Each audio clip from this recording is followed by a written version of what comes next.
minute. All right. Thank you very much. Thank you very much, Muneti. Colleagues, my name is Charles Ndugu, the president of SACAP. Today is the 17th of July, is the webinar session on fee guideline consultation. So we have actually calculated the fees for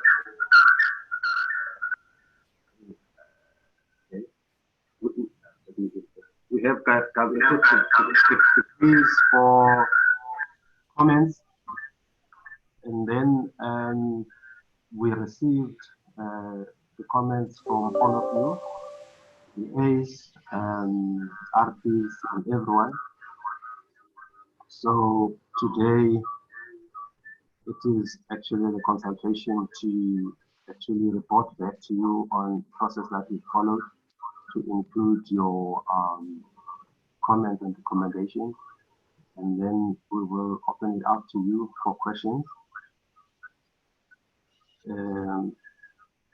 Firstly, I want to welcome all of you, the panelists. I know some of the faces, but the profession is not that big. I know most of the faces there. I welcome all of you today. And then secondly, I want to welcome our specialist, Marata Sedike. He is an actuarial scientist who was central in the formation of the guideline crunching numbers for us. We've had some consultation with Competitions Commission. They have been insisting on us having external people or specialists that are not necessarily architectural or have architectural background. So Marata was brought in purely because of those requirements, and also it helped us a lot in as far as the number crunching is concerned.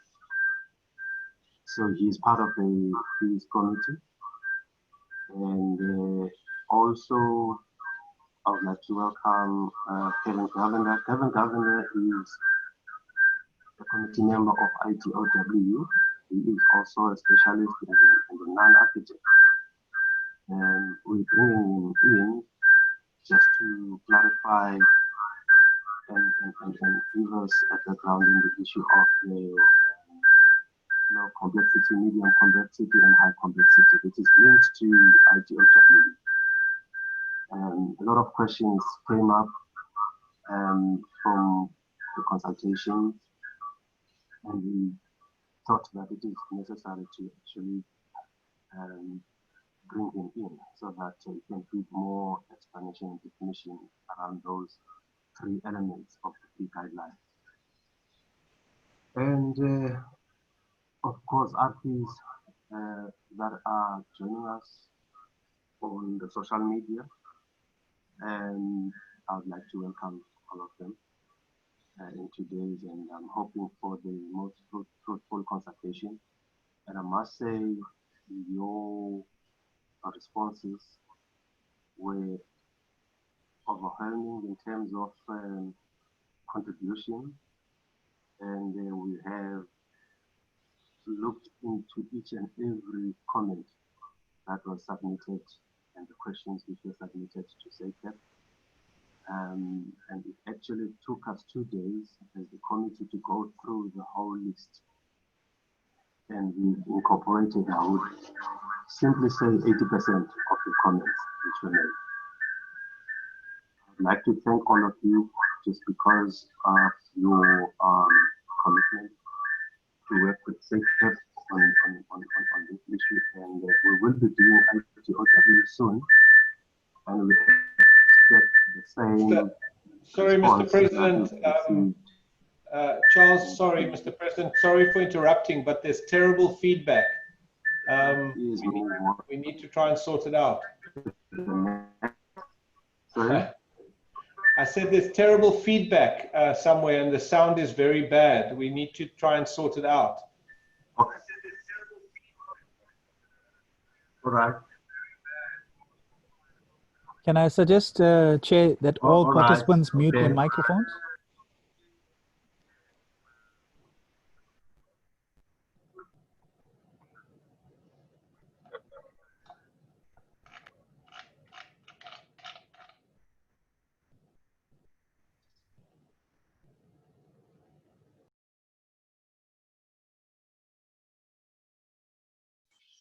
Hello. How is the feedback now? Has the feedback improved? Thank you, Simi. Thank you. Yes, of course, I cannot forget the Peace Committee, Helen Grimshaw,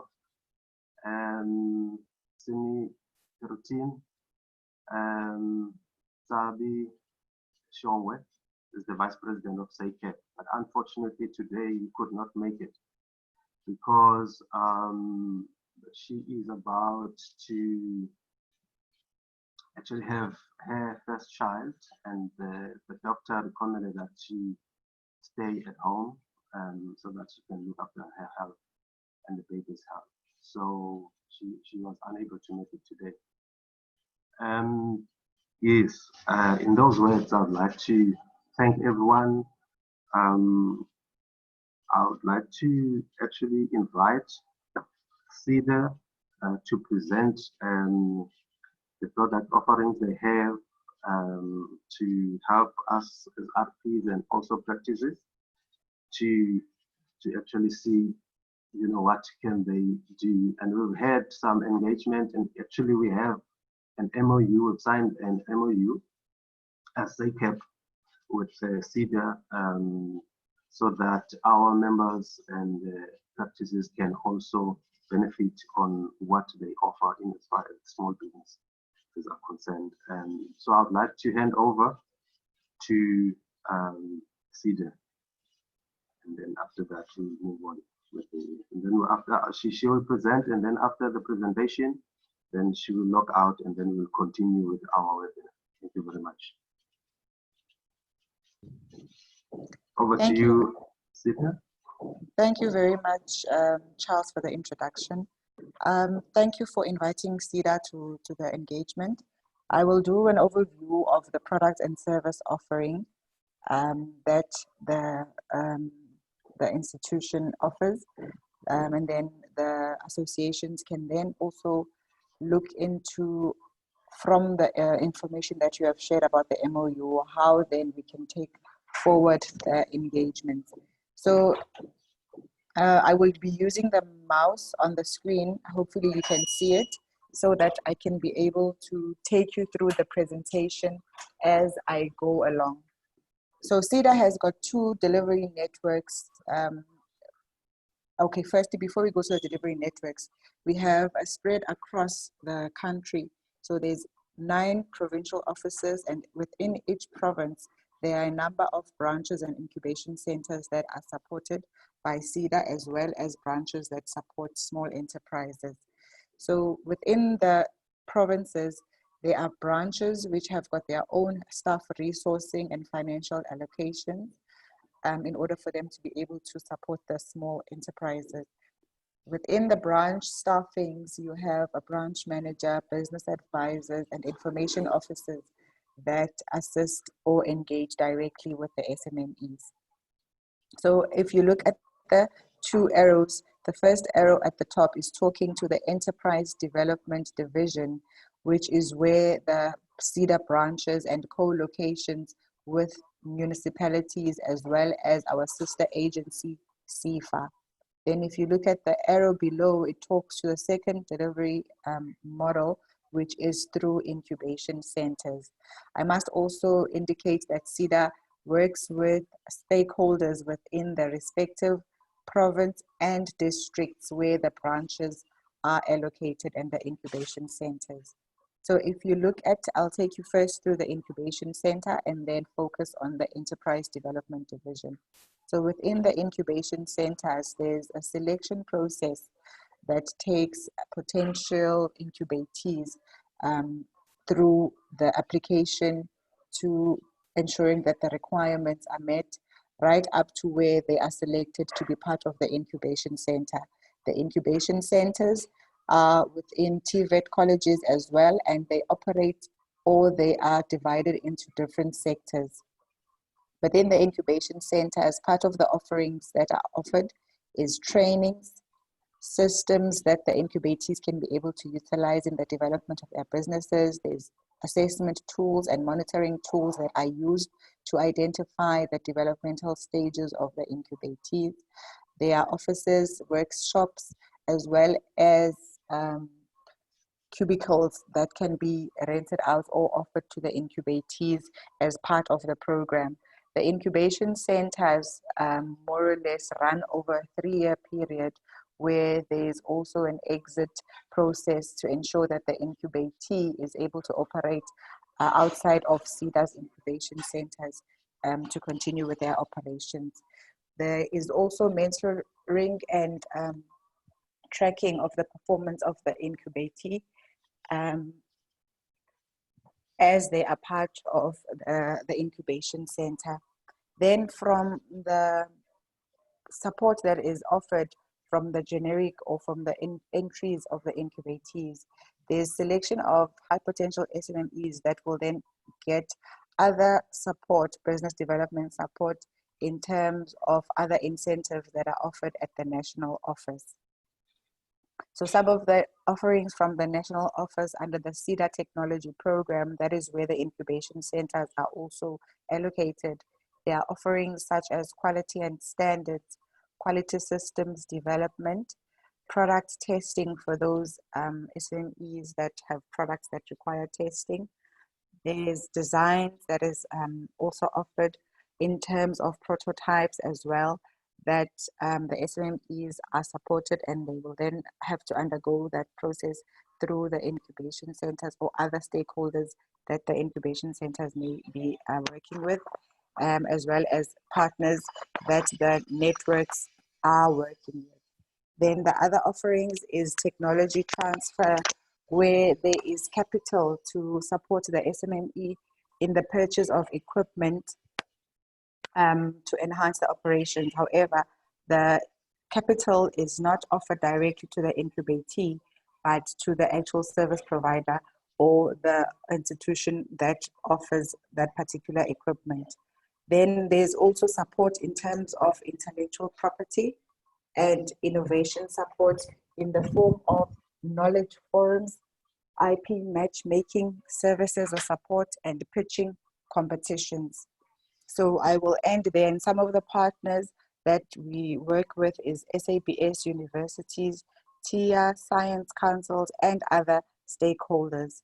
So then I will now take you through the SEDA branches that will most likely be the ones that the associations or the members will be engaging with directly. There are 80 SEDA branches and co-locations within the network. Then some of the offerings that are offered is broken down into more or less the business talk, the business start, and the business build. There are activities underneath each stage. However, there's more offerings. This is just an overview. However, based on the assessments that will be done to the particular SMME, then other interventions are identified. And where SEDA is not able to offer such a service, it either utilizes service providers or the identified stakeholders that have the capacity to do that. I must also indicate that there are assessment tools. So before any intervention is done for a business, there are assessments that are done to be able to identify the actual need. So you might find that a business comes and they have identified finance as a particular need for a business. However, when an assessment is done, you find that there are more areas or there's more needs. It could be in terms of trainings, it could be in terms of networking layouts. So the assessments assist the organization in identifying or diagnosing the actual pinpoints instead of just treating the consequences. So under the business talk, some of the activities is the business assessment. And I must also indicate that the assessments are also done on on ideas that an SMME may have. So it's not necessarily only to those operational businesses. Then the businesses, they receive advice from the advisors.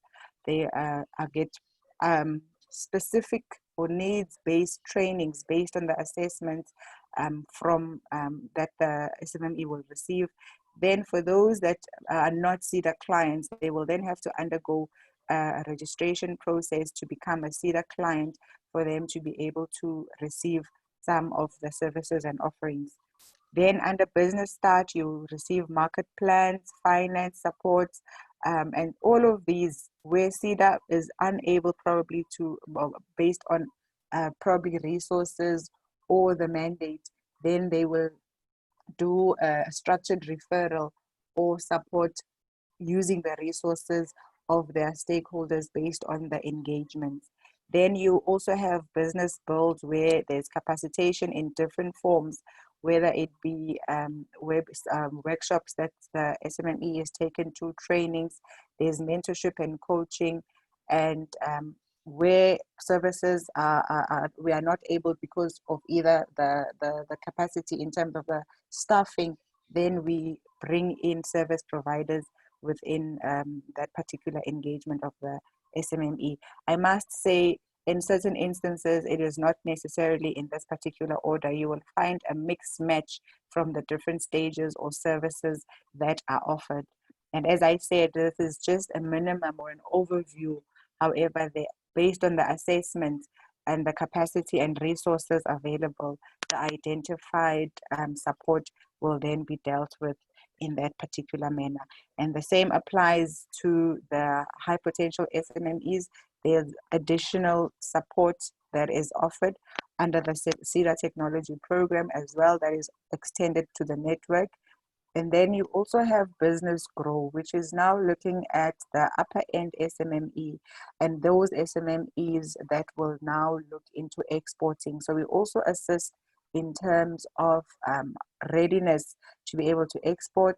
We have programs also, for example, manufacturing support programs, supplier development programs, whereby the buyers, or can I say organizations that have supplier development or enterprise development programs will then engage CEDA, and they will enter into an agreement and have a structured program on how the SMMEs are going to be supported for a particular period with milestones during that particular process.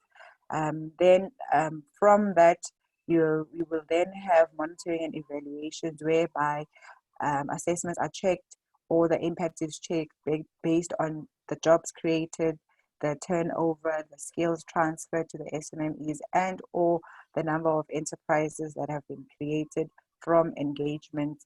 And the reporting is also including in monetary format. And then if I take you back to the incubation delivery model, they will then, before the end of the incubation period, there will then be a process that is undertaken to prepare the incubatee to exit the program. So if you look also at the duration, this is the minimum that, or more or less timelines that the offerings can be offered. However, the relationship goes beyond, because you will find that once a particular offering has been made, then that SMME will go operate, and as they enter into the next level, they will be exposed to other challenges, which then they will be able to engage the organization and get support that is relevant to that particular stage. So let me stop there, and I will then take any questions. And then I also have this slide to say, for those associations that will require a direct linkage I'm not sure how far the engagements have gone in terms of the committee or the project implementation committee and the referrals or linkages to the branches. So I prepared this slide to say, for those associations that can be able to engage directly, you can visit this link and you will be able to be taken to the website, and under the contact us icon, you can then look at the branches within the provinces, and when you click there, you will find contact information on the information officer of the branch, as well as the branch manager. The contact details of the branch manager is just above of the information from the information officer. Alternatively, you can then also email me directly to do a direct referral to the particular branch manager or the CEDA branch that is nearest to the association. So with that said, I hope it is clear. I will end and then wait for questions to respond to. Thank you. Thank you very much. Thank you very much for that presentation. Colleagues, I will open the floor to you to ask some questions, and I will give you plus minus 5 minutes for the questions or clarity.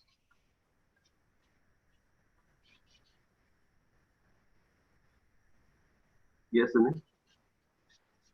Thank you, and thanks for that that presentation. I wanted to ask whether you had any architectural professionals within your organization that will give specialist support or advice to start new businesses, and if you don't, whether there's an opportunity for the institutes that are listening to you today here to partner with you with the organization to offer specialist support, because I know from the position of SIRE, where I'm a representative, half of our member practices are small businesses, and I think they could use business advice. But I also think that the business advice is not necessarily, it's useful generically, but it's also useful specifically.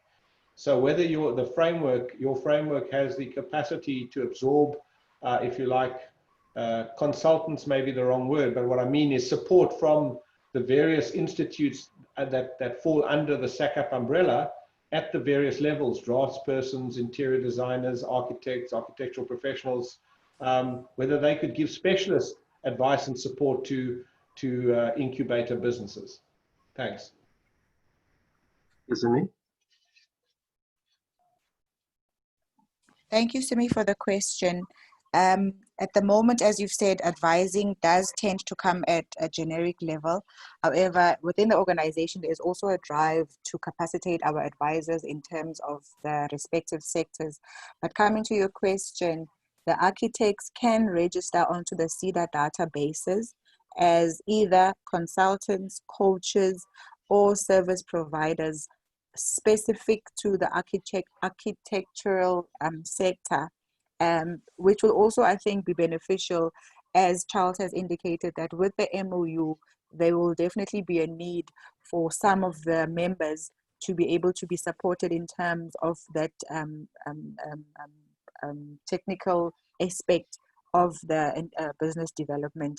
So to respond to your question, yes, there is scope, and they can be able to register as service providers within the branch, and they can also engage, or the information that I have, also the link that I've shared, they can also use to contact the branches and indicate the need to register as a service provider within the architectural space. And then with regards to the requirements, they will then be responded to say, this is the requirements that we will need for you to be able to enter onto our service provider database. Thank you, Rwanda.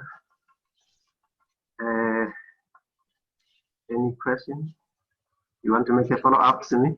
Please, if I may, sorry, before Gillian, just that I think that what I was suggesting, and I hear you, and that's useful, but what I was actually suggesting is the possibility of the various institutes that fall under SACAP, because SACAP is an umbrella body and effectively a registration body. So You will be talking to individuals in that case. I wonder whether there's worthwhile MOUs with each of the institutes that fall under SACAP that can volunteer or provide or recommend resources that could be tapped into. That's what I was saying. Thank you. Thank you very much. That engagement semi can be taken off the platform and it can be explored further. Thank you. Thank you, Novanda. Dr. Gillian? Through the chair, thank you. I think that would be an extremely valuable resource to look into, and I understand how CEDA works. One of the other companies I own, we work quite closely with CEDA, and I actually believe that our local institutes can really add value, and I think that possibly, and this is something we might need to just inquire, sometimes one of the issues that young architectural practices have is the actual cost of joining in a professional organization such as SITE or SIA, and maybe that could be part of a package that falls under the CEDA, that they are able to connect with an organization on a continual basis.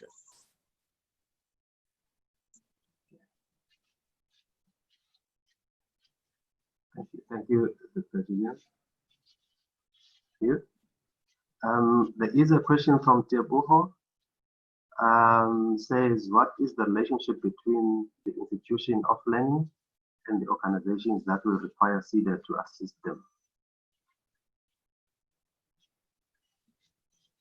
Would you have an answer there, Novanda? For Tebuho?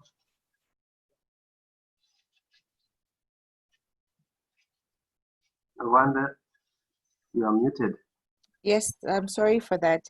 I'm not sure if I have captured the question correctly. Tebuho is wanting to know what is the relationship that the institutions of higher learning have with CEDA?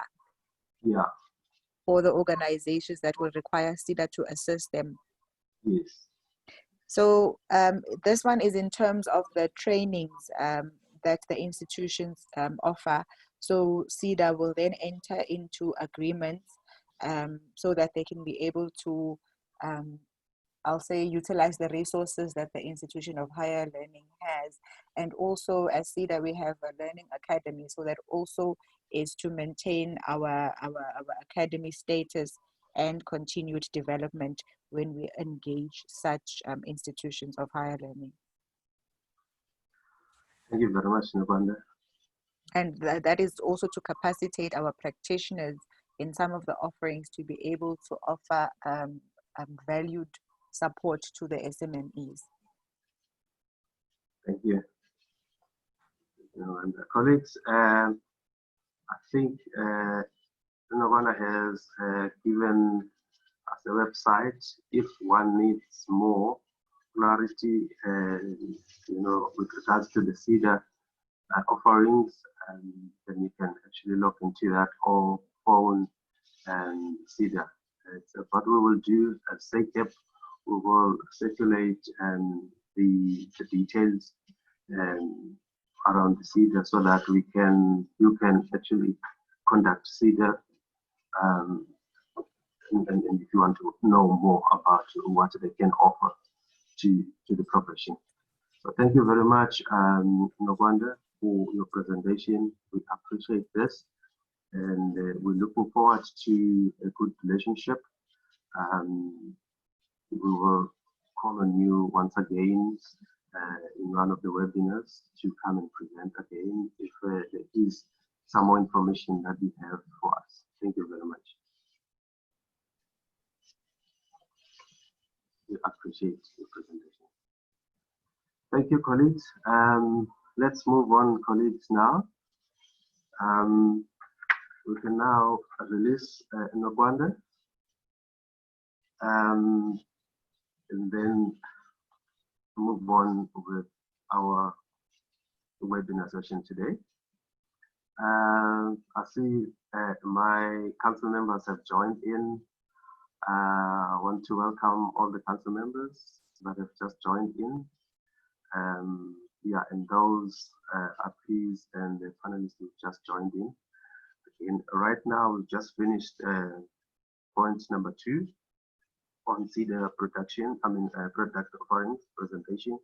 So now we'll be moving on to item number 3 on the briefing. His committee, Mr. 13, is going to brief us on the background, on guidelines for professional fees, and an overview on the comments. Over to you, Sini. Good morning, everybody. It's a bit disconcerting because I can only see 4 little videos. I'd like to see more, but anyway, at the moment, can I ask the registrar to put up the latest draft of the framework, the guideline framework, and I'll make some comments. We don't necessarily have to refer to the document, but I think it would be useful if we zoom into the various clauses when I discuss the generality of the considerations made by the fees committee.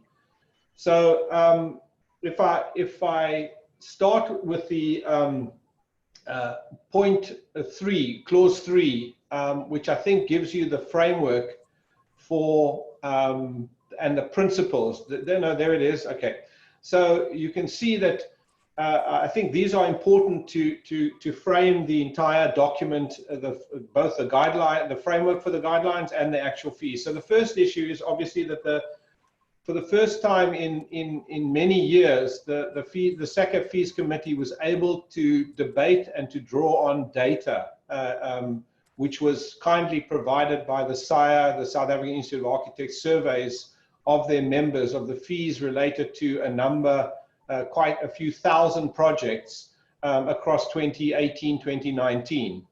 And so we looked at those projects and the fees related to them, and considered the matter in relation to the 2015 fee tables that were guideline fee tables that were published.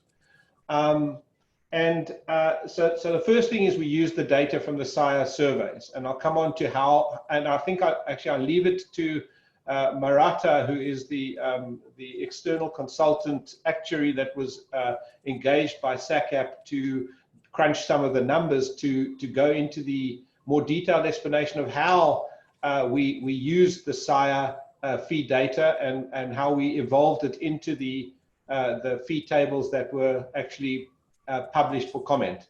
So that's the first thing. It came from SAIA. The second thing is that we decided that look, there are many different ways you can cut up fees. Of course, the fees, as noted in point C in this in the principles here, the guideline professional fee tables can only be a hypothetical average from a hypothetical average size practicing in a responsible and sustainable manner, and they don't fit any one project precisely.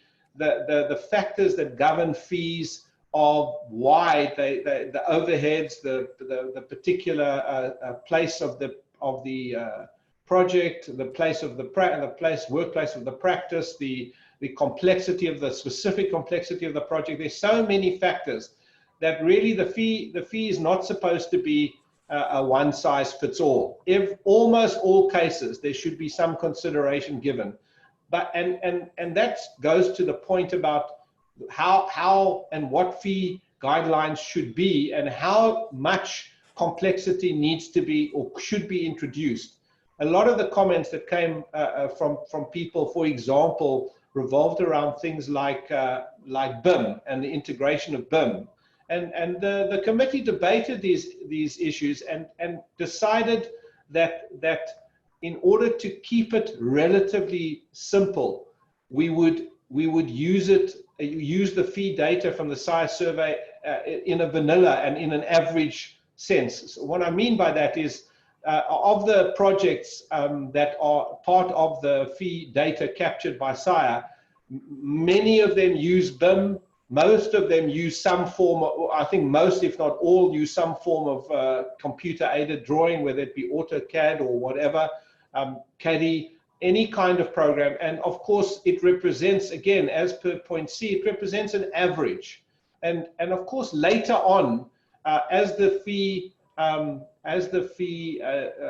comments and the consideration, as this develops into a more sophisticated document, which I hope you'll agree, this is already a more sophisticated document and a proposal than previous fee guidelines.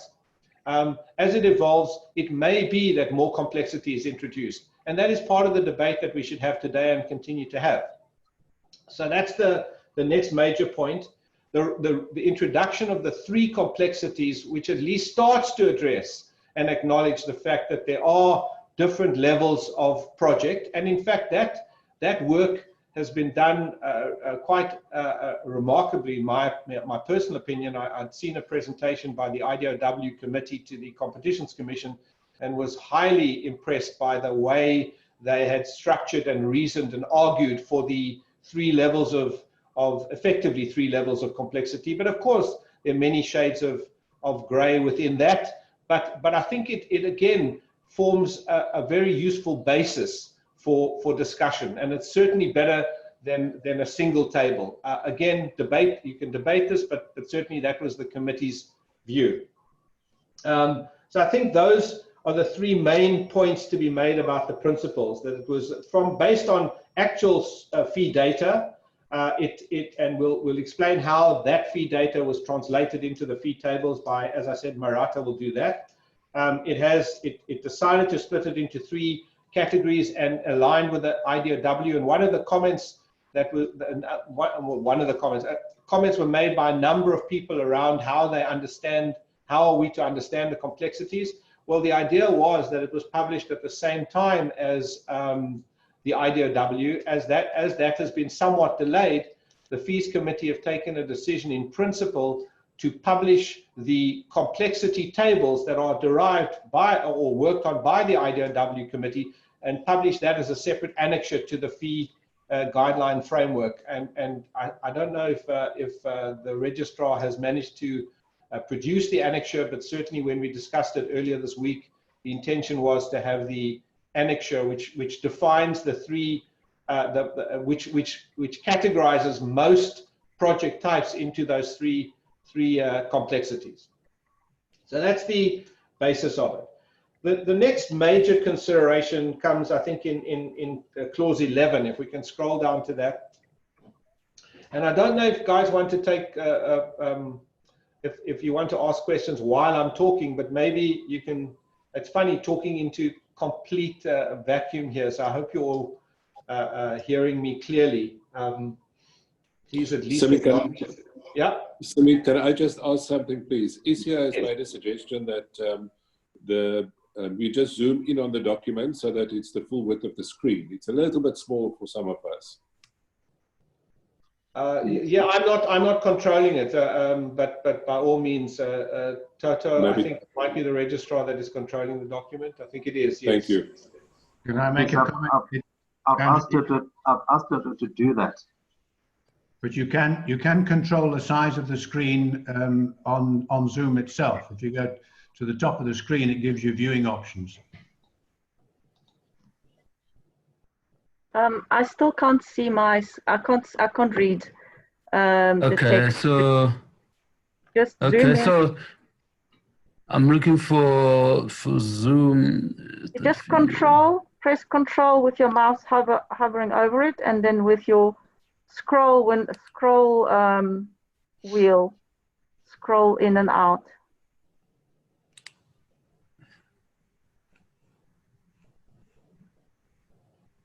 Now it's gone, but it's nice to see your faces, guys. For some of your faces.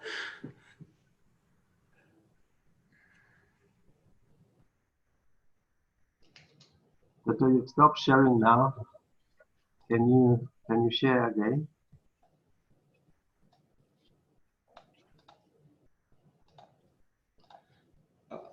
And I can address, and I think I've seen. May I continue?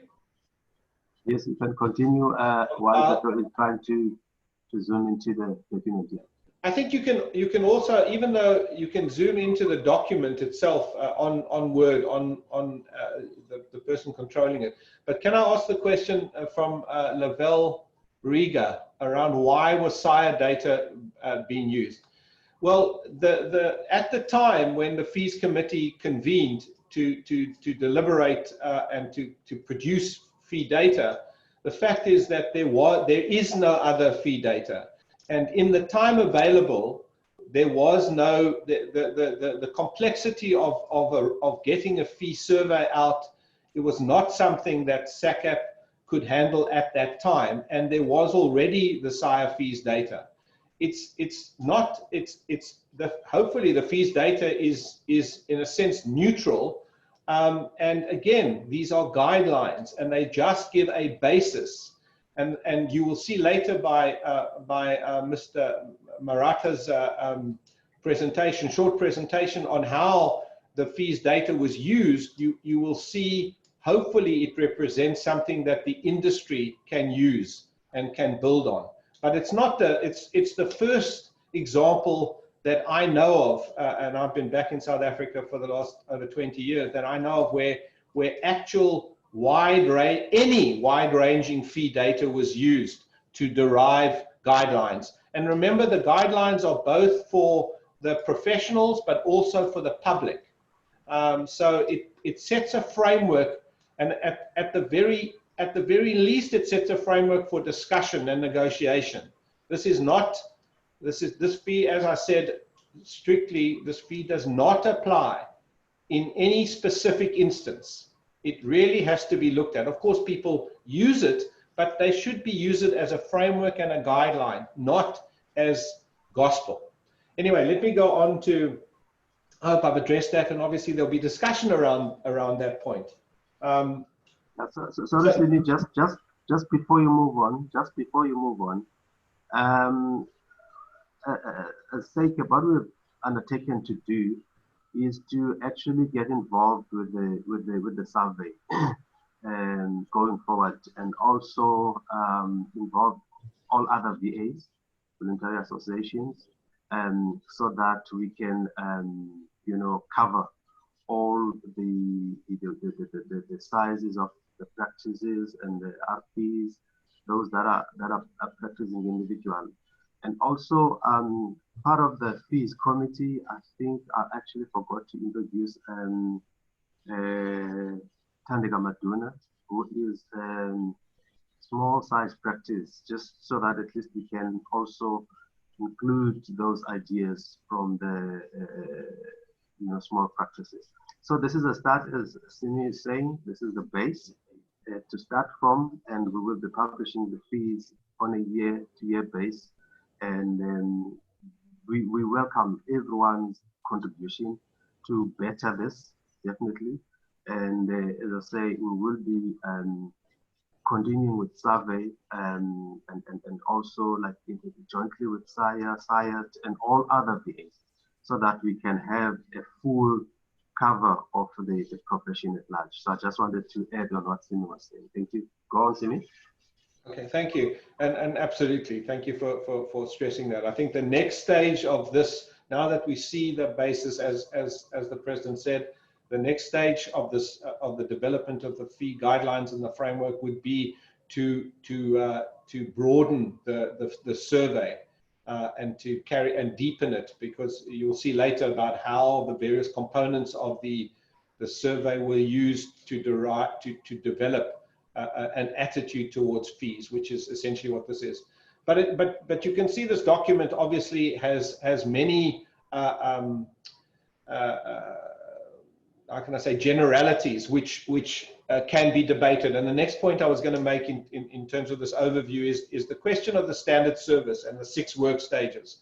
And again, this is a model that is generally accepted in the industry, but I'm certainly amongst the architects, it would need further development and work if there are work stages that are better related to the types of complexities of the projects, and quite frankly, we never had the time or the manpower to delve into and to obtain information that would enable us to produce different work, different sets of work stages depending on the complexity of projects or the types of projects or so on. But we had a serious look at the work stages over here, considered how the PROXA agreements deal with the work stages, and looked at other examples of work stages. And there are a couple of key issues that I think need to be made in relation to the fees.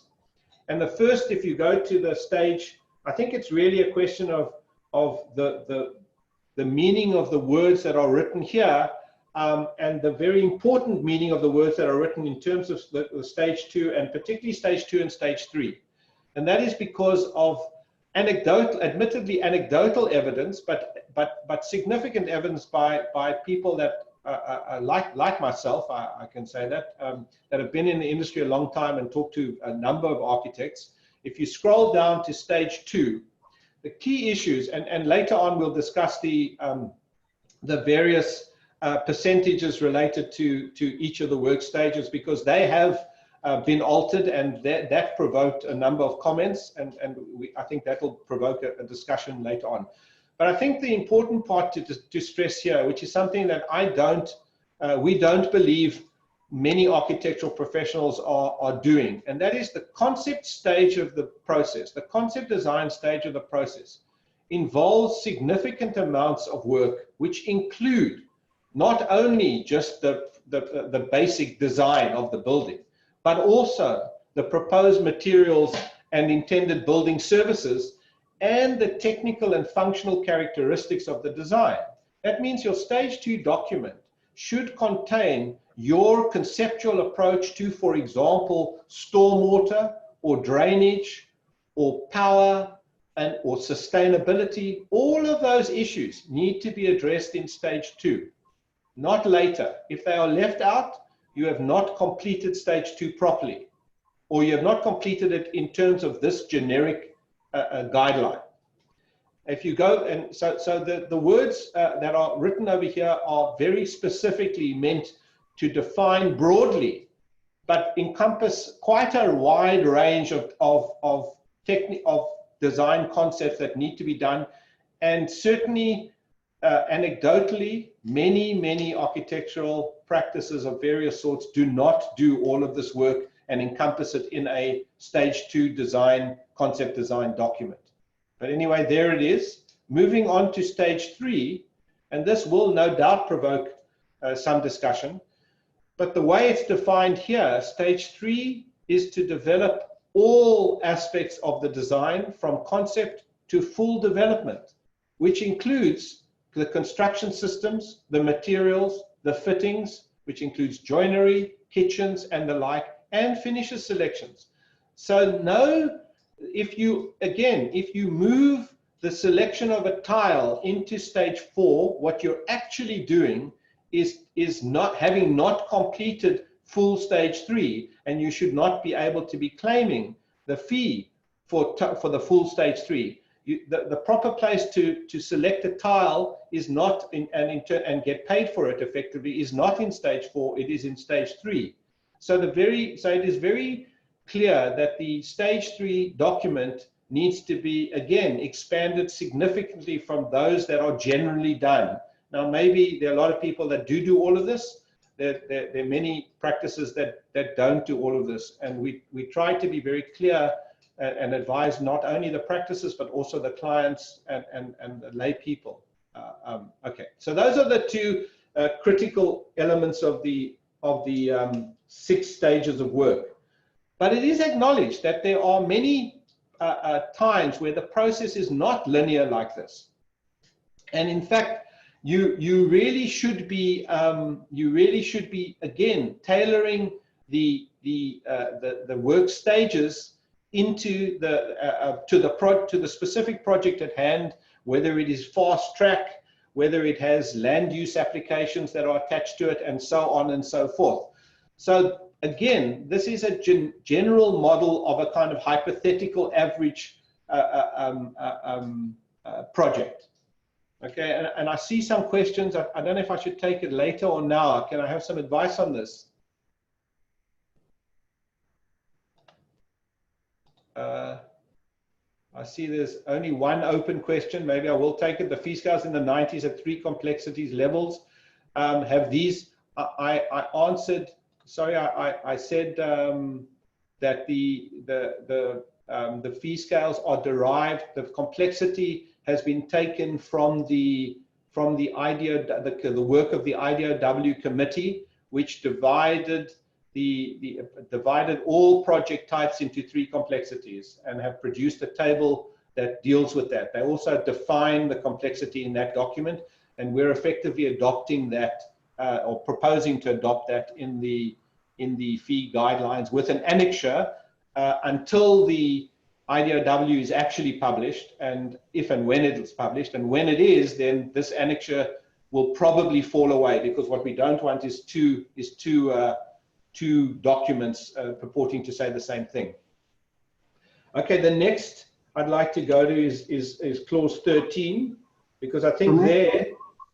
May I interrupt? I know yeah, these questions are coming, and we've got 2 hours actually for questions and answers right at the end, and I would like you know, the participants to allow Simi and the whole presentation to go through, and then pose questions right at the end, because I don't want us to actually disrupt or interrupt the presentation, because we might not get to that section of questions.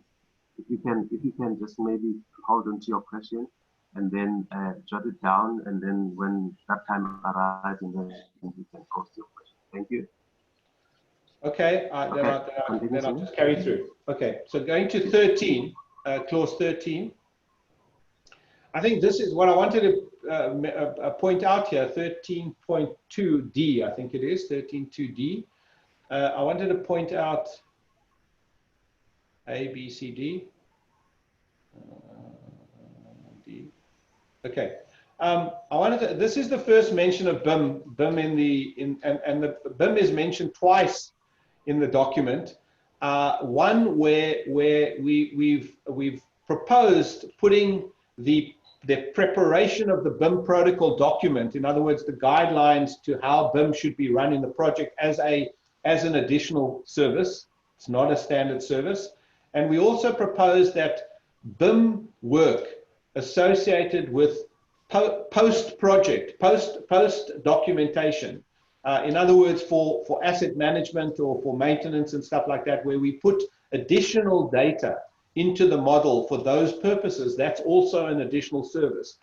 But as for the use of BIM generally, you know, firstly, I don't think we had enough time to consider how to integrate it, and whether the introduction of BIM would have skewed the entire document and prejudiced some parties, some professionals who don't use it or won't use it. So in the end, as I explained, we simply noted or recognized that most of the projects or most practices these days use CAD in some form or other, and we left the whole issue of BIM and its effect on fees out of a specific statements, except for additional work. So in other words, if a practice wants to incorporate BIM or more or less in their project execution, that is a matter for the practice,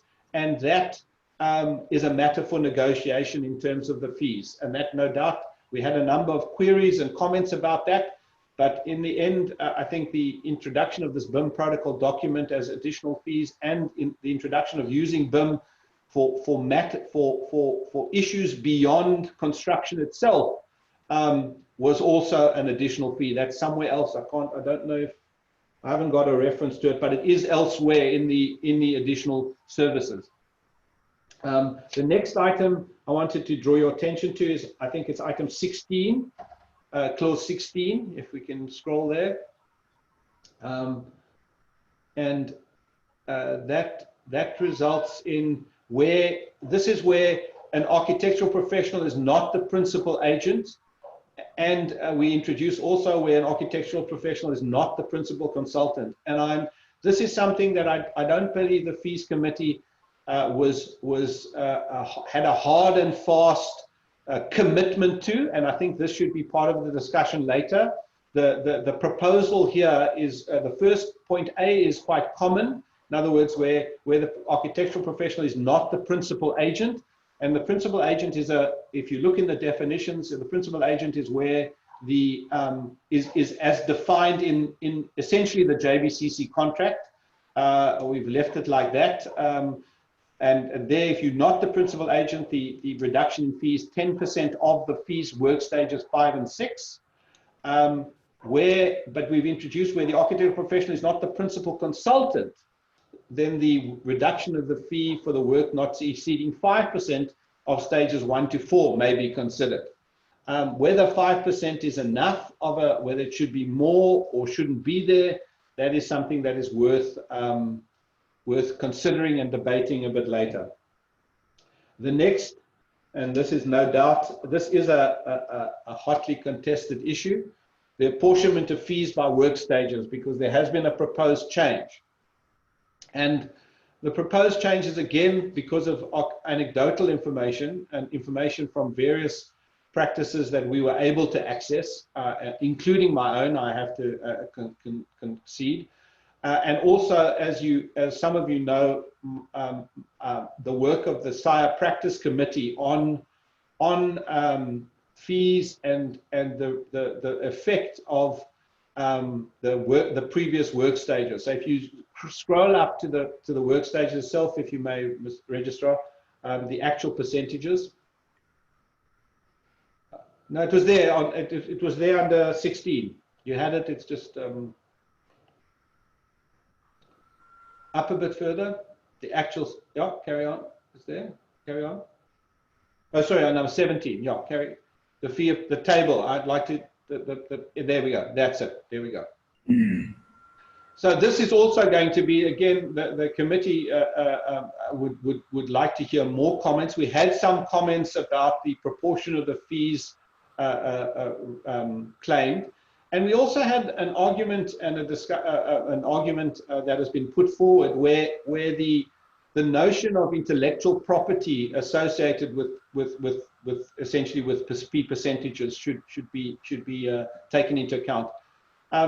We felt it shouldn't, and we felt that we should look more closely at the actual cost to deliver the work in the various phases, and we did this because because don't forget that it's also the mandate to protect the public, and what is, again, admittedly anecdotally, but what we believe is happening in the stage 5, for example, is that generally speaking, the previous percentages associated with stage 4.2 and 5 and 6 were too little to account for the actual workload during those stages. And because of that, the architectural practice was actually in cash flow deficit during those stages because of that work. And the result of that is not serious as long as there's a lot of work coming in that stages 1 to 3 pay for. Then you can balance the cash flow deficit. But as soon as there isn't, as soon as some workload dries up and you're actually in a cash flow deficit during the construction stages, which are long stages, by the way, then the natural tendency is to trim your service as best you can to match your cash flow. And we took a view, balancing the view of the protection of the public and the professional, that these percentages, the proportion of fees associated with these work stages, was more balanced the way it was proposed. Now, there is one a caveat to that, or one thing where it isn't, we weren't sure, and I've actually recently proposed an amendment, but I'd like to hear more comments on this. We believe that these percentages reflect more accurately the actual work produced or that should be produced in these stages, and they would spread the cost more, the fees which would be then associated with cost more equitably, which would not result in a cash flow surplus over stages 1 to 3 and a cash flow deficit into stages 4.2 to 6. Anyway, just a point to be made. We no doubt can discuss that further. And the last point I'd like to make as a theme would be a discussion where we didn't feel we had a full handle on it, and that's clause 23 on repeated buildings.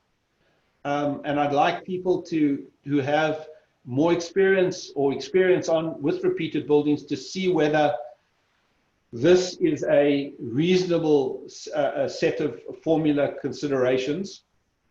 And I think if you scroll down a bit further, it's I think it's point B, and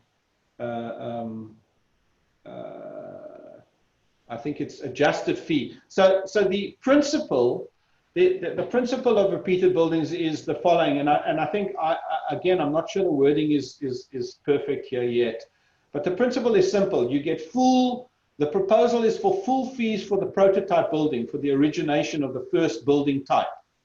That is easy that's probably self-evident. The second is the adjusted fee. Now, the adjusted fee is related to work stages 1 to 4, where effectively you only have to produce example or repeats of the first building. And the adjusted fee apportionment was 35% of the total fee. Now, whether people feel that is too high or too low, we would like to hear more comment. Because in some, if one thinks about it, if there are 10 buildings and the one is a basic building and there are 9 other 9 others almost or exactly the same, 35% seems a lot actually. So the question we'd like to hear more from people who work with repeated buildings, and whether this is legitimate or in fact too high or too low. If you go further, one down, clause D, where the adjusted fee does not apply to work stages 5 and 6. And that again, I think we need comment on that. The implication there is that the guideline recommends full fees are paid for stages 5 and 6 on the total sum. And again, because of overlapping building, sequential work and the like, it is unlikely to be the case that in fact the full fee for the whole of stage 5 and 6. In other words, what has been put down is about 33%, if I'm not mistaken, would apply to the entire project value. So that's something that's worth debating as well. And those are the main themes, and I hope people who commented on BIM, on the fee apportionment and so on, feel that the committee has listened, and those are the main themes that we certainly picked up. The text in red here, which no doubt will be referred to during the questions and answers, the text in red here are actually the changes to the framework document as a direct result of the comments made by the various submissions. And to that end, thank you for those. I think the people that commented will no doubt see their text sometimes verbatim in this document, and it was very useful to get that amount of comment from so many people, and hopefully we've done justice to it. Thank you.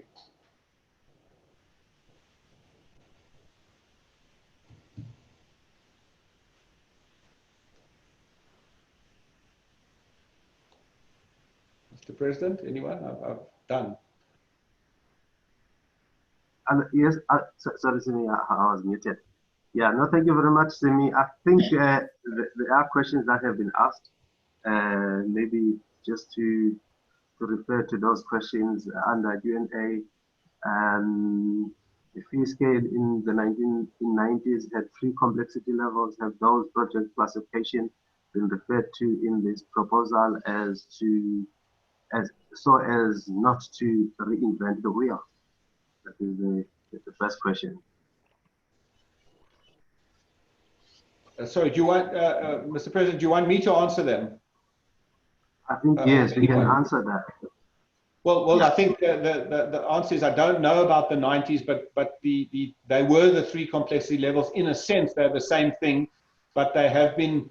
I'm not sure if we've got it here, and I see Kevin Govender's here. I think he's part of the IDOW committee, and I think that if you could share that table, it would clear up a lot of the issues around around the classification, because it directly relates to I think whether you support or agree or not support the IDOW is not the issue here. The fact is that they've done extraordinary, I think, very clear work on the three complexities and the project types associated with it. Of course, there are grey areas, and those are the grey, because all of this is about a framework for agreeing fees and scope of work. It's not meant to be a definitive document. That's why they call guidelines and frameworks. So I hope that answers that question. Okay. I think the next one was the item 16. Sorry, Mr. President. Hello? Sorry, I just see as well, Mr. Cunning said he'd like to answer that question. Maybe he can also add to Simi's response. Yes. Which question is that? Mr. Cunning referred to the question on the first one that Simi just answered now. Okay, I think what is important, Simi is saying, we have Kevin Govender, who is actually going to give us definitions of those, and is going to spend more time on clarifying those complexities. Okay. Yeah, I think we'll just go through this, and then we move on. There are a few questions. I think we can deal with them, and then we'll move on. I think item 16, does this mean if you are neither the principal agent nor the principal consultant, your recommended fee reduction is 15%? Well, no. If you look at it specifically, if you're not the principal agent, you reduce the fee associated with stages 5 and 6. In other words, the contract stages only. You don't reduce it for the stages 1 to 4. If you're the principal consultant, it's the converse. You only reduce it for stages 1 to 4 and not for 5 and 6. So it's effectively 10% reduction for stage 5 and 6, and the proposal is 5% reduction for stages 1 to 4 of the fee.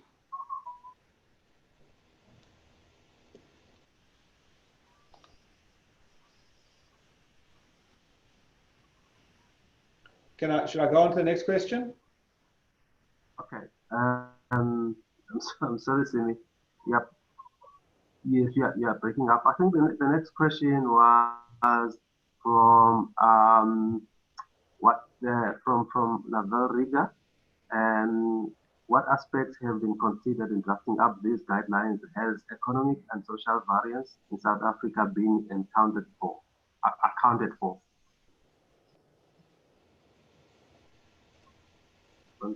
To know about the economic social variances. I think that Marata, when he explains the way we came to the current fee guideline tables, this did take exactly that into account. In fact, that if you look, it was around the taking what is currently the situation and debating exactly whether this is a sustainable profession or not as a profession, and whether it's delivering what it needs to deliver with the fees that are getting. And I think that Marata should answer this question with his presentation when he shows the data, the actual calculations. Okay. All right. Thank you, Simi. I think colleagues continue asking questions under Q&A. And I think we will focus more under Q&A tab right at the end. Just please put your questions there, and we will try and cover all your questions. because we won't be able to all speak at that moment. We can only allow one person to speak. But colleagues, not to say these questions that you've placed here under the tab of Q&A are not going to be answered or considered. Yeah, you can continue place your questions there. Then we will move on, because I think we've got 2 hours. I don't want us to eat up the time of the presentation, so that we can have a full understanding of what this the fees guideline has been determined. And then please let's move on, colleagues. We will definitely read through all your answers. Yeah, right at the end. Thank you. All right. Then the methodology. If I may ask for please, committee member Mr. Marata to come in and just share some ideas that he had to use to actually come up or assist in the proposal of the fee guideline. You can project Marata's presentation. Okay, thank you very much, Mr. President. The register, I don't know, can I share my screen? Yes, you can share, I think so. Yeah, and present from my side. All right, thank you very much, colleagues, and hi to everyone. I will just start by introducing myself and just talk about who I am. I am currently working as a head of pricing and strategy for Mutual Insure. So I've been in this pricing business for about 15 years now. So at some point, when I saw that SACAP was looking for a external member who have my skills, I applied and they accepted me. I was quite excited to work with a lot of creative minds of architectures. So it's been quite a pleasure. So I'm going to go to my presentation. Just gonna make it on, put it on a presentation mode so that myself. So I don't know if anyone can see my presentation. Yes, we can see it. You can see my presentation. No? Sorry. Yes. Okay.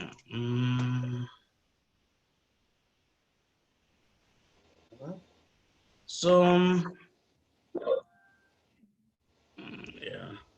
So basically, we're gonna cover these topics today. I'm gonna talk about the data that we use to structure the fees. Talk a bit about the methodology and the assumptions that we made to get to these fees. We're gonna talk about the model structure and the parameters, proposed structures, talk about the example that maybe you have seen as well. And then we're gonna just summarize everything and talk about the future developments. Let me just go into it. We relied a lot on the SAIA professional fee survey data. So remember, when we price any product, anything, we need to understand the costs of delivering that product or service. From there on, we need to look at the demand and supply of that product or service. That will determine whether we can, how much margin we can add. If there's a highly demanded product, you can even add some more margins. If it's less demanded, it's not popular, then we are limited into the margin that we can add. So on the data that we looked at from SAIA, so it was categorized in type of the practice, for micro, small, medium, large, and macro. You can see that majority of the practice that were considered was about from the 30% of them were coming from the medium size practices, but most of the value was coming from the macro, followed by the medium as well, you know? So I think Simi made it, was quite very clear, and I like the way he explained the way we use the averages, you know? So you'll see in my assumptions when you get further that we just, this is based on the average practice, average project, average revenue. So on the other data that we used and some research, we looked at the overseas architectural fee guidelines. We relied a lot on Royal Australian Institute of Architects and Royal Institute of British Architects, RIBA. So actually, this method that we are using of complexity, of looking at the complexity categories, like even the Australian guys, they're using the same method, but we'll talk about that one as we continue. And we considered the previous SACAP fee guidelines from 2004 to 2015. So I saw that there was a question about the 90s, which I won't be, I'm also not familiar with because we didn't look at that. And we'll also look at the other professionals, what like the guidelines and all that, just performance and what are they doing in other things like quantity surveyors and stuff. All right, let me go on. So the methodology that was followed was more on looking at the average cost of running a practice plus the profit margin. And as explained, that the profit margin is really something that we can debate. It's more about whether or the demand and the supply of the service and all that, and what is really required, you know. So, and then some of the assumptions that were made, and these are kind of critical. So just like data obtained from the SAIA survey is adequate to model the fees. So we have to make these assumptions. I know that there's some limitations. That's why for the future development, there's some few things that we would like to do. So, and then the turnover is the only end from performance of the architectural service. So basically what we are saying is that the information that we see in the data survey that is written turnover is only end from providing architectural service. So if the architecture is doing some other job or an investment income, we have not considered that. We assume that everything is coming from the architectural service. So practices are normally distributed. The average value from the data is a good representation of the average firm within the profession. So this is exactly what Simi was explaining. So, and then the other critical assumption that we made is that all stages of work were represented. So this is, I know that sometimes like architects they don't perform all the stages, but we made that assumptions just to make our work a bit. Okay, so as I've explained, that our methodology, we're looking at the cost of running the practice plus the profit margin. So here's the cost of running the practice. So you'll see that different practices in terms of their size, they incur different kind of costs. So you'll see that on the micro, on average, they run their practices on the cost of about 714,000, whereas macro, about 48 million, you know. So it really depends on the size of the practice. So, and then as I mentioned, most of the practices that we've considered are coming from the medium. So our fees will be more weighted to the medium, you know. So, and then we've considered different, I just want to move this thing here.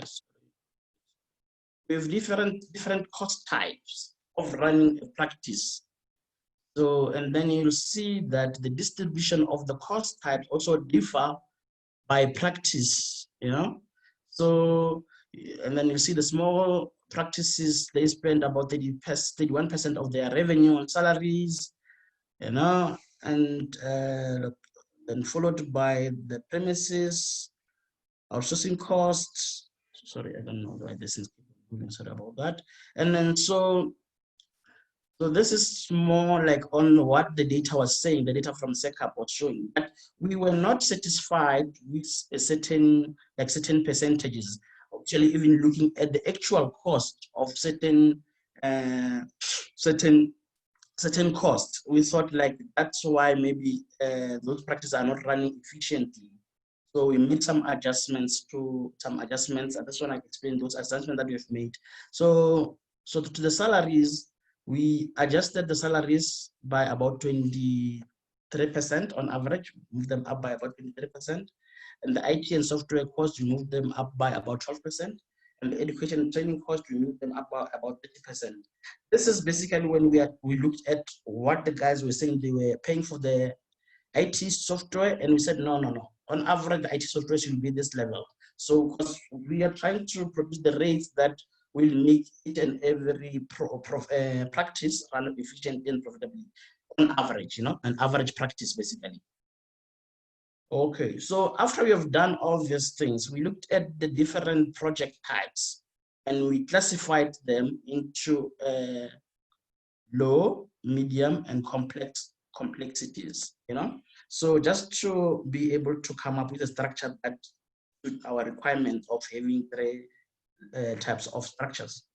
And then we adjust our rates or like the costs by inflation of about 5.5%. From there on, we added a profit margin, which is something that I'm happy for us to debate in the forum, of about 20%. So, and in summary, basically, we used the SAIA data, we made some adjustments to the data, and then we came to the rates.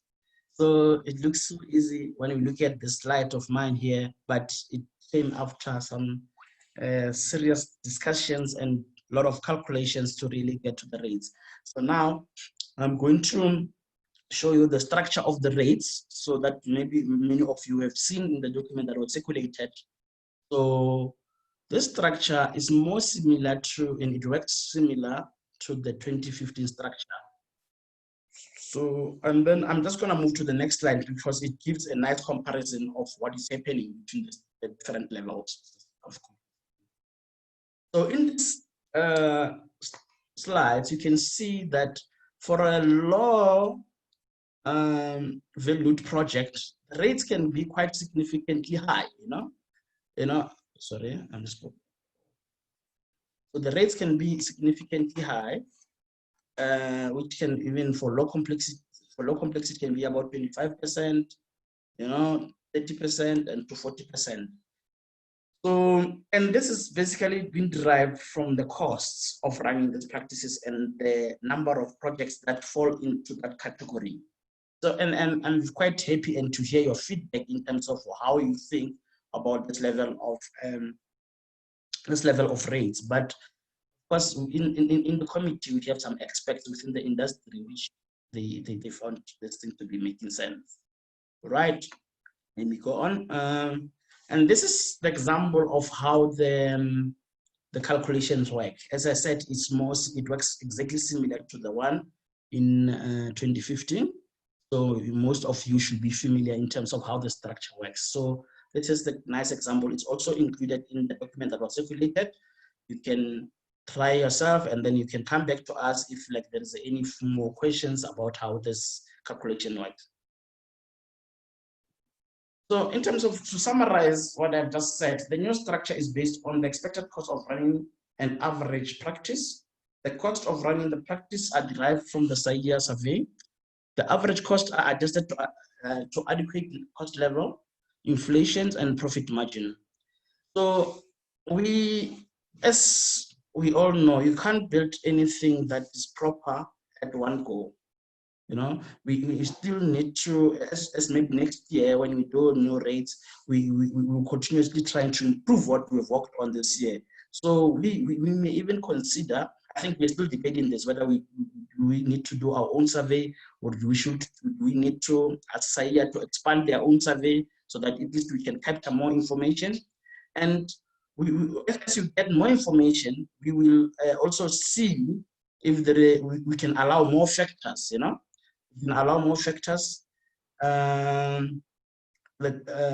even based on whatever that will be discussed today, we can even inform the survey and allow more factors to be to ensure that our rates are quite a bit robust, And then we would like to develop also a tool on the system, on our SACAP system website, where whoever can go and do a calculation, even the clients and all that.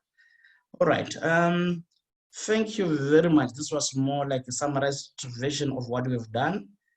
I'm happy to take questions, as we are taking questions on the Q&A questions, if there's any questions. Hello? All right, thank you, Maracha.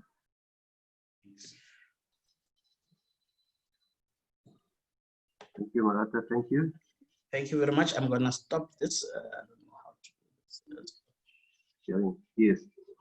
May I ask that we move on to Kevin Cavender, just to add this part by giving us the definitions on the low complexity, medium complexity, and high complexity. Kevin Cavender is part of IDOW. He's also a non-architect. He's also a specialist. He can actually introduce himself. He's going to share the screen, and he's just going to explain on this further on this issue. Over to you, Kevin.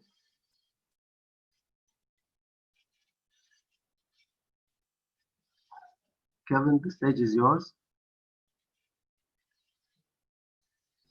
Thank you, Chair. Hello, everybody. I'd like to turn off my video to ensure we have good connectivity, if that's okay. So we're going to continue the discussion regarding the SACAP IDOW project complexity. This is a very high-level summary, and it's based on 3 documents. One is the IDOW, 2 is the Purple Book regarding validations, and 3 is the SACAP 10 competencies. So looking at complexity, when was complexity determined for each category of professional?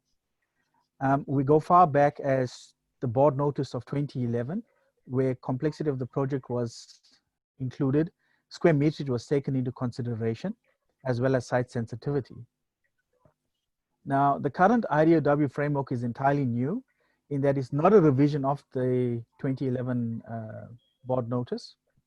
And the fundamental difference is the interpretation of complexity itself, which disregards square meterage and rather relates to factors that determine the complexity of the different building types, which is discussed later on. Moving on to those complexity factors, we're going to just look at 6 for today's discussion. The first one is utility, which refers to the use and the program of a building and the nature of the program. And a number of different uses within a building will influence a complexity thereof. We have an example of a single-use building, and which may have a very simple program. You could have multiple-use buildings. Generally here, the program is more complex, and ultimately we have mixed use, which is designed to accommodate a range of uses. So complexity factor 1 is utility. Moving on to 2, we look at the structure. And this relates to the systems, the elements, and these are key design informants. And these ensure that the building will be able to withstand the internal and external loadings. And this forms the basis for detailed design by the structural or civil engineering consultants. We have single-story structures, which could be conventional structures, and they just need standard codes in terms of design and compliance. And they could range from simple to more complex types in terms of use. Next, we have multiple story structures. These are generally more complex conventional structures, also based on standard codes or designs. And then in structure, we have non-conventional structures. These are derived from alternative technology and systems and are subject to a rational design. Complexity factor 3 is building technologies. So what goes into the building? So we look at the various building systems, methods, and materials. These also inform the complexity factors of the buildings or installations. And these could be conventional building technologies based on standards and codes, non-conventional building technologies based on rational designs, and they could be innovative, as well as indigenous technologies based on indigenous knowledge. Over and above that, we have high-tech technologies, which include specialized design, advanced methods of fabrication of materials, and so on. Complexity factor number 4 relates to the building services itself. And their coordination are critical design informants, which must ensure optimal building performance, ensure safety, comfort, and the functionality required. Now, the greater number of services in a building, the higher the complexity rating. In terms of services, we look at things like the mechanical, electrical, electronic fire detection, alarm system, smart integration. In terms of energy efficiency, we're looking at where the architectural professional is now responsible for the energy responsiveness. And bulk infrastructure relates to the investigation of bulk services and recommendations for new or improved requirements. Complexity factor number 5 relates to urban context, and here we're talking about the incorporation of social and economic, spatial design requirements, and ensures the building is adequately responding and enriches the urban context. The design brief is a collaboration with specialists, special consultants, including urban designers, town planners, heritage and environmental consultants. And we look at when we look at site sensitivity, we're talking about the social impact, the cultural impact, as well as the heritage and the environmental impact. In terms of land use management under urban context, it's the compliance to local authority regulations or restrictions in terms of land use management and the possible interventions required. In terms of health and safety, occupational health and safety, this relates to the design and specification of the building and safety during construction. Professionals must be aware of the OSH Act regulations with regards to the designer. That's a separate topic on its own, but for today's discussion, under OSH Act, under occupational health and safety, the detail and design, the coordination with other consultants and contractors is what's really important with regards to complexity factor number 6. Moving on, how does this relate to the complexity rating, the project's complexity rating? So those factors, how do they relate to us? Well, we have 3 levels. We have a high complexity, denoted by A, B is medium complexity, and C is low complexity. Let's look at low complexity. Here we simply mean simple buildings or groups of buildings in a uncomplicated grouping with low impact on its environment. I'd like to stress at this stage, this determination of project complexity is from the 2013 IDOW document. And this was included to give further clarity because in our interaction with VAs and RPs, these were the same queries. What do these complexities mean? So we've not created anything new in this IDOW team. This has been adopted from the previous policy document, and we believe it's consistent throughout. So moving on, low complexity structures with low performance requirements. It's a very simple and it's utilitarian in its character, in its design and detail, which means it's constructed using standard low technology building methods. And this requires a minimum of mechanical, electrical, and services or equipment, and basic civil works in terms of infrastructure. Moving on to medium complexity projects, these are defined as buildings or groups of buildings in a relatively uncomplicated grouping, whereas previously we saw it was a low impact simple. Here with medium impact on its environments. And what we're saying is structures with medium performance requirements have an average character, design, or detail, and have an average or require an average level of mechanical and electrical services or equipment, and require non-complex structural and civil works. When we refer back to low, we saw that it was a very basic requirement on structural and civil works. Moving on to high complexity projects, these are large or complicated groupings with significant impact on its environment. And the structure requires high performance, has high performance requirements. It's quite sophisticated in its level of design or detail. And it's in response to specialized requirements, and it incorporates or may incorporate large or specialized mechanical, electrical, and other specialist installations. And this could be or will be of complex structural and civil works requirements.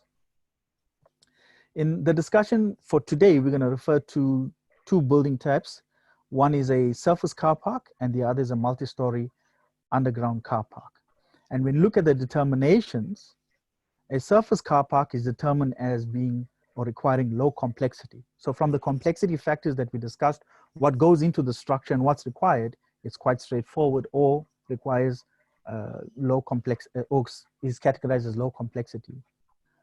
In terms of the multi-story underground car park, it's high complexity. So compared to the surface car park, the design detail, the types of materials, this type of design, the compliance requirements, the services that go in are vastly different from a surface car park.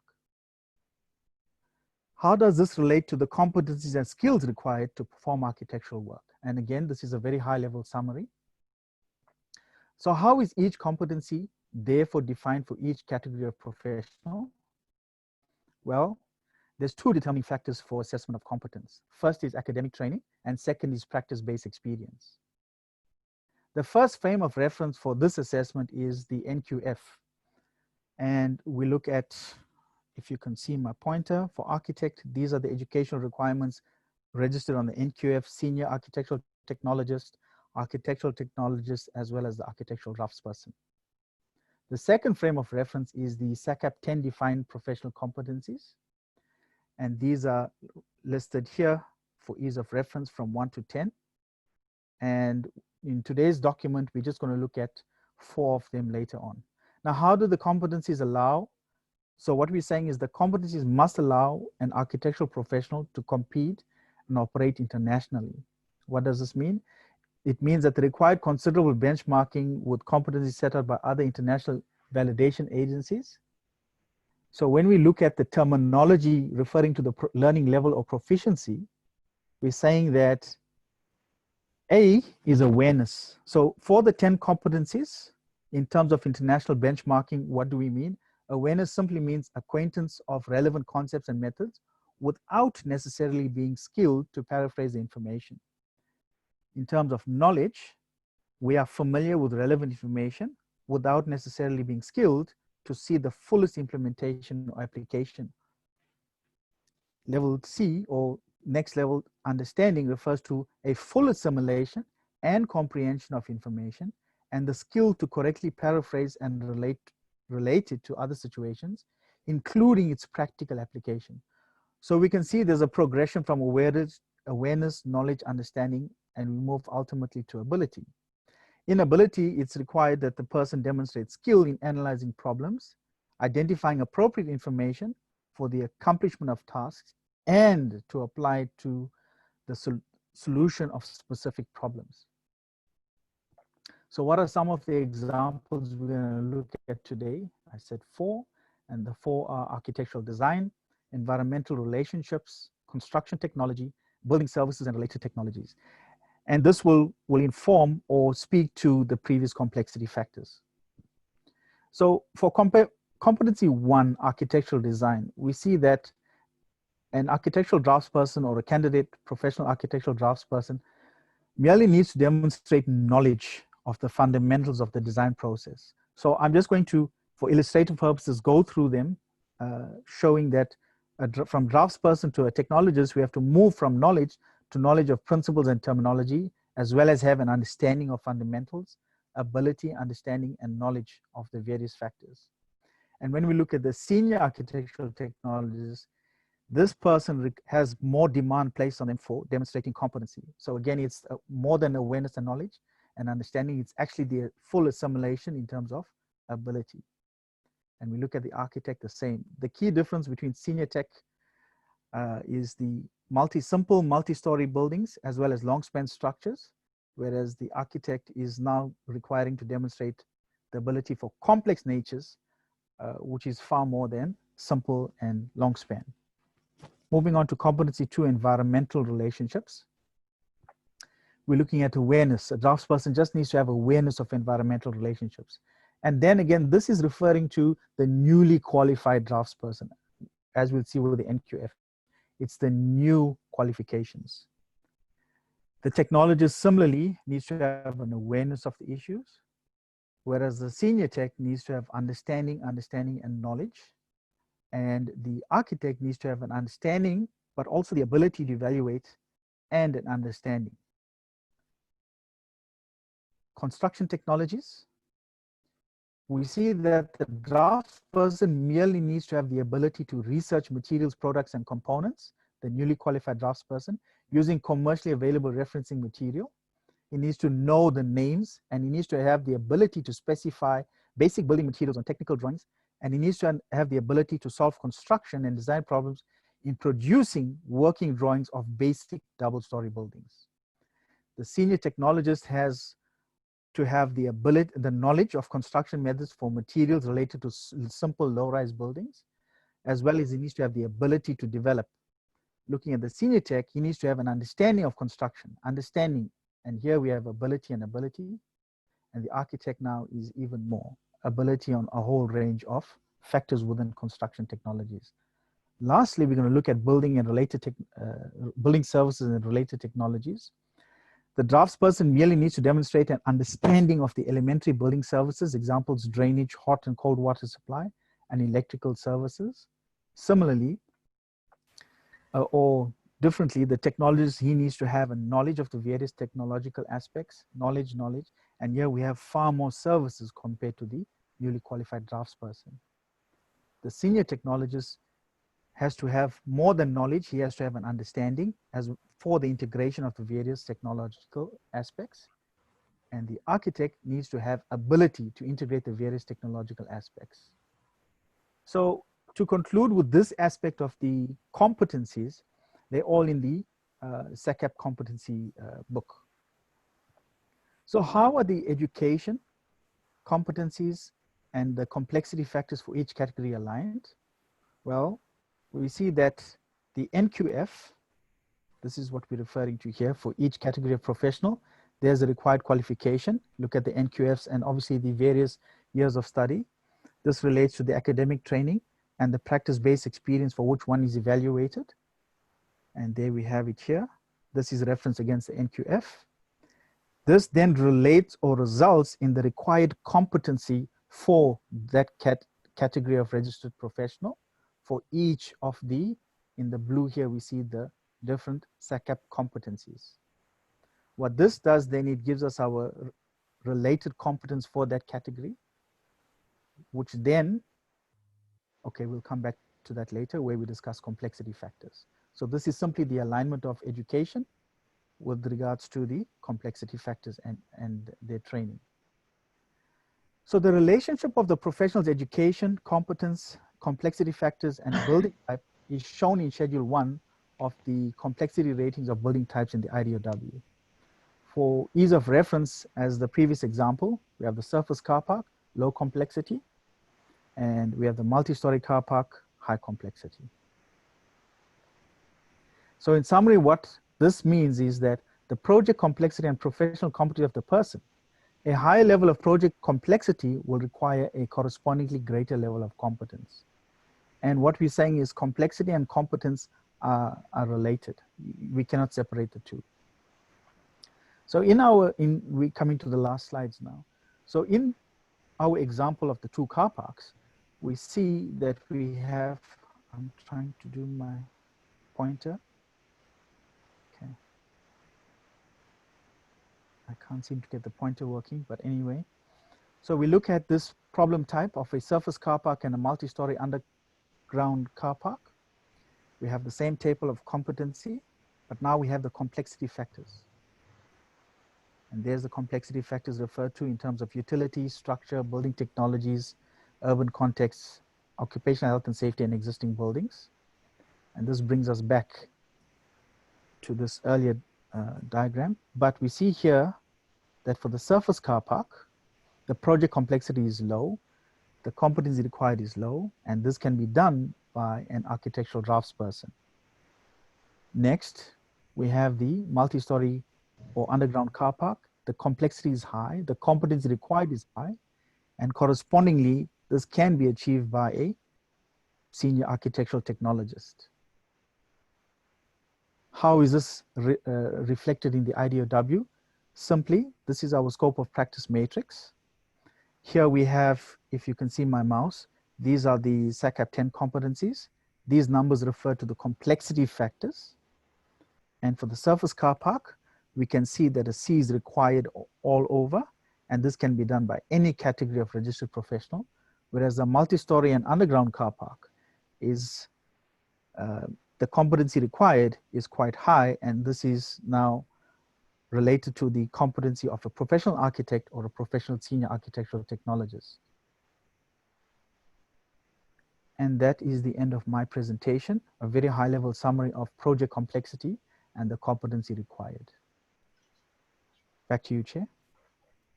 Thank you, Kevin. Thank you very much for that presentation. I hope this clarifies the issues of levels of complexity.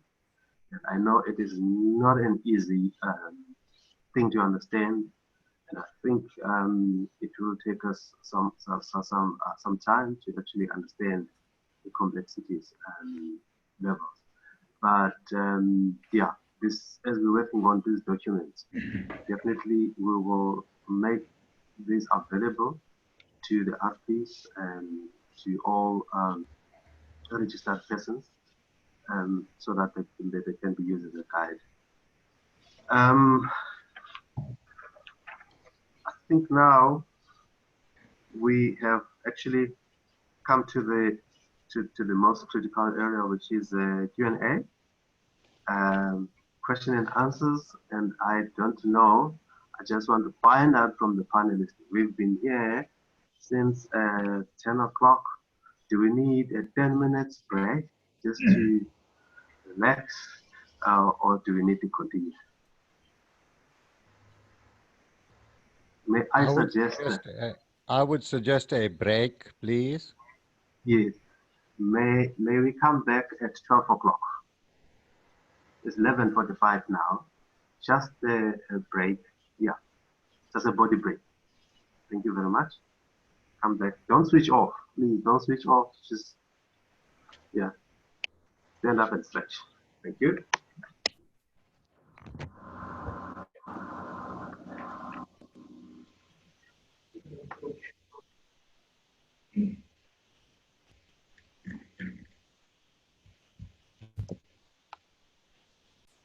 And I'm allowed to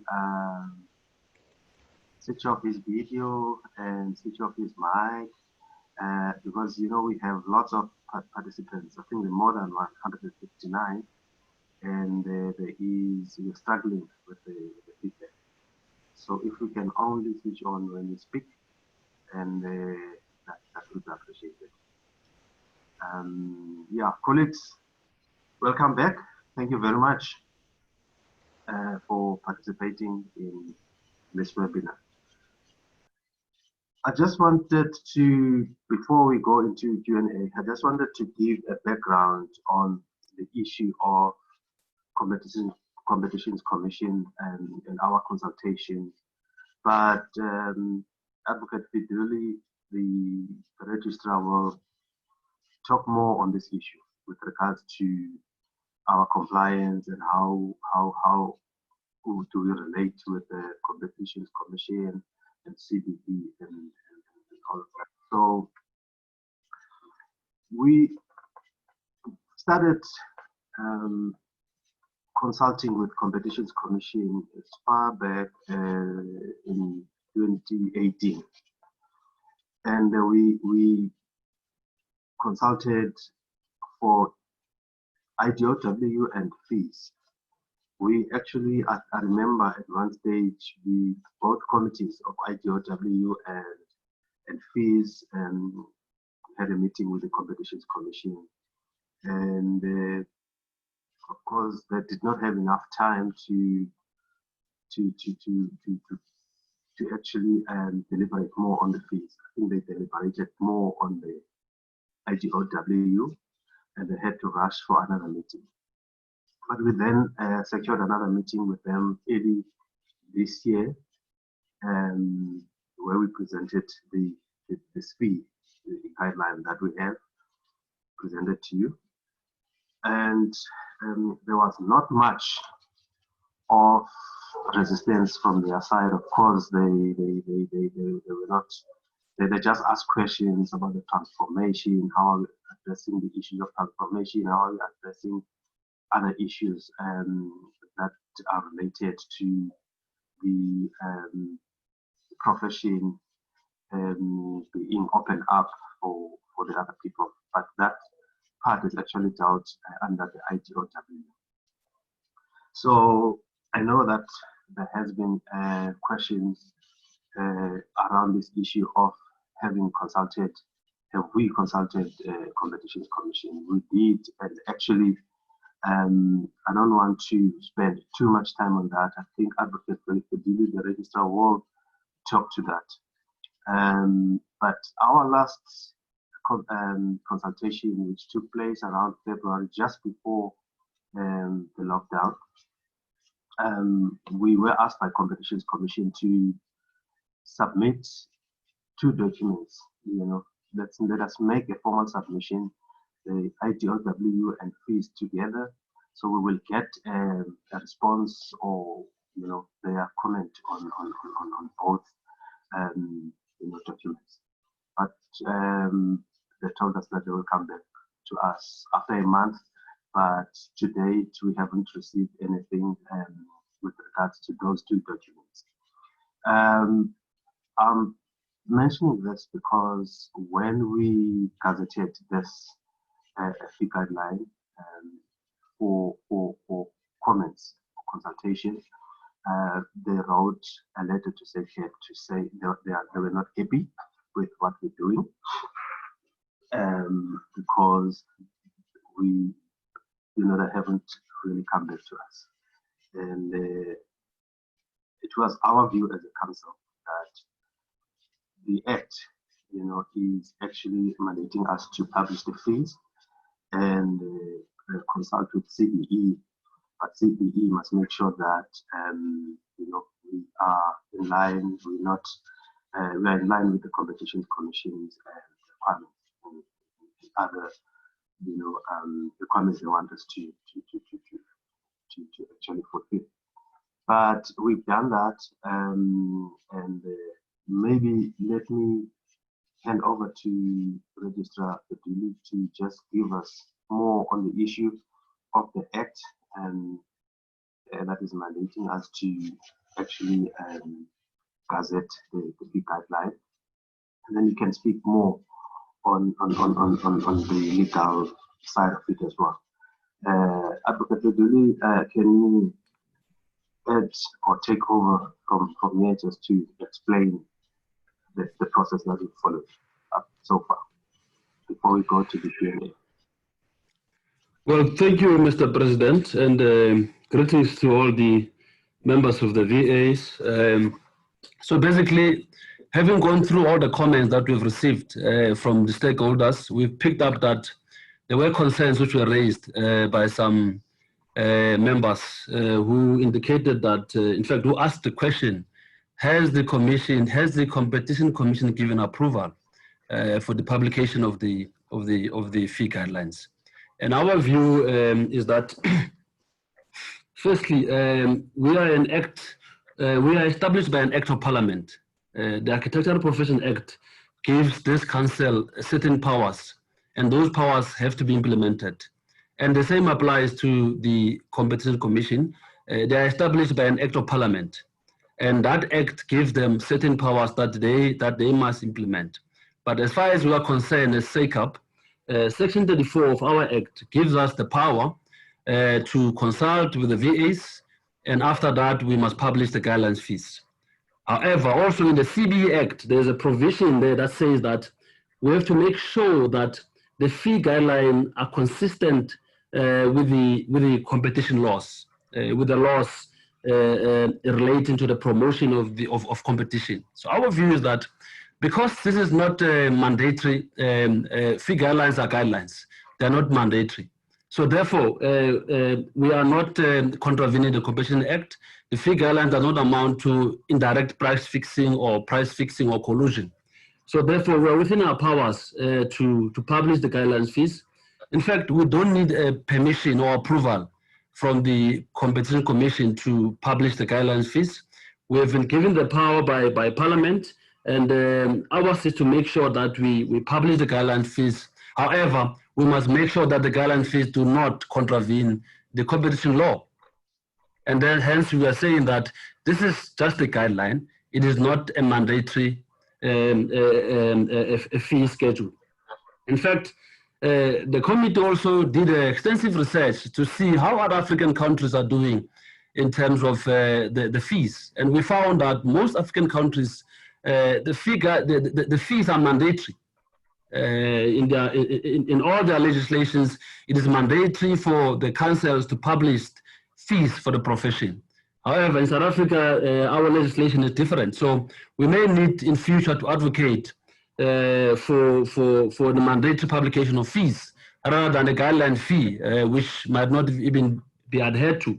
We've noted that you know, some RPs they price below their costs, you know, driving fees down, and it has very bad repercussions for the profession. So we need to, going forward, try to advocate for SACAP to have power to publish fees and not guidelines. That is that from me, President. Okay, thank you, Registrar. Thank you very much, colleagues. I think we've reached that stage of the Q&A, the questions. I'm going to start with the ones that have been put here on the Q&A tab. I think those ones that we have already addressed, I will just keep those. I think I'll start with the one on top. It's 24 at the moment. For R&R on repeated buildings where these are identically designed yet needs to be repaired and renovated, how does the guideline address this, as they may have a different set of issues wrong with them, or they could have a similar spec to upgrade them? Is that question clear? And basically, I mean, even the panelists are free to respond to these questions. It's actually not restricted to the fee committee, but we can try and address these questions. Is the question clear to everyone? Yes, Chair. Unmute.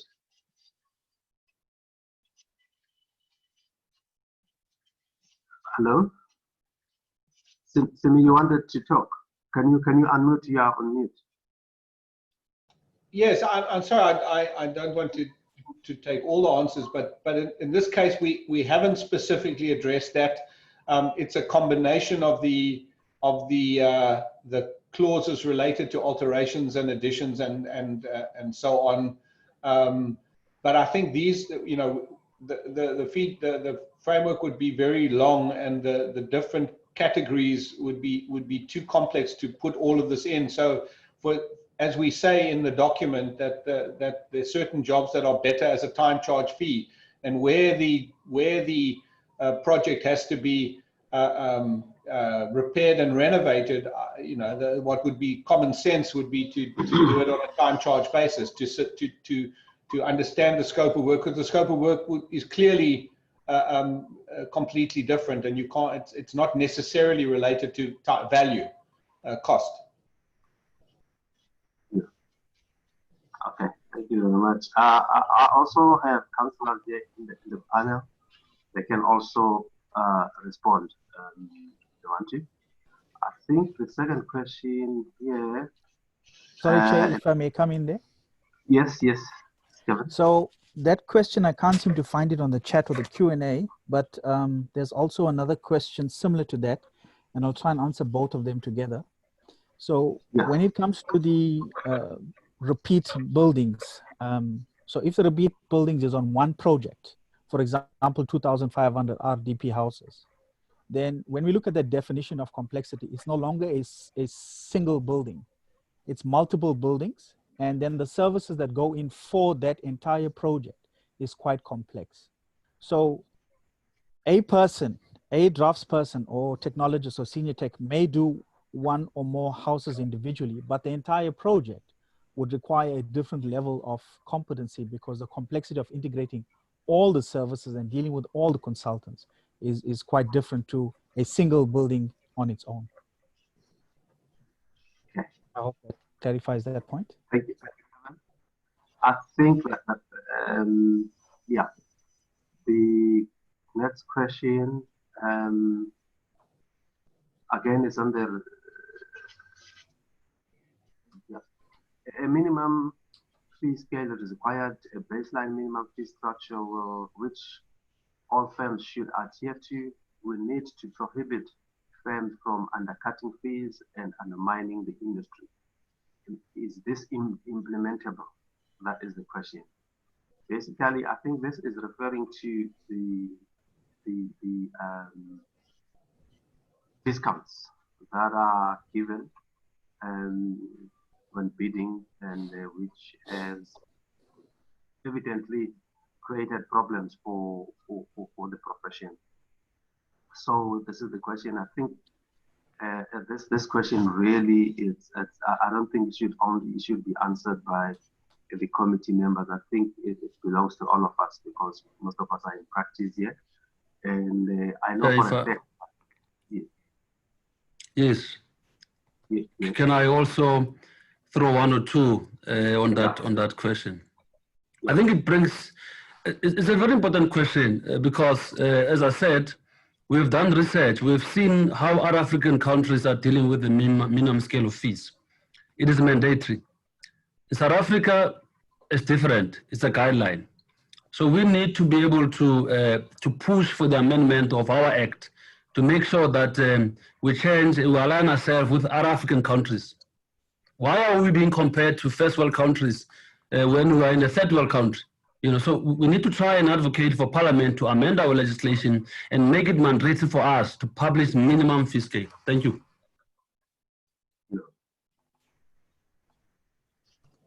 Sorry, Chair.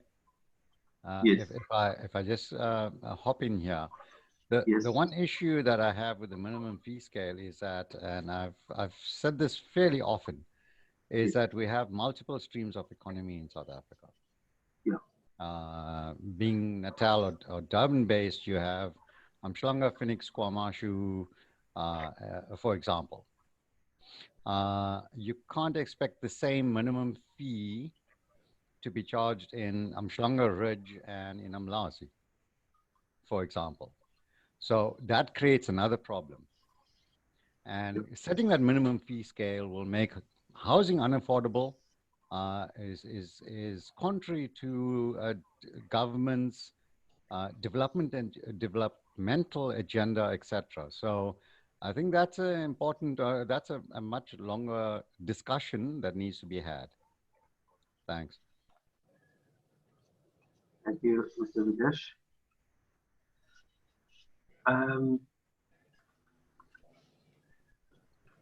Simi? One of the we have discussed this, and I think the registrar has given us a view that is going to, as I understand it, that's a council is going to try and push for a minimum fee scale in order to try and address the issue of the undercutting, which is essentially resulting also in poorer service. I mean, and that is a problem. But at the moment, it would seem that it also falls foul of the Competitions Act. So it's going to be an uphill battle. What we did discuss, which you didn't mention, Registrar, was the inclusion in the code of conduct, the SACAP code of conduct, where in the event of allegations of unprofessional service and complaints, the question of the level of fee, the level of deviation from the guideline fee, and the context of that level of deviation, of discount, if you like, would be examined along with the complaint. And I think that way, at least there's some pressure on the professionals not to excessively discount, where the result of the, if you like, the reduction in fee results in a reduction in service. And I think that professionals, and I said this earlier, but professionals have to really take to heart the question of the quality of the service that is on offer, and be clearer about what they are doing in each stage to justify the fee or the reduced fee. It's possible to reduce a fee. It just means that the service has to be reduced in relation to that, or be open about the fact that you are, in this particular instance, reducing the fee so that this is a loss leader project and it becomes a no profit project. The question is whether the service suffers from the point of view of SACAP and the mandate to protect the public. The question is whether the service suffers as well. But also, as you can see from the fee scales that have been the fee guidelines that have been put forward, and as Marata said, the reason that the SIRE data wasn't used raw, if you like, was that looking at the SIRE data, not only about fees, but also about the level of expenditure in IT and in training, which is abominably low amongst professionals, and as well as looking at the salaries, which is not totally comparable to similar professionals. When you look at those three, you realize that you're in a situation, especially with fee reductions, which is not a sustainable industry, and that's what's happened, a profession, and that's what's actually happening at the moment. So the pressure on less fee reductions and a proper service is there, and SACAP, I'm sure, is going to do all it can to uphold standards and to ensure a sustainable profession. I think those are the two. Certainly, being a member of the fees committee, that's what I've been asked to be part of, to try and put a framework in place that allows for a sustainable profession and at the same time proper standards that deliver the right kind of project and protect the public. Thank you, Simi. I think can we go to Mr. Hank Lawrence? He has raised his hand, and the next, I think Mr. Videsh. I think we've dealt with Mr. Oh yes, Mr. Videsh, Bourdieu, and Mr. Jacobus Host, and AJ. Those they raised their hands. Yeah. Okay. Thank you, Charles. Thank you, Mr. President. I think Sami has basically answered or in his answer addressed my comment that I wanted to make, and that is that this fee scale, although it is very complex, and although we all hope that it could be simplified to a great extent so that we can use the document better, and although there are a couple of issues that we from SEPA's side wanted to have addressed as well, first of all, this document is based on actual data. It is based on a condition of our profession as it stands at the moment, or as it was last year. It's not, I mean, the last year's survey has not been factored into this yet. But it is based on real data, and therefore there is a scientific basis for these fees. And in any undercutting of these fees, it simply means that either the practice, if it wants to provide the full service, is not going to be sustainable, or you have to cut your services to make it sustainable. And that is where the quality thing comes in. And it is important that South Africans, every single South African, gets quality service, whether it gets it from a lawyer, from an architect, from a doctor, from the Pick and Pay, doesn't matter where. Every single citizen of this country is entitled to quality service. So if you undercut the fees without making sure that your client understands that they're going to get a lesser service for that undercut fee, you are in fact running foul of the code of conduct. And that is the only reason why SACAP can actually perhaps find argument for an absolute minimum fee, and that will be in the protection of the public and nothing else. I also, just before I leave, I just wanted to say that, or I wanted to thank this committee for actually doing this work so extensively and so comprehensively. It's the first time in many, many, many years that this whole scale of fee has been under, call it investigation and review to this extent, and for using the data that they have used to do so. And also thank you to SACAP for giving us an opportunity to talk about it openly amongst the professions who were all invited to take part in this discussion. Thank you for being so open about it and consultative about it. Thank you very much. Thank you. The next hand is Mr. Videsh. Can you Thank try you, and be as short as possible, because I think a lot of people would want to contribute. Yes. Okay, thank you. I'll try to be as quick as possible. Thanks, Chair. The argument that the minimum fee scale or a suggested fee scale will improve service. Due to my positions, I see a lot of other professionals' work. And that argument then falls flat on its face, because it's not dependent on what people charge. It's more dependent on the person that wants to give good quality. I can go down the road to China Mall and buy a product ABC and then drive to Umhlanga and buy the same product ABC or a similar product at highly different prices, but the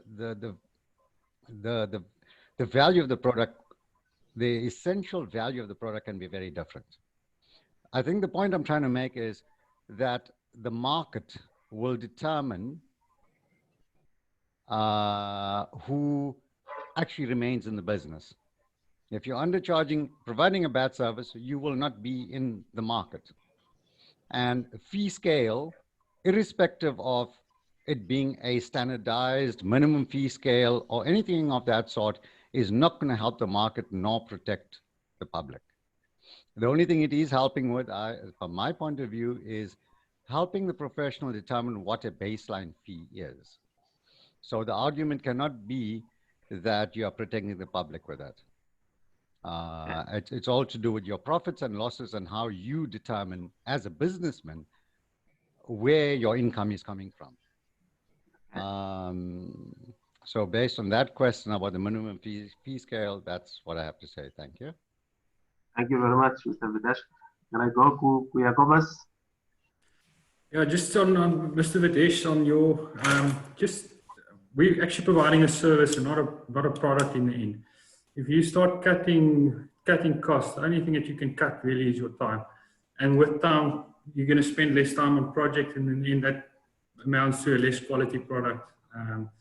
And because you're spending less time on the project than what should be. And I also differ. I want to also state I support the guidelines to be mandatory, or that there is a space created for a regulator. I think we need to, as a profession, stop selling our service short.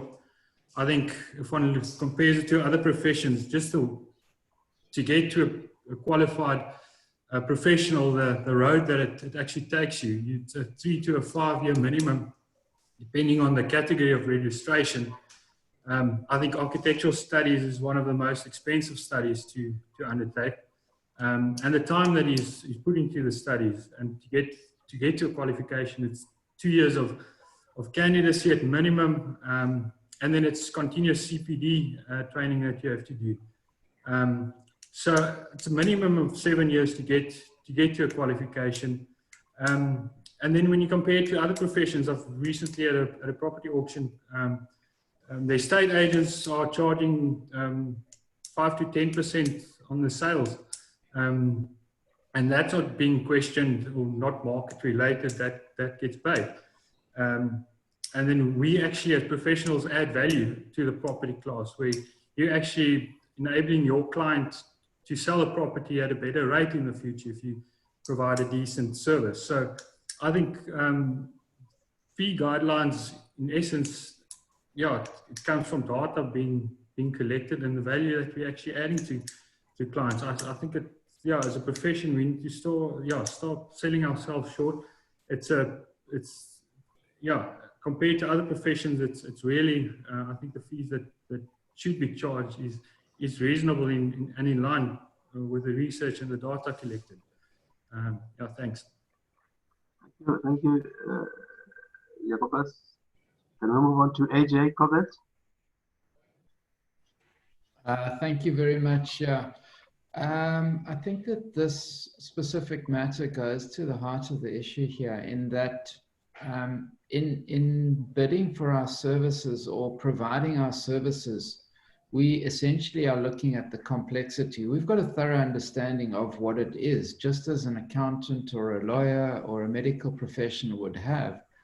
And it's very difficult for a man on the street, if you like, to be able to compare what services are offered by which different company. And that's why mandatory across the board is a starting point. And our problem is that we set it as the upper level of the guideline, and we negotiate downwards from it. It is, you know, it is a path to, it's a path to render our own services useless, for the simple reason that the public will no longer view this as a value-add service. Exactly as Yakuba said and Simi said far more eloquently than I did, but you know, in offering this service, we've arrived at a method for calculating it. We know what it costs.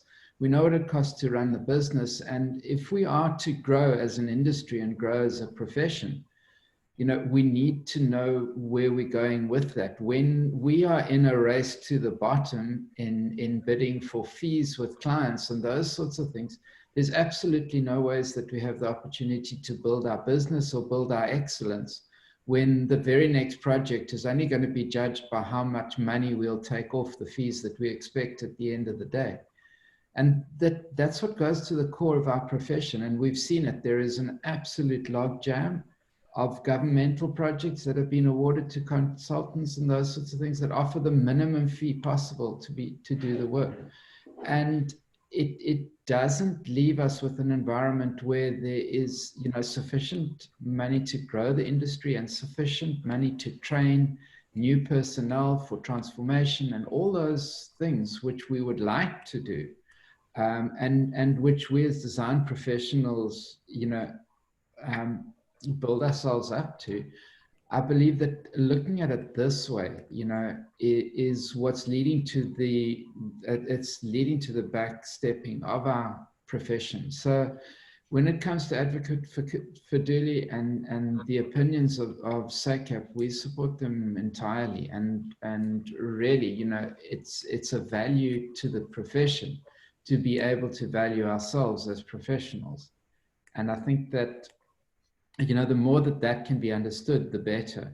I think in dealing with competition and those, we're simply setting the bar for entry into the profession with a fee guideline or with a mandatory fee. And if it's mandated, it can be a mandated minimum, but certainly it has to go very much hand in hand with the standard of services and our own act and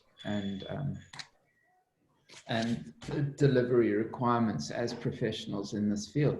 And that's what needs to be monitored more than the amount of discount that we can give to our clients. Thank you. Yeah. Okay, thank you, AJ. I just want to, yeah, because there's lots of hands around this issue. I know for a fact that there is a procurement bill that has closed on the 30th of July for comments. And in that procurement bill, there is a mention of practice note of 2003, which is actually dealing with the appointment of the consultants. There is that practice note, which is the one that has led to the bidding actually, or for fees. I mean, you know, competing for fees basically. And in that document, National Treasury have put it under a review. Have actually wrote next to it review, under review. And I think what we're trying to do as the councils, there is a forum of president of the councils. So we are looking at that a practice note to try and actually update it and provide the latest one, or maybe the updated one. And the updated one should really do away with the bidding. And I think without asking all of you, I know for a fact that none of the professionals want a bidding for fees. So I think we need to put our energy there as a profession, just on that element. I don't understand why. I mean, our Act actually mandates us to advise government on the issues that are related to architectural profession. So, I mean, our Act empowers us to do that. And for some reason, I think in the past, people advised the government on the issues of procurement, which affect us as professional, architectural professional, which affected us. I mean, like this one here, it has really created serious problems for the profession. And I think we need to exercise our mandate of advising the government on issues related to architectural profession. So this should be the one that we take it up as a next fight to actually fight for our livelihood, because this has really created problems for the future of this profession. And the profession as we stand now, the surveys show that it is unsustainable. But anyway, I don't want to take too much of this, but this is what we should look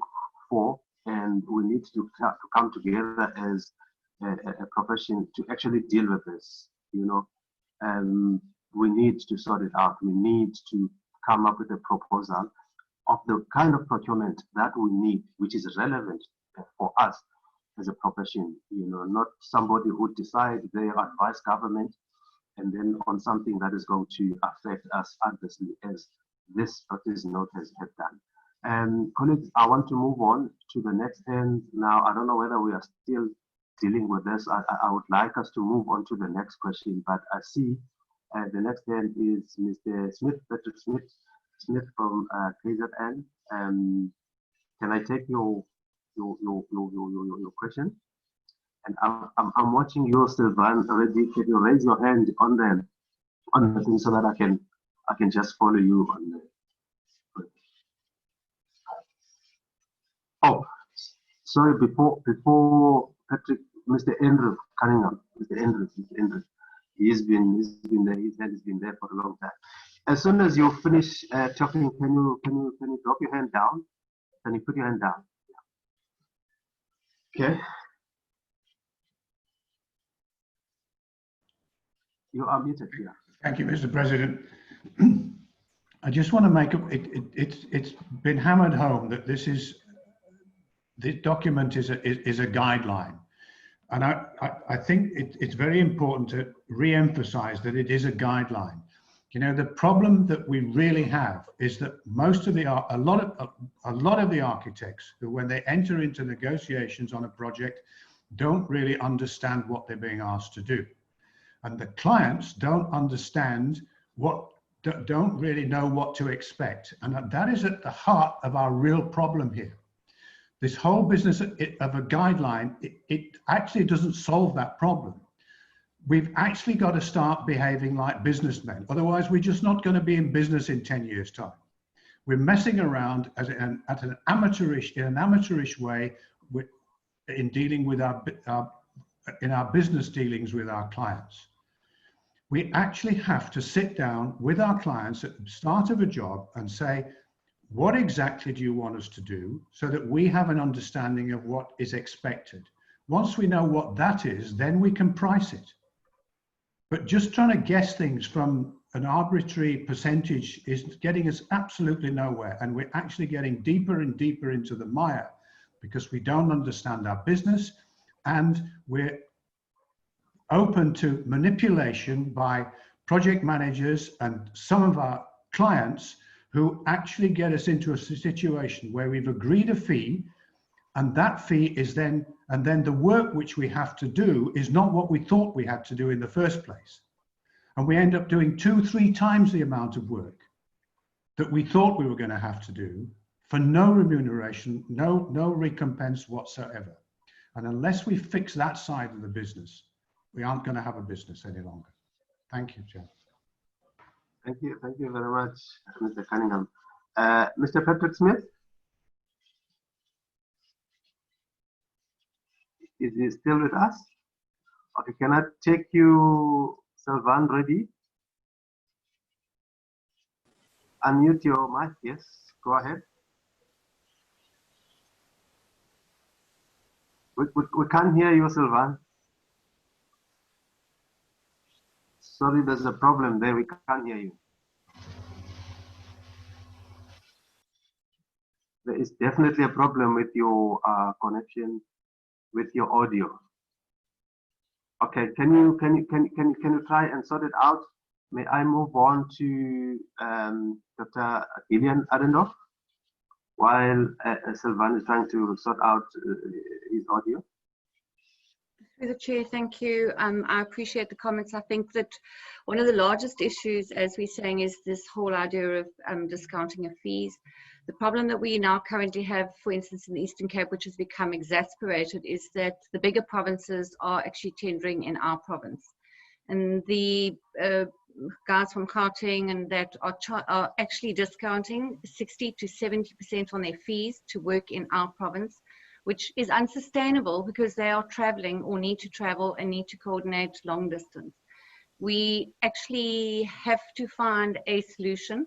Unfortunately, in these tenders, the client is actually questioning the professionals that are not discounting like that and actually almost insinuating that we are overpaid if there are so many companies that are prepared to discount at the rate that they are. So I think that we, over and above looking at resolving this issue, our members need to understand, as Andrew and as Simi have mentioned, they need to understand what they're doing to the profession as a whole. We are all in desperate need of work, but it doesn't help us to actually destroy ourselves in the process of trying to get work. So that is my input on the discounting. Thank you. Thank you very much. I think, colleagues, I think it's very clear. We all know that we are not happy as professionals, architectural professionals, around the issue of discounting. And I would suggest that we need to look at this only and let us come up with solutions. And I think we can actually set up a webinar on this one only, just on this issue of the discounting. And then I think what we need to do, we need to come up with solutions. We need to come up with a proposal that we can actually take to CBE and DPW, both, CBE and DPW, and even National Treasury. They are really available to actually listen to what we can propose at the moment. And I think if there is a stage in time where the councils, CBE, government, which is DPW, are working together, it is at this stage. And I think let us utilize our time to actually try and come up with a proposal. Yes, I don't want us to labor more on this issue now. I think we've dealt about this issue, and I think maybe from SACAP side, we can also organize a webinar just on this topic only. And what we need to do, we need to come up with solutions, we need to come up with proposals.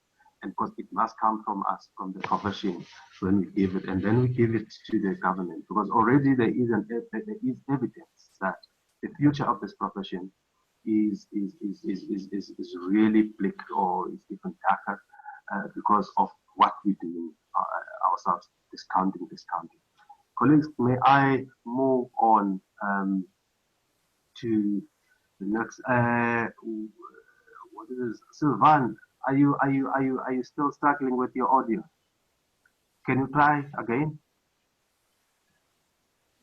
Sylvan, okay, seems to be having a problem with that. I think there has been. Let's move on to the next questions. Otherwise, the questions are increasing, and we are not moving on. Can we at least have that document so that we can read for ourselves? The documents are going to be made available, I think, on SACAP website. All the documents that have been presented here definitely will be made available. Hence, they were presented here. So that one, I can answer that one. I think the next question is, if these fees are more guidelines, how do we ensure proper financial professional practice within all registered companies? How are we sure that all professionals can adhere to them? I think, again, I would say maybe this we've addressed it in the sense that people are actually asking for possibility of mandatory system where the fees are mandatory, where we must not be shy. We must actually move away from a fee guideline.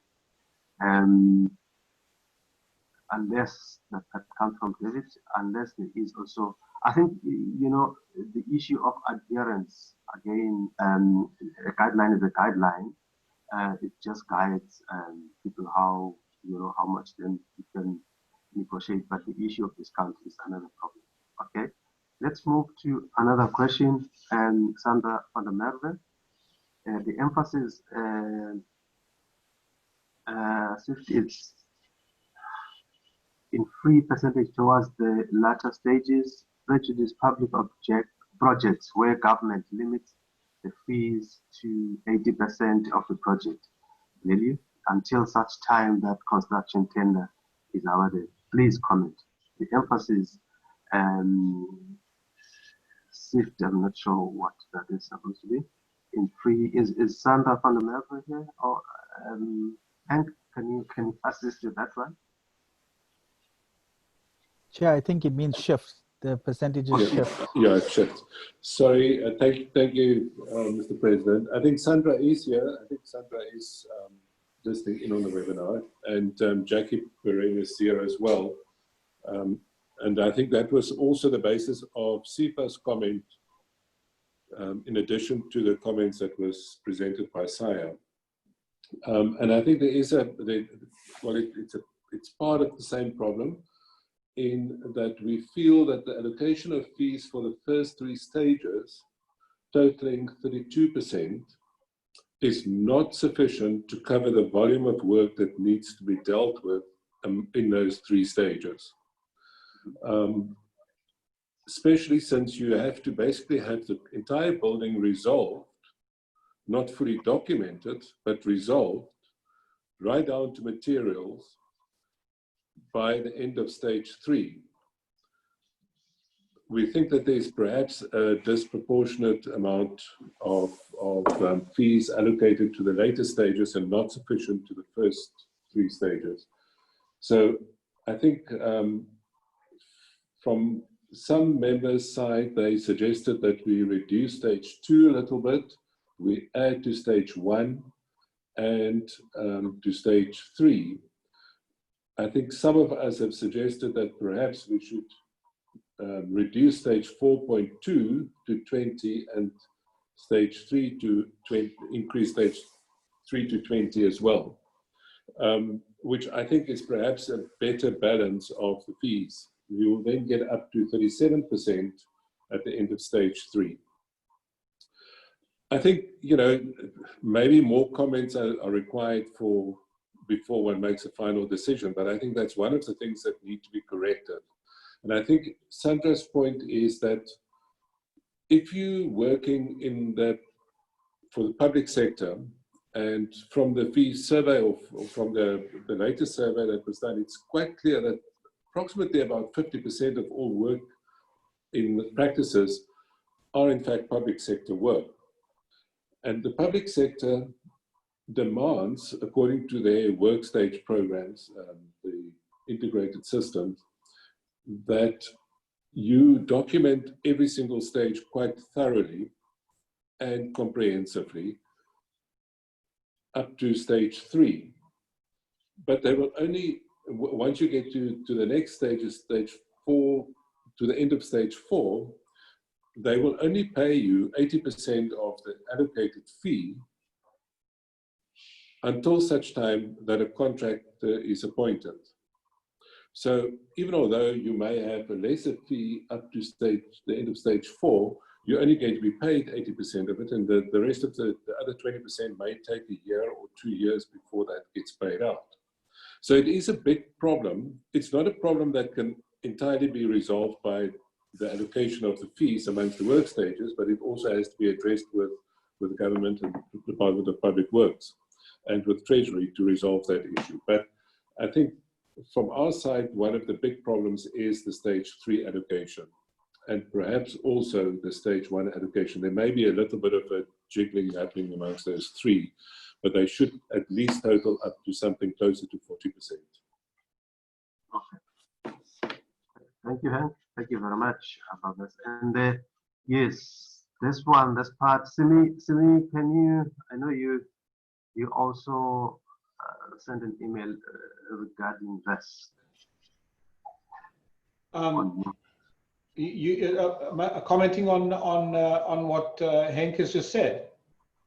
Yes, the allocation of the percentages per stage.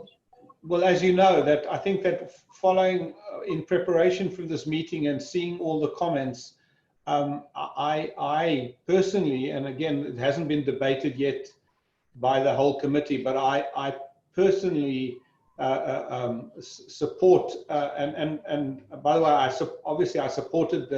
I do support the current document as it is, or I did support that. Now, having heard many of the comments and having had time to digest it, as you know, Mr. President, I wrote and said maybe exactly what Henk said, maybe stage 3 should be 20% and stage 4.2 should be reduced to 20%. So in fact, that's already in writing as a recommendation, as one part of the recommendation, mainly because of the emphasis that we have put on stage 3 and the emphasis that I mentioned today, that all design work down to the selection of materials, and as Henk says, the building should be resolved, not documented, but resolved in stage 3. So when you can go to stage 4 before you've completed stage 3, but you can't claim the full fee until you've done all the work.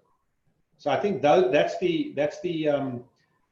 is why it remains to be for the committee to decide to adapt those figures.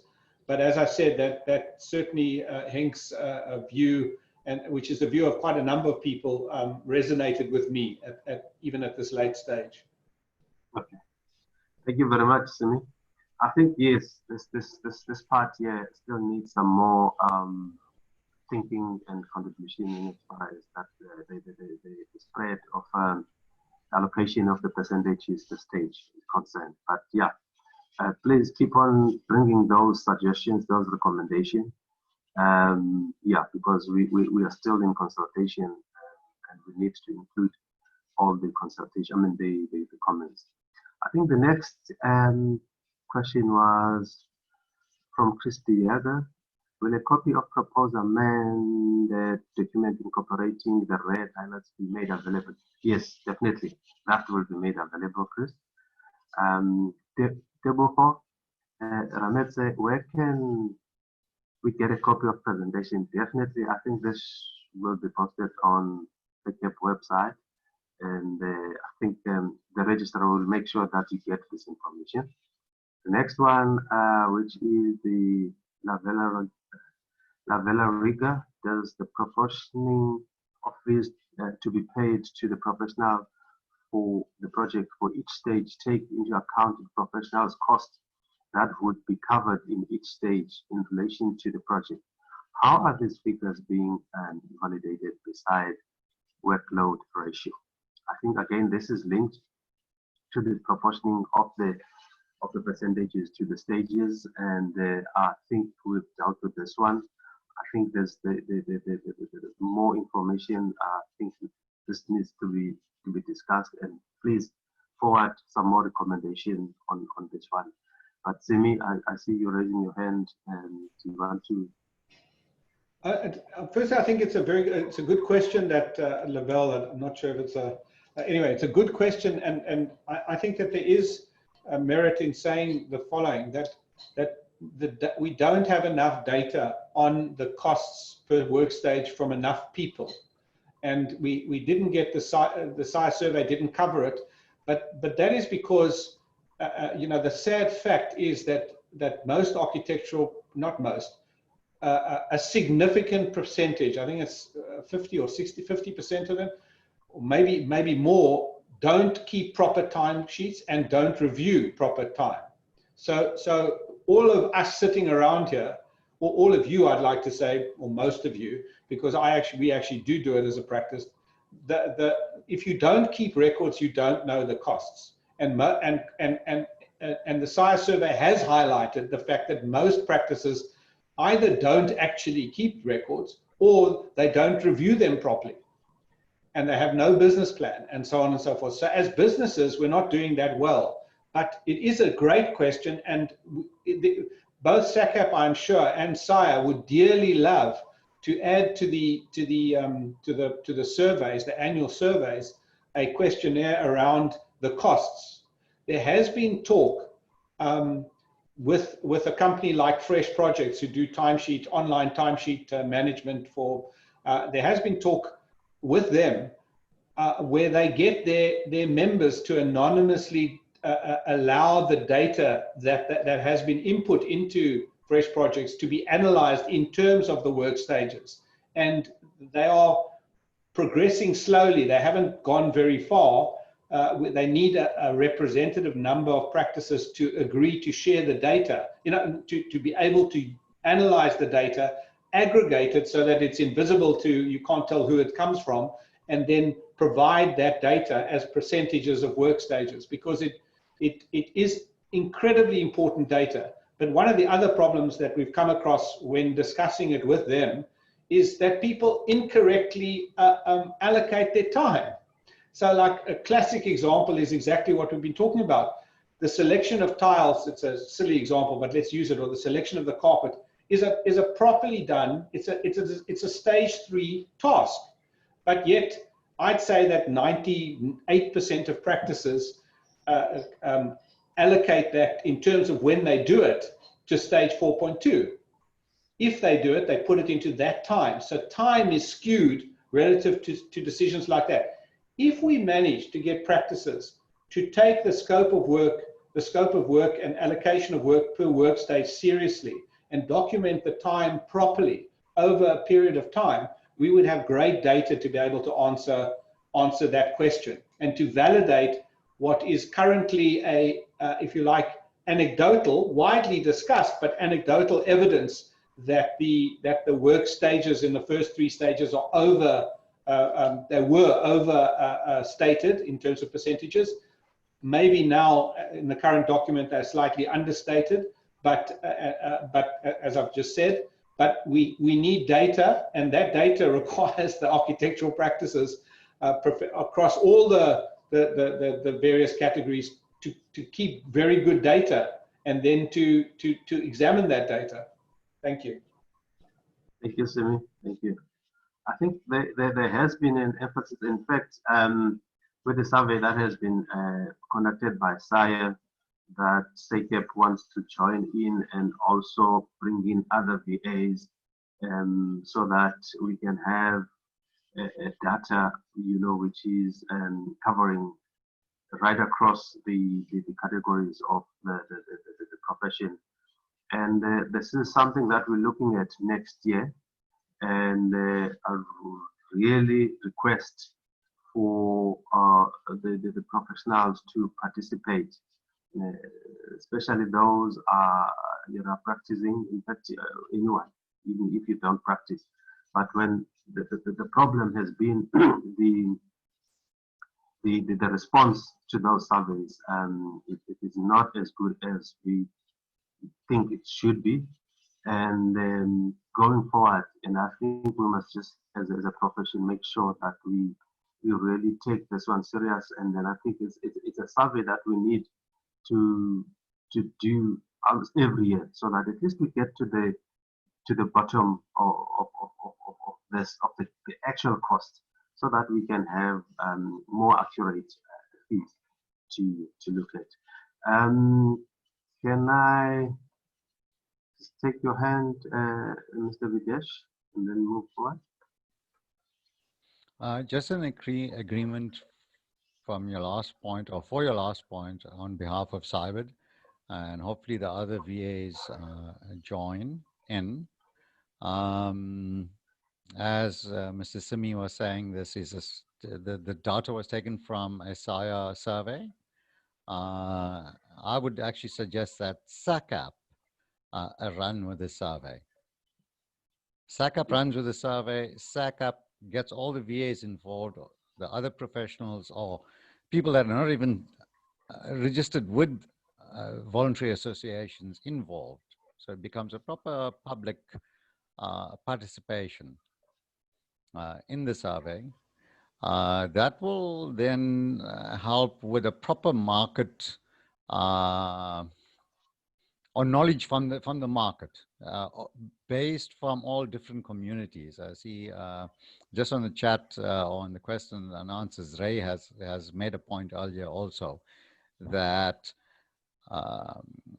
there's different communities, as I pointed out. South Africa is made up of multiple economical streams, multiple types of communities, and all of that needs to be taken into account, and not just one kind of economy. So thank you. Thank you very much, Dinesh. I think the next question is from Dean. The BIM requires extra drawing time. Sometimes clients are not willing to pay extra for. Clients see the final drawing and not the work that went into it and are unwilling to consider the cost of this. I know that there has been a lot of issues around the BIM or comments around the BIM when we went through the comments. So is there any comments on this one, or questions or more clarifications on this one around the BIM? So can we try, and it seems as if it's costly to actually use BIM, and there seems to be a proposal to actually use this as an extra cost specialist. Before I come to you, Mr. Videsh, I know that we did spend a lot of time. Simi, can you remember what did we say on this one around the issue of the BIM? I know we listed some of the specialist work, or maybe an extra on top of the standard service. Where did we list this one? What I said was that that we did discuss it, especially in the view of the context of all of the number of comments we had about BIM. There's no easy answer, but what clearly we said was that the basis of the fee guidelines has been deduced from practices that have a large but varied use of let's say CAD software. So in a sense, we said that the way the guideline fees are framed at the moment, again, average size practice performing for it's all about this is basically mean or average data. So the question of BIM is deemed to be included insofar as it is an aggregate of all the project data that we got, and BIM was definitely included in quite a number of them at various levels, as was the use of just ordinary CAD 2D data. So this is an average. Of course, if you have full BIM protocols up to BIM level, whatever it is, 300 or 400, whatever they're called, I don't even know, then of course you must negotiate. These are guidelines. It's the same, the response to quite a lot of questions on this thread over here on the Q&A is these are guidelines, and they don't apply in the instance that you're asking about. In that instance, make the case for why the fee should be A, B, or C. That's the point. Later on, and years to come, we may be able to be more sophisticated in terms of understanding the relationship between BIM and the costs of production and the fees. But at the moment, we don't have that data. So you have to take this as averages and then decide, make the case for your own specific circumstance. I mean, for example, using AutoCAD Lite and AutoCAD, the costs are different. The training's different. The hardware is different. Using Revit with a full Enscape and all the other bells and whistles, the cost basis and the training is all different in terms of the workstation that you need, the data that you need. The cost basis is completely different. You need to make those cases. This is an average. That's all it can be at this stage of our evolution into a more data-centric fee tables. Thank you very much. Let's move on. I think Cheryl Durham. My email is has just given us an email. I cannot continue with this webinar. Apologies for leaving now. I need, okay, sorry. Okay, thank you. Let's go to the next one. Do we have, where is this now? Where is this now? Okay. Do we have too many stages? I think this was a question from Dean. As far as I'm aware, we still have 6 stages. I think we have not added any stages. So we still have those stages. Or maybe there is something that led to that question from Dean, but we still have the same stages as far as I'm aware. And then let's move. Simi, you wanted to say something? Well, I think I can. I mean, I think that again, it's actually quite a good question, and I've been involved in at the UIA level of a study. Well, it's at the beginning stages, but we've gathered some data about how other countries have defined it. And for those who know, REBA have, I think, 7, 8, or 9 stages, and there is actually merit in considering a 7th stage within or even an 8th stage and a 9th stage. And those ones that could be considered are stage 0, which is pre-project. And that, in fact, I think SACAP PROXA have introduced a stage 0. There's also the stage 7, which could be post-occupation, which is also could be a consideration. And the third is the question of whether to separate the technical design elements out of stage 3 and even out of stage 2, because there is that split between those 2 particular types of design. But in the end, right now, the decision was to stay with the 6 stages that we've got. There probably can't be less than that, because if you think about the building blocks of decisions that need to be taken at various stages, you would, if you consider that, I think these are pretty much the minimum stages that are needed. You need to have a concept before you can develop that concept. You need it signed off and so on. You need to have the developed design before you can do proper technical documentation and coordination and so on. So we think that the minimum number is 6. It could definitely be 7, 8, or 9. Thank you, Simi. Then the next question, I think it was Lavella Riga. What is the professional composition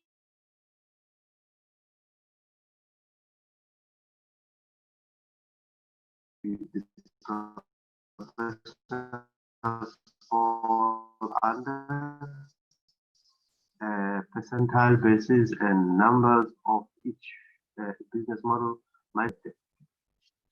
Okay, I think again on this one, I think Murata has indicated, I think in his presentation, how one of those, I think we had micro, macro, large, medium, small, and micro. You know, those it actually covered a lot. And then if you look at that presentation, I think we'll make that presentation available, because that presentation, they actually took it from SIA survey, benchmarking survey. Yes, I think, yeah, unless I have not covered this one, I think that information is available on that presentation. And then from Ian Alexander, the presentation of competencies does not seem to address all the management processes in dealing with the PM and building delivery process. The first 2 levels of registered competencies have no training in law and contract management, and consequently cannot perform the services. I think that is the question around the competencies and the complexities. Maybe Kevin, can you attempt on that one? So, Chair, we note the comment and we would agree with the Ian there. And this is based on what the SACA qualification is for architectural draftsperson and technologist. So that is noted, and I think he's not asking a question, but he's just pointing out that theoretically, in terms of the project management, the first two categories do not have any training at that level in terms of law and contract management. So I think he's just making a note. I do not have any answer unless somebody else has an answer to this. Okay, thank you. As Jennings, I circle back to the requirement for an implemented minimum P6K. This would ideally limit the undercutting of fees, expanding the scope of works for draftsmen, etc.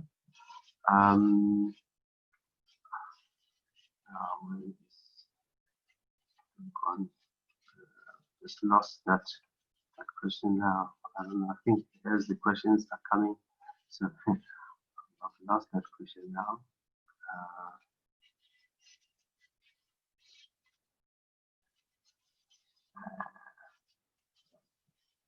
Sorry, I'm just looking for that question now. But okay, I don't know. I will come back to that one. I think that the question coming from Dean, does this fee take into account the different registration categories and undertake the same complexity of work?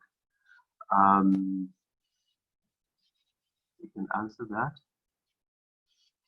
Try.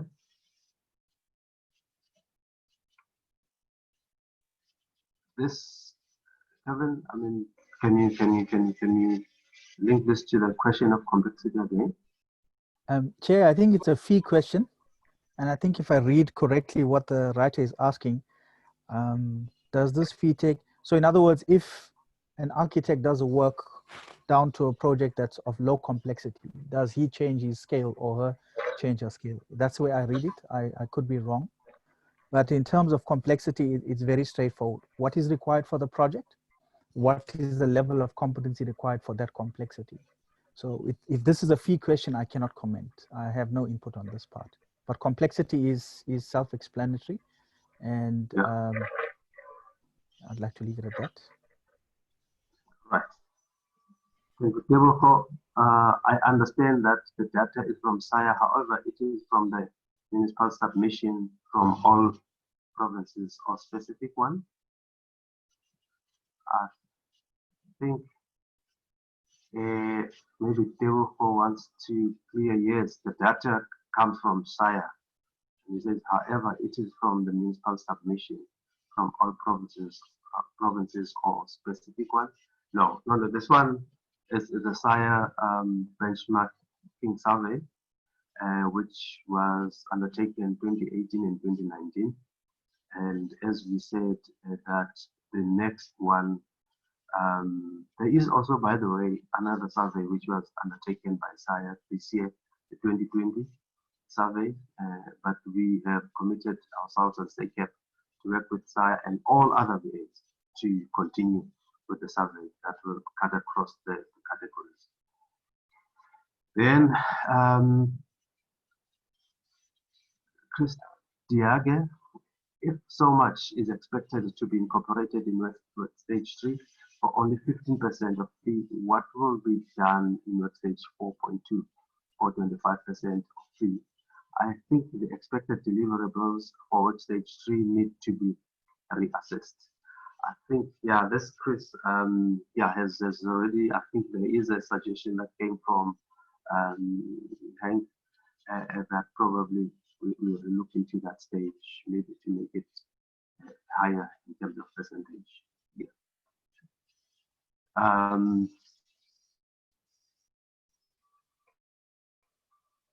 Lavella Riga, if it is a guide, how is that the SACAP has sent out emails in the past to registered professionals, stating that professionals are undercharging.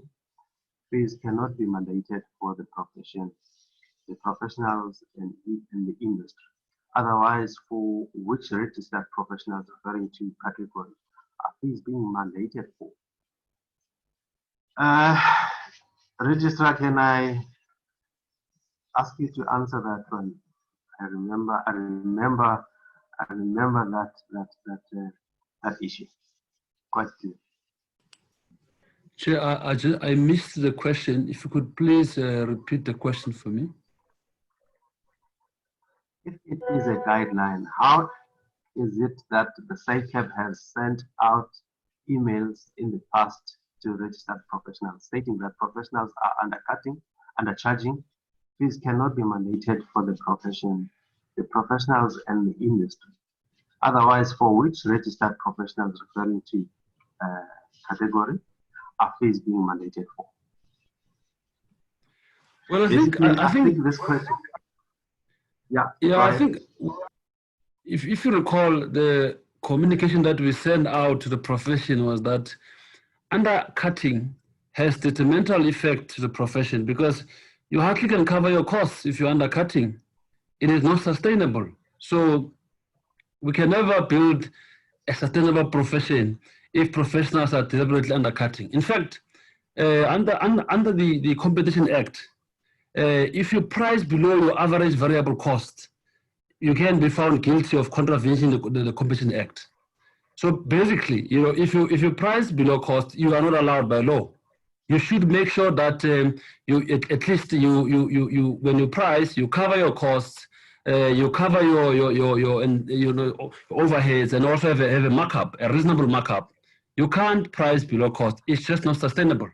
So and that has nothing to do with the guidelines, because the guideline is there to guide you to say this is how far you could look at charging your client. However, that's not mandatory. You have to look at your cost, look at what it costs you to provide a service, and then from there, charge your client. Yeah, thank you. I think anonymous attendee, I don't know who is that anonymous attendees, provide 24 hours per year of free legal advice to members of the public who qualify for this in terms of a means test. Can architects look at something like this for those who cannot afford the fees? The legal advice, I mean, he's comparing or he's making an example of the legal advice that is provided free, and then he is actually suggesting that can the architect or the profession, let's say the profession, look at this practice from the legal. Is there anyone who wants to attempt this one? Or the question, yes, Mr. Cunningham? Well, I think considering the fees that attorneys charge, it's quite easy for them to give 24 hours of free advice. But considering the fees that are being paid to architects and the fees that are being cut, there's I don't think there's any possibility of architects generally being able to afford to provide that kind of a service. We've hardly paid enough to keep the businesses running as they are at the moment.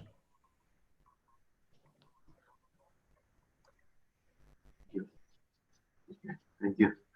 Thank you. Valeria, again, what is the intent purpose of the document? What outcome is the document trying to achieve? I don't know, maybe is that the fee document that Lavella Riga is referring to, or the framework? I'm not quite sure about this one. It says, what is the intent purpose of the document? What outcome is the document trying to achieve? Because as far as I understand, this is the consultation with the profession. And then we are trying to get all the inputs from the professionals to be incorporated into the fee guideline and the framework, so that we include all inputs, before we publish. Simi, do you want to also take that one? Yeah, yes, I think I would have hoped it would have been clear by now, but if it isn't, I'll state it like this. The document is essentially to guide both members of the public and the architectural professionals as to a average standard of fees for a full service, what is included in a full service and then what is excluded from a full service and attracts additional fees, and gives guidance as to what that should be. So a member of the public can read this document, complex as it is. We all know it could be much more complex. Reads the document, and if they have it explained to them and we discuss the document, they should have an understanding of the scope of service. And then they also, if they understand the basis of the fee of these average fees, they would understand that this is the fee required or necessary on average for a sustainable profession.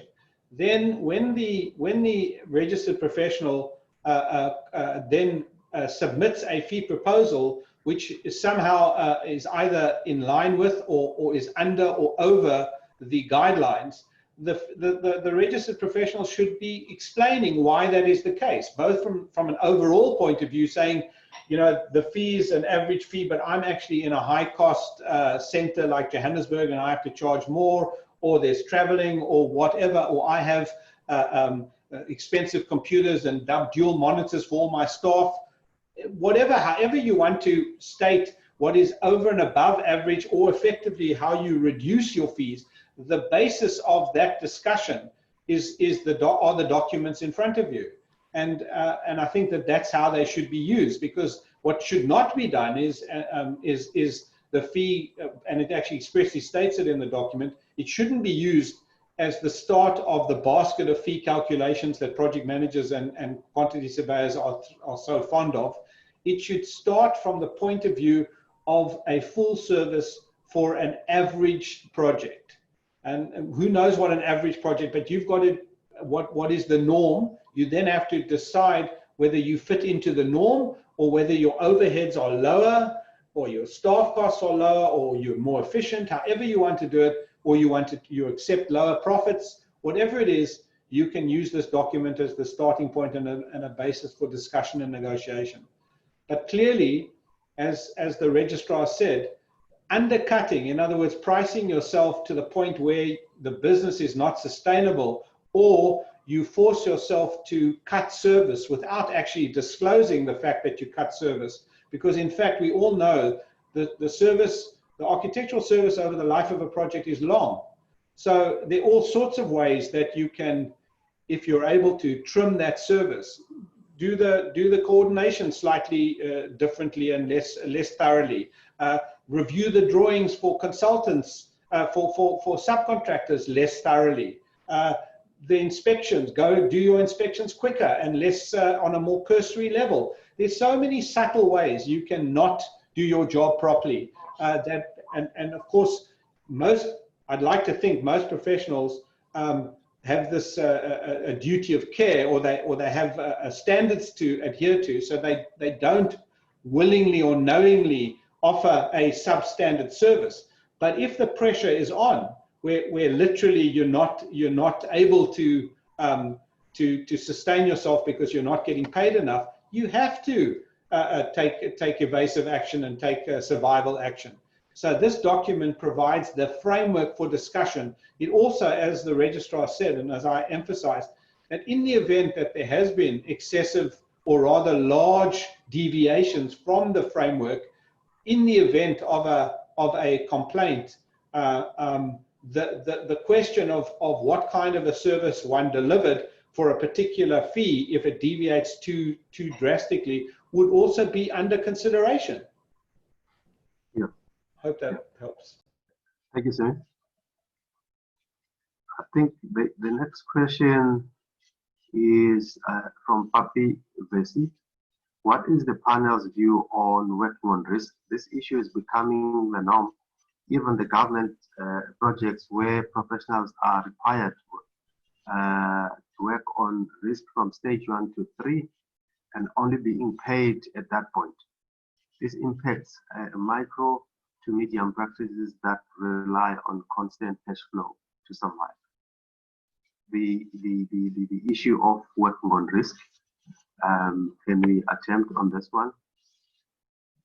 Everyone is allowed to participate or to give guidance from the panelists.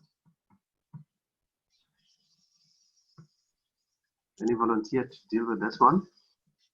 Chair, if I may. Yes. Thank you, President. I do not think that it's necessarily consultants working on risk. Remember, as a department, fees are paid as per completion of a stage.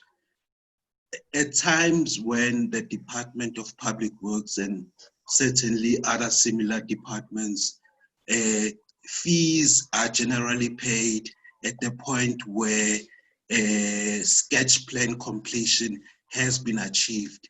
And this is really,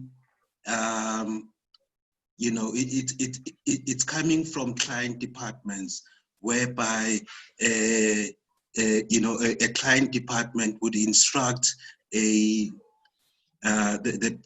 public works to say only fees would be paid to a certain stage. I'm not convinced that consultants, once appointed by particular government departments, they are working on risk. They are appointed and it's a contractual agreement between the parties, and they are certainly you know, entitled to receive a fee for the work that they've done. It's only in instances where particular projects that are done where, you know, you would be paid after sketch plan completion. I hope that clarifies the query, Chair. Thank you. All right. Thank you. President Luca, if I can just add in there. Yes. I think where the risk question is actually, we've seen a couple of tenders that actually requires, as part of the tender submission, that there's a design component requested to be party of that bid, and that opens up a whole competition between various members and the risk that one then needs to undertake. But I think where that could be addressed, perhaps, is in the Code of Conduct under Rule 4. Rule 4 clearly states what needs to be part of an appointment, and it sets out clearly the requirements of a architect and a client agreement. But I think where it's lacking is where it doesn't prohibit work to be done without an appointment. I think if there can be an inclusion in there that would limit, I think in the private sector where you undertake work for some developers with that, if the project comes into fruition, then you would be appointed and be paid as such. If there is a way of readdressing that code of conduct and allowing a clause in there that says you can't undertake work without an appointment in place, then at least if government tenders, you won't you can't supply a design without an appointment in place. So it would only be the scope would only be applicable once you've been appointed. Yeah, that is just my input on that. Okay, thank you, Thomas. All right, the next question from Stu. Practices must be in a position to manage risk and maximize profit. That is a comment. That is actually not a question. Thank you, Mr. Bastu, for that. The next one, Lavella Riga, how are standards going to be evaluated other than by the fees charged by architectural professionals? Let me repeat it again. How are standards going to be evaluated other than by the fees charged by architectural professionals?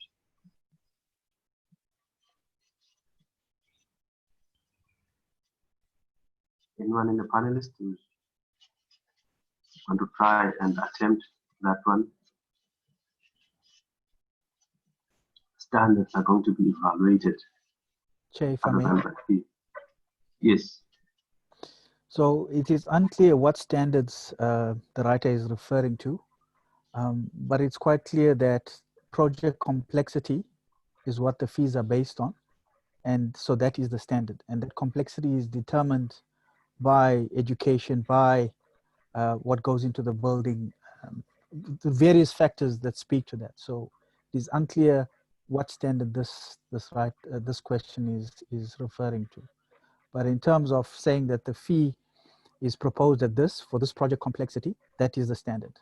It's unclear what other standard they are referring to. Yeah. All right. Thank you. Who is an anonymous attendee? Can I speak, please? Yes, you can speak anonymous if you want to. Let me go to the. Is anonymous? Can anonymous hear us? Does he want to speak? Okay. David, I understood SAIA to be a voluntary body, but the research seems to be more provided from it. How do we determine the level of bias, if any, from the conducted research? And does SACAP not have research-oriented professionals in-house to investigate and broaden the issue of fees research? I can answer this one. I think let us appreciate what SAIA has done, you know, and I actually invite other voluntary associations to join the forces, and all of us in the profession to join the forces and embark on this research. And we've been in talk with SAIA. We've used SAIA data as a base for the fee guideline, and hence we will always acknowledge and recognize that. And we want all other stakeholders of voluntary association to participate in this. Hence, as SACAP, we've made an undertaking that maybe next year, let me not say maybe, next year, we will definitely, you know, get on with this research, which is inclusive of all the categories and all the VAs, so that we can have a full representation of our profession, architectural profession. So to answer, I think this question has already been answered, because I think we've said it before that, yeah, we will definitely embark on this. And also just maybe to elaborate on this, CBE has a research arm. You know, there's a lot of maybe money sitting at CBE around the issues of research, and we also want to see if we can't tap in there, because the finances are also a problem in as far as the research is concerned. But I think it is clear going forward that we need to research our profession even further, and it starts with the practices, whether you practice as a sole practitioner or a firm, big, small, micro, large, medium. So if we start keeping the records of the data of what we do, because right now, hello? Okay, somebody is talking. Okay, let me finish off. Yeah, right now, this is, yeah, what we encourage you that going forward, I think let's keep our records so that we can make this data available, so that we can really have a very close or more accurate a fee guideline based exactly on the cost that we incur as the practices or individuals practice. Thank you very much. Is there any? If I may, yes. For those attendees who want to contribute, they can raise their hands, then I can allow them to speak. So, sorry, repeat that again, Monete. I'm saying for the attendees, like the anonymous, yeah, if they want to contribute or to ask questions, they must raise their hands, then I can allow them to speak. Oh, all right. Thank you. Thank you. AJ, did you want to say something? I'm in the clear here. No, it's fine. Okay. Ray Ramlal face okay. Okay. I think that's a comment. There is an alarming contrast between the recommended fees, that is from Terence Sheikh Lady. There is an alarming contrast between the recommended fees and those allowed for in the commercial development, which is close to 60% less. Clients do not support nor can the project afford this. Recommended fees, which are likely to make the projects unviable. Why then are we publishing recommended fees that cannot be afforded? I think that is the question from Terence Sheikh Lady. Say, why are we publishing recommended fees that cannot be afforded? So it is not clear who is not affording the fees at the moment. I don't know. I think maybe can we attempt on that one, Mr. Videsh? See you raising your hand. I could be mistaken or misinterpreting the question, but I think it relates to the point I raised earlier on about the multiple streams of economy.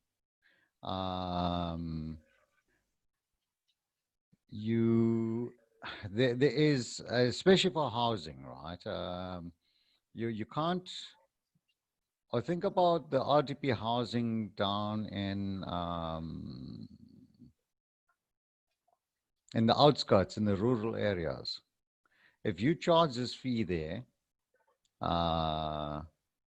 you're not going to get a job. I mean, that's where I started my kind of architecture, or how I entered the business, in small developments outside city centers. And no one's prepared to pay those prices. They can't. Not that they're not prepared to. They can't afford to. That's the problem.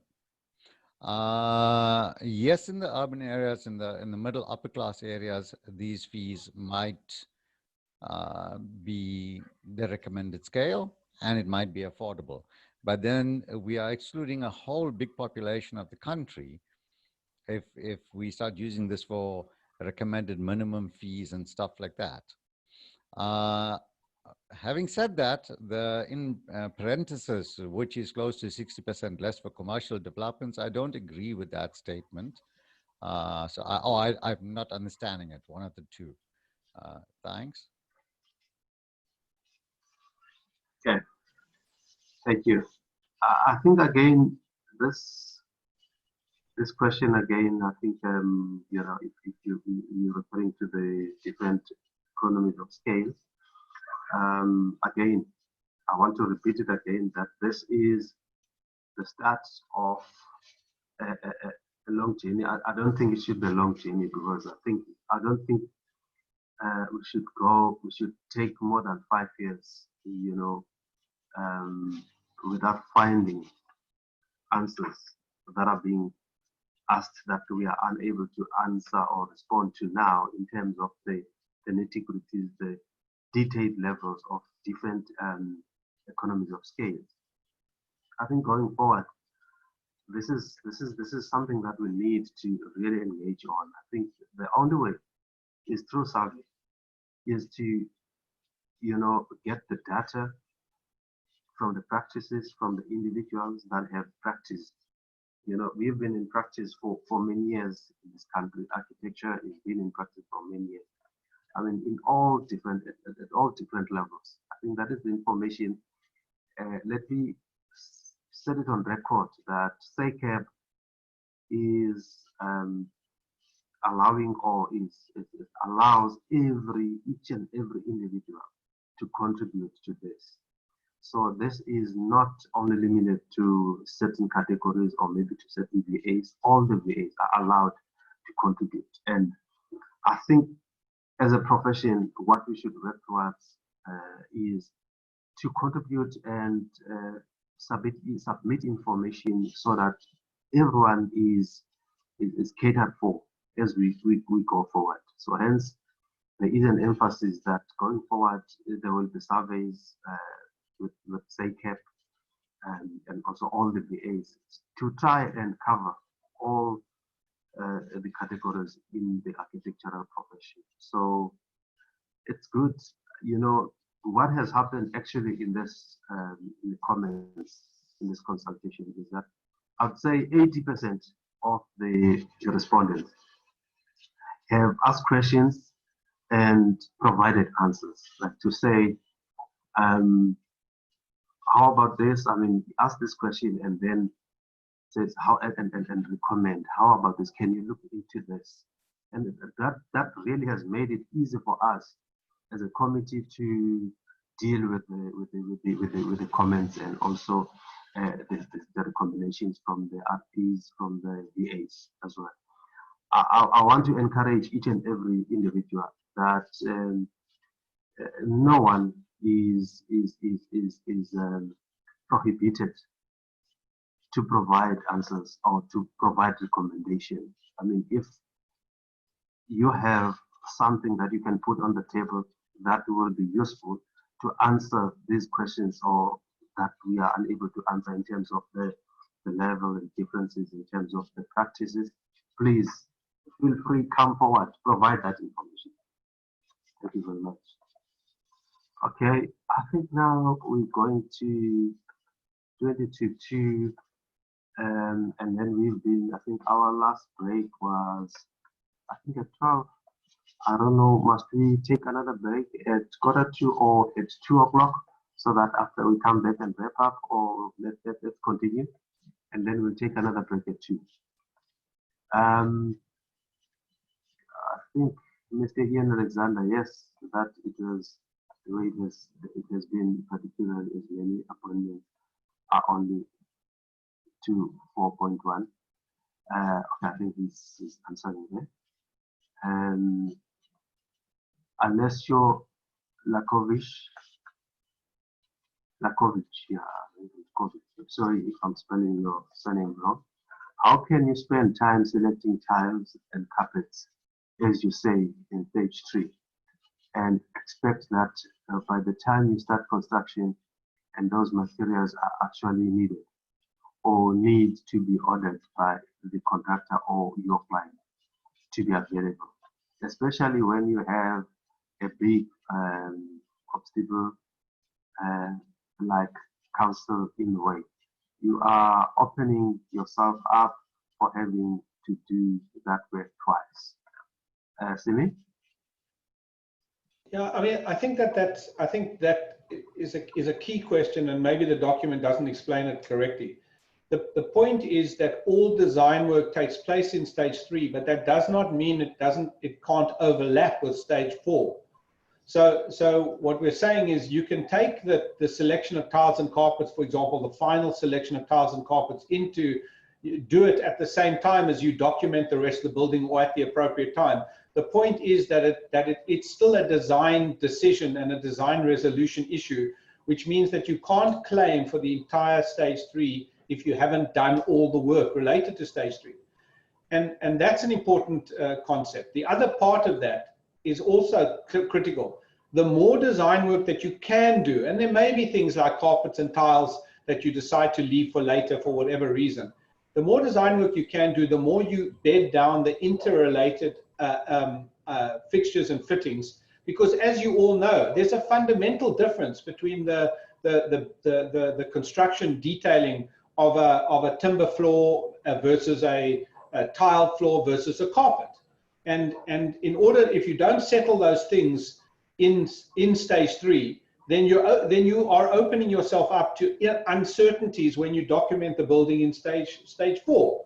So you can always, again, because these are guidelines and frameworks, in an ideal situation, you would do all the design work, get the client to sign off everything, including selection of tiles and the choice of the type of kitchen and so on and so forth, everything. And then you would go on to documentation and tender and so on. In the normal world, there will be some compromises, but the point is to understand those issues and understand the risks associated with those issues. So to minimize the stuff that you take into the stage 3 issues that you take into stage 4, because they'll be like extra baggage. You find you've got the wrong tile, you've got it, or you choose a tile, and then you have to change the mortar mix, the screed mix, because the tile has to be a particular type, or you have to have an anti-slip membrane or stuff like that. Suddenly you have to introduce costs and issues into stage 4, which should have been properly considered in terms of development of the design in stage 3. All of these are about balancing those risks and those issues and claiming, associating the appropriate fee and claiming the appropriate fee at the appropriate time when you invoice. Thank you. Mr. President, if I can make a comment, please. Yes. I just want to back what. Go ahead. Thank you. Thank you. I just want to back what Simi is saying now, and I'd like to just take it one step further. One of the reasons we struggle in stage 5 and 6 to actually manage time-wise is partially due to the fact that we haven't done our work in stages 3 and 4, 2, 3, and 4 correctly. If everything is fully documented and everything is completely resolved, by the time we actually get to stages 5 and 6, well, 6 definitely, but stages 5, we actually should really be doing administration on site. Some projects are more onerous, and sometimes it has to do with the contractors that are appointed and certain issues around that, and a lot of reporting, which doesn't always, I think our fees don't always account for the amount of reporting and the amount of additional work that we need to do for many of the public bodies. But I do think that if we don't make the right decisions in the stages 2 and 3, we exasperate the situation all the way through. I want to just make one other comment, which actually refers back to the fact that SACAP, we're discussing this possibility of SACAP actually being able to produce or being part of a survey like this.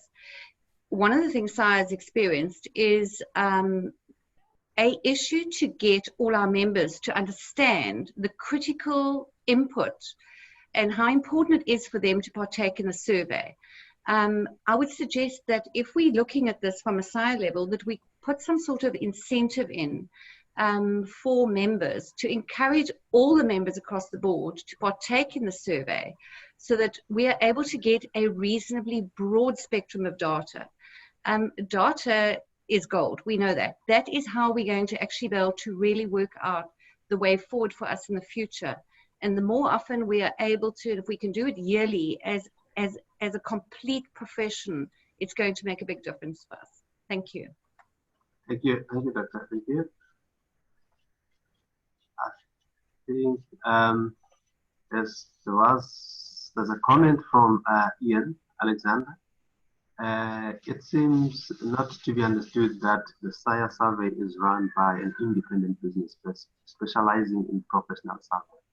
So yeah, basically that's he's explaining that. I know, Simi, can you maybe just give a background of this, or maybe just add a few words on what Ian is saying?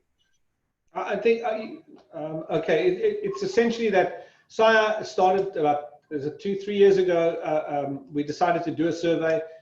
We contracted it out to a third party. I can't remember their name. Someone can remind me. Anyway, they're a third party market research company, and they are leading edge. and they get all of the data. In fact, I think the data goes to Sweden or something like that, and it's aggregated by them and they produce the SAIA benchmark survey reports.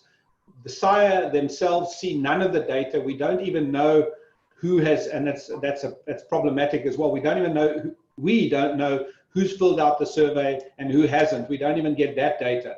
So the data is completely anonymous and is aggregated by this expert in market research, recommended to SAIA at the time. If SACAP does it, they'll have to go out to a tender, I'm sure, to get a number of companies to do the research. But the whole process is anonymous and at arm's length. It's done by those kinds of market research companies that have a code of conduct for anonymity and confidentiality that cannot be breached and hasn't been breached.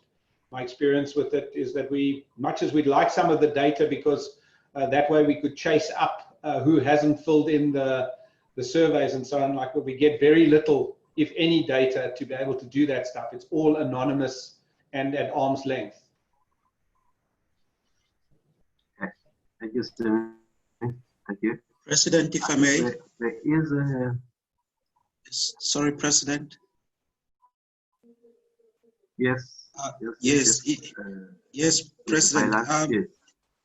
From the position of SACAP Council, we had considered the survey from SAIA, and we did view some of the comments from other VAs that the survey might actually be misconstrued towards SAIA members, particularly professional architects, and not necessarily looking at the other professional categories. We reviewed all these concerns from other VAs, and as SACAP Council, we felt that it was in the best interest for the profession to adopt the SAIA survey and guide us in getting the fee publication gazetted. And we are aware of the concerns from other members, other stakeholders within the profession. And indeed, going forward, we will, get our own surveys done and ensure that there's representation of all the other, other VAs within the profession. The SAIA survey was readily available, and we felt it was the best decision to use it at the moment in assisting us to publish. Thank you, Mr. President. Can I say something? I just want to add to that. And the SAIA survey was not specifically designed for this purpose. So it wasn't specifically designed to establish fees, but it did have a lot of information that was seen as that it could be useful for this purpose. If a survey is done with specific aim at establishing a guideline fee or baseline fee, that survey should concentrate a lot more on the actual costs of the different types of companies, of running costs on to determine what it costs a company to provide service. This wasn't a specific, and Simi, you can correct me if I'm wrong, but as far as I remember, this wasn't what the SAIA survey was about. And it was more, the SAIA survey was more to establish the state of our profession, what are the people, what are professionals charging, and why is it going, why are things seem to be going down. Architectural professionals are one of the lowest professionals, the lowest paid professionals in the market. Architectural staff is not paid what it should be paid for the level of education and expertise. And we wanted to, when that survey was put together, it was more to establish where we are and get a snapshot of what is happening. So that's just my my comment on that. Thank you. Thank you very much. Okay, let's move on, colleagues. This one is comes from Lomi Mokoka. Does SACAP have the power to intervene in a situation where some government departments rearrange the percentage allocation per stage? They take it upon themselves to overload stage 6 to sometimes 35% and completely disregard the SACAP's allocation. I think this one is, I've experienced this. I think most of us have experienced this. Those that are working in the public sector, that there has been actually something called a CIDD contract, you know, that I don't know why as the profession have to sign an agreement that has been prepared by CIDD. And this is such a critical question. And you know, how far do we allow the clients, you know, to actually shift the percentages around to load the end of the project, which is your stage 5 and stage 6. Some of the clients take it to an extent of loading 40% there, and from stage 1 to stage 4, you work for 60% or even lower than that. You know, so what is the take on this? This is the question here. Anyone who can attempt to answer? And how? Yes. President, if I may, I am not aware of such practice, and it's clearly unacceptable on the part of government departments to, you know, to be reallocating the percentage to different work stages. You know, it's really unacceptable. But, you know, of concern to me, what I see happening as a state rep and a member of council is seeing RPs out there offering ridiculously low discounts, which I feel, you know, it's a violation of on the code of conduct, and this behavior should be, you know, it shouldn't be practiced. With regards to reallocation of percentages throughout different work stages, I'm absolutely not aware of such a practice, and I don't support it. Yeah. Thank you, President. Yeah. Maybe to be more specific, I'm not going to. I think we have implementing agents.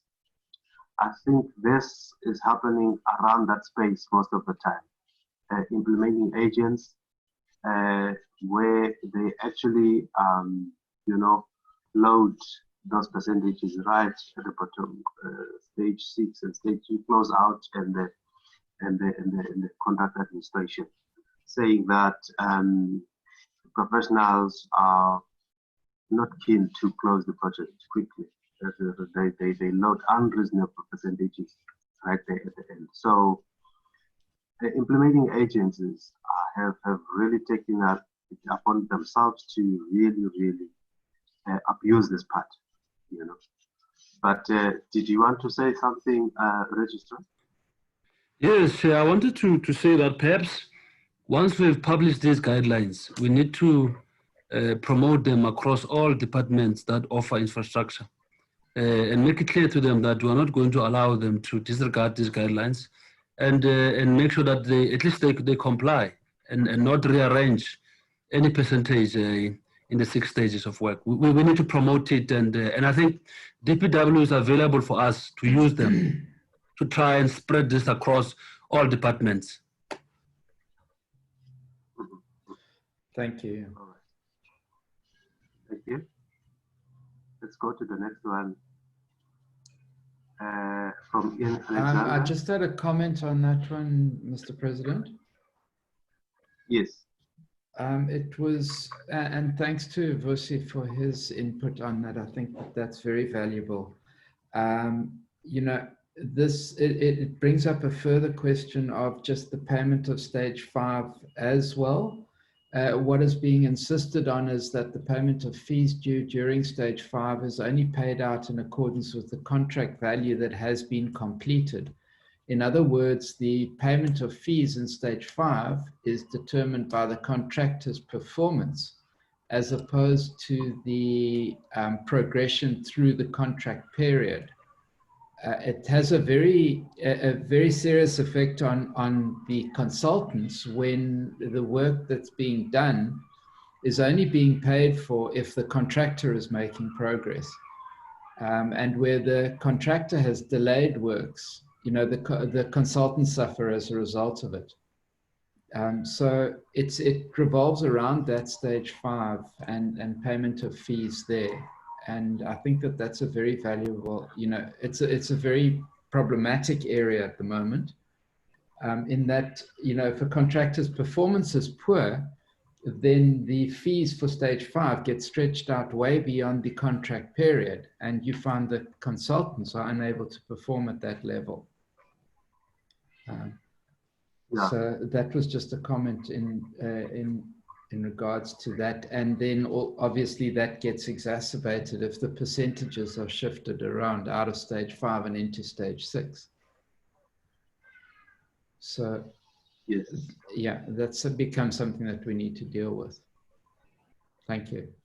Thank you, AJ. Thank you very much. Colleagues, now we will be hitting 2 o'clock, and may I ask for a body break of about 15 minutes? We'll come back at 2:15. Then we will continue with our Q&A. Are we happy with that? Okay. Yes, Chair. That's fine, President. Thank you. Thank you. Be back at 2:15.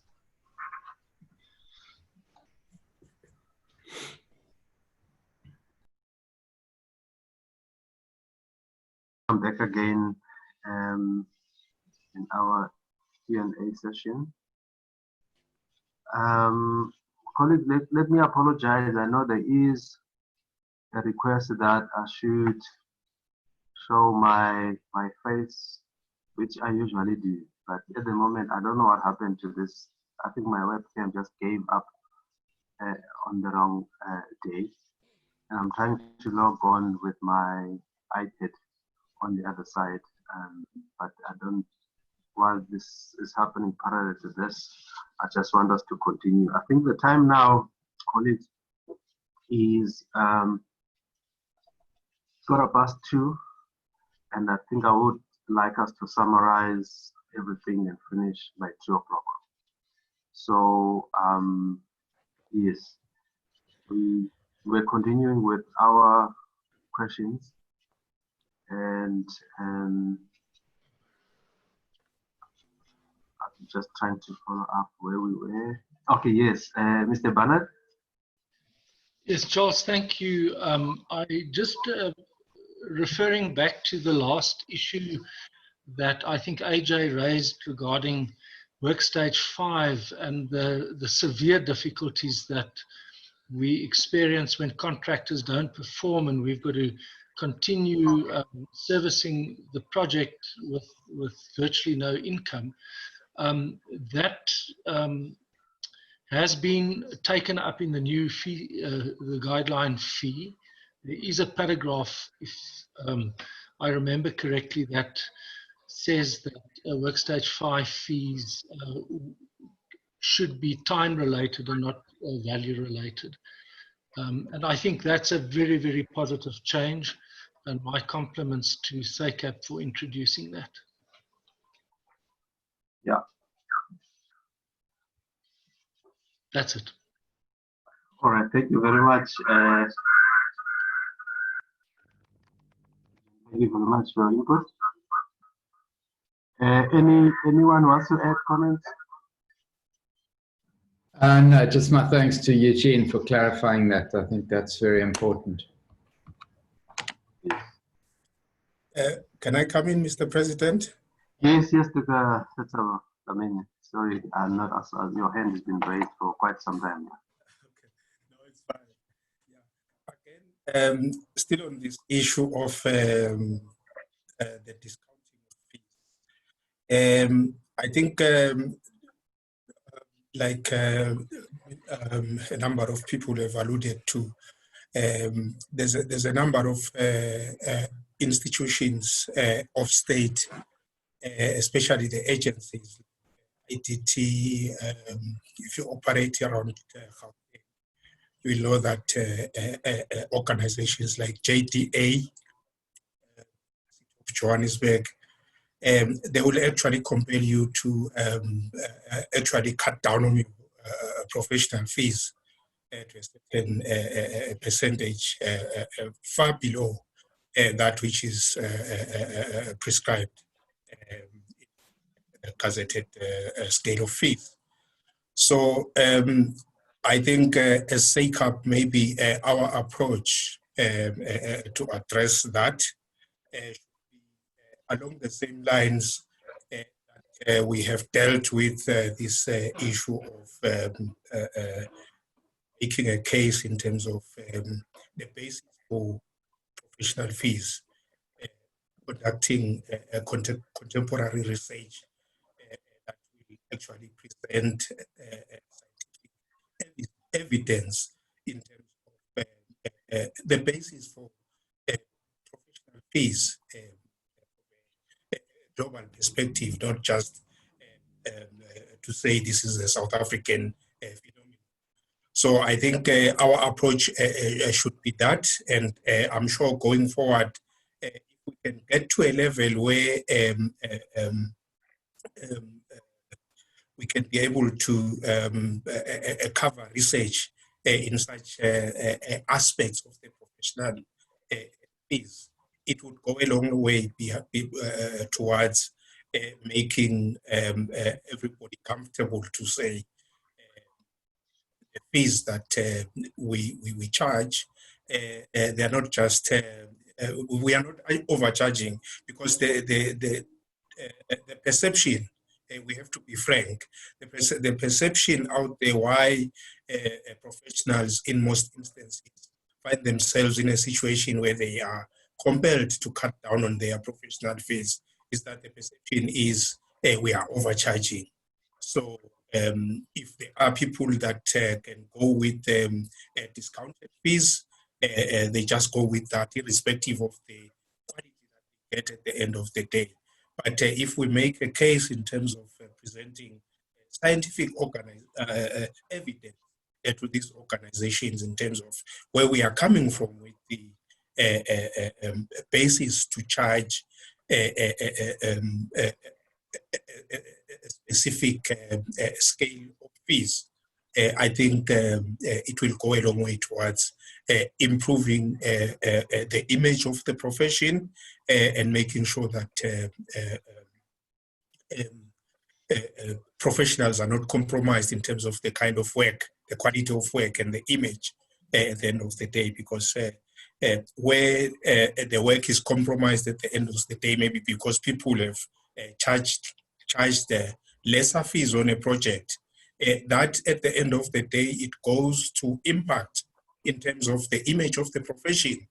And one amongst other things that we are charged to do as council is to make sure that we protect that at all costs. Thanks, Mr. President.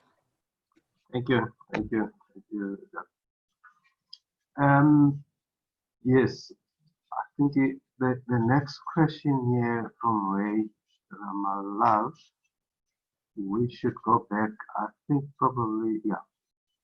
We should go back to basics. A professional accountant auditor dealing with architects should be appointed to recommend various fee structures, advantage and disadvantage, a percentage method of calculating fees and its shortcoming. This is only suitable for large building contracts and requires a QS. B, small contracts with itemized and the client knows what they are paying for. C, we assume that they understand. They understand. Generally, it is assumed drawing only. What about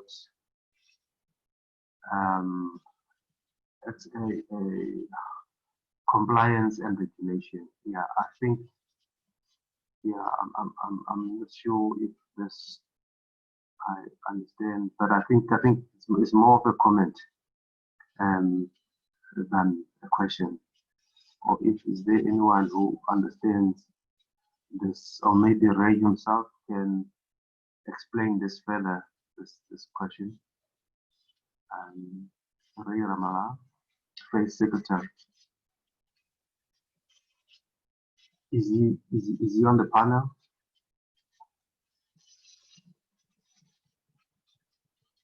Okay, it does not seem to be here. Okay, Videsh, are you able to give a clarity on this one? Thank you, Chair. I think the only thing I can make comment is maybe clarity on the last point about XA compliance and regulation. That XA obviously refers to energy efficiency, compliance and regulation in terms of national building regulations. That is a standard service. I believe we don't need to specify or charge extra for that. That's not an extra service. It is part of a standard service. If you don't do that, then you are not providing a full service. You're not providing what, or should I say, you're not compliant with the code of conduct if you're not doing that, or getting someone to do it on your behalf and subcontracting it out. Thanks. Yes. Okay. Thank you very much.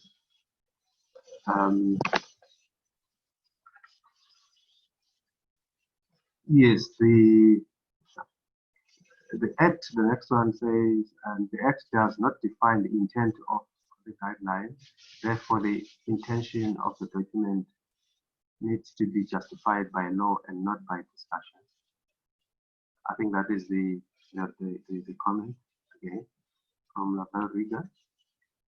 The next one, can SACAP specify a minimum service to protect public from funding? Videsh, do you want to say something there?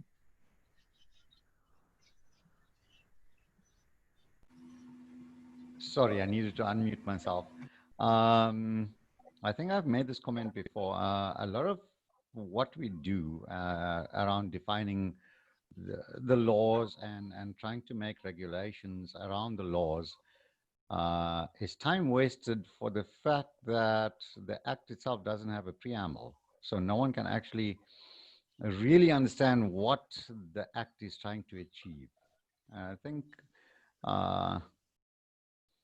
if hopefully someone from government department is actually listening to this, that needs to be added to the Act, or it needs to be defined properly in a preamble or something of that sort. So sorry, just a comment. It's not really an answer to the question. It's just a comment on the question. Thank you. Chair, if I may. Yes.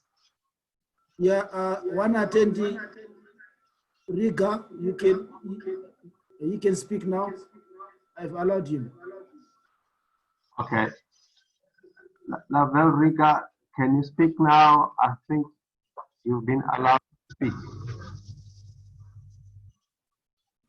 Yes. Good day, panel. Yes, I've got a question about qualification. How does qualification qualify competency? And where does competency by experience and knowledge, purposeful and experiential in education and learning fall under and be considered? I'd like that question to please be answered. Sorry, can you, I did not I'd like hear that to know, properly. yeah, I would like to know, how does qualification qualify competency? Yes. So, because since competency is also justified by experience and knowledge, where does this fall under and is considered in relation to a lot of what we have discussed today, because there has been mention of how competency and complexity go hand in hand, yet how does this relate to the RP's category? Yes. Okay. Chair, if I may? Yes, ma'am. So to answer that question, the experience that's from purposeful experiential education and learning, that falls under or is included in the Act via recognition through RPL. Further to that, the special consent and limited special dispensation consent in the IDOW, that also addresses the experiential learning. In terms of competency, or how does education determine competency, if I can just share my screen again, we can speak from the screen, then it'll be much clearer. Because the educational requirements are not set by, are not arbitrarily set. There's a whole host of processes that go in. For example, the ALS would speak to or apply to SACAP and to say we want to register this qualification, and the ALS would have aligned their qualification to Canberra's requirements in terms of international comparability. I'm not able to, okay, here we go. So when we look at these qualifications are benchmarked against Canberra's requirements or whatever requirements of the ALS, and then that ALS is validated for international comparability to the Canberra Accord. And when we look at, for instance, the architectural draftsperson, this person is starting at an NQF5 level, and then this person is only studying for about 120 hours per se. So compared to what education a person gets at any other level, the hours go up and also the knowledge goes up. But those education hours and those education requirements are based against these SACAP 10 competencies here that I'm highlighting. We have 7 of them, but this is where the basis of competency comes from. So the competency is not arbitrary. It is what is accepted internationally or expected internationally for the professional architect. And I must state at this stage that South Africa is the first country that I'm aware of in my research, and I stand to be corrected, that recognizes the other 3 categories and has modular qualifications that allow for registration at these categories. So there is mobility or articulation all the way up via the various processes.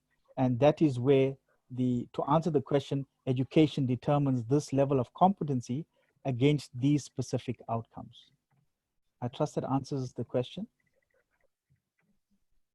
Thank you. Lavelle? Yes.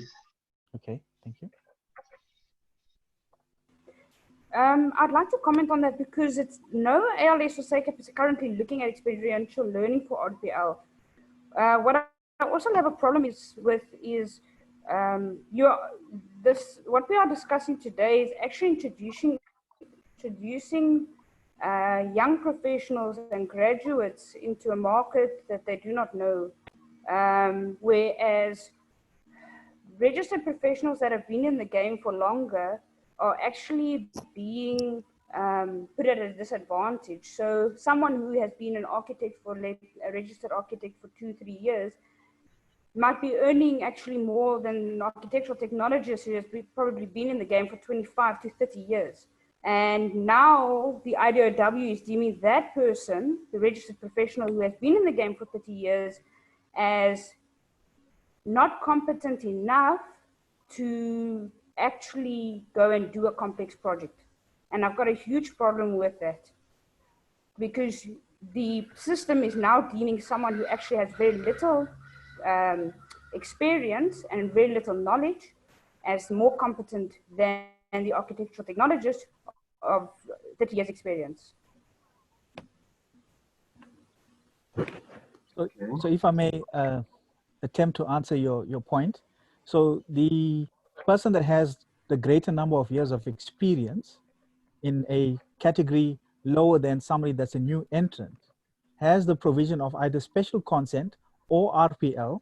Now, let's not confuse the issue. The issues of RPL working and special consent being active is different from the whole policy. The policy of, or the determinations of the educational qualification, it's done and dusted. There's no going back. That's determined by the standards generating body, CHE, SACAP, Canberra, and so on. So there's nothing we can do about that. The issue that I'm hearing, and I could be wrong, is that the newer entrant is now overtaking or more preferred or is in a better position to get work than a person with many more years experience and many a diverse range of projects under his or her belt. That is now a business thing. That's nothing. The IDOW is not determining that. The IDOW is simply stating in a clear logical format based on educational requirements, where are you at risk if you work outside of your category, and where are you placing the public at risk where you work outside of your category of registration. So the categories yeah, sorry. No. So the categories of registration are based on the educational qualifications, and the educational qualifications, again, I will say, are determined by standards generating body of that particular ALS or institute, which is then, or that institute then takes that unit, that qualification and goes to SACWA and says, can you validate this? Are you happy with this? We would like to be registered to offer this education. So the competency that is required in terms of SACAP's 10 competencies is aligned to that education, or the educational qualification is aligned to SACAP's 10 competencies. So when we look at the Higher Education Act, or the changes in about 2007, it brought about the various changes and the realignment of the NQF or the existing qualifications, or the qualifications that were existing compared to the newer qualifications. So the newer qualifications bring an immediate alignment to the IDOW. And again, the prejudice that an experienced professional has is now a business thing. It's unfortunate. So the only option or opportunity for the person that's being 30 years in the industry, who has to now compete with a junior that just enters the market at a higher category of registration, has to either apply for special consent or RPL. And those are their options. And it's not that the IDOW determined this. These are educational requirements, not set by IDOW or SACAP by itself. Another problem that I actually have with this type of assessment is that there are many people or professionals of a higher category that are actually selectively doing design work and stuff like that. If you look at many architects, they're wanting to focus on design. If you look at your architectural technologists, and that they are the ones focusing on the technologies of the projects. So now my question becomes, how do you deem competency in that regard? Because the architect who is only focusing on design is actually limiting his own knowledge, his or her own knowledge, by focusing on that area, while a technologist and whoever is doing the detailing, they are actually the ones gaining the knowledge. So you are taking away from that competent person and saying, no, sorry, but what you know doesn't, and is not in line with your tertiary qualification. And you know what, rather go and do RPL application or try and get in by and submit your stuff to SACWA, but that's not a guarantee. So I do not agree with the tertiary education doesn't set a basis for anything except for a basis of understanding where you're going in what the industry is about, perhaps, and also it just gives you a qualification. That education has to be built on. I'm in agreement that all education has to be underpinned by practical experience and experiential learning and demonstrated as such.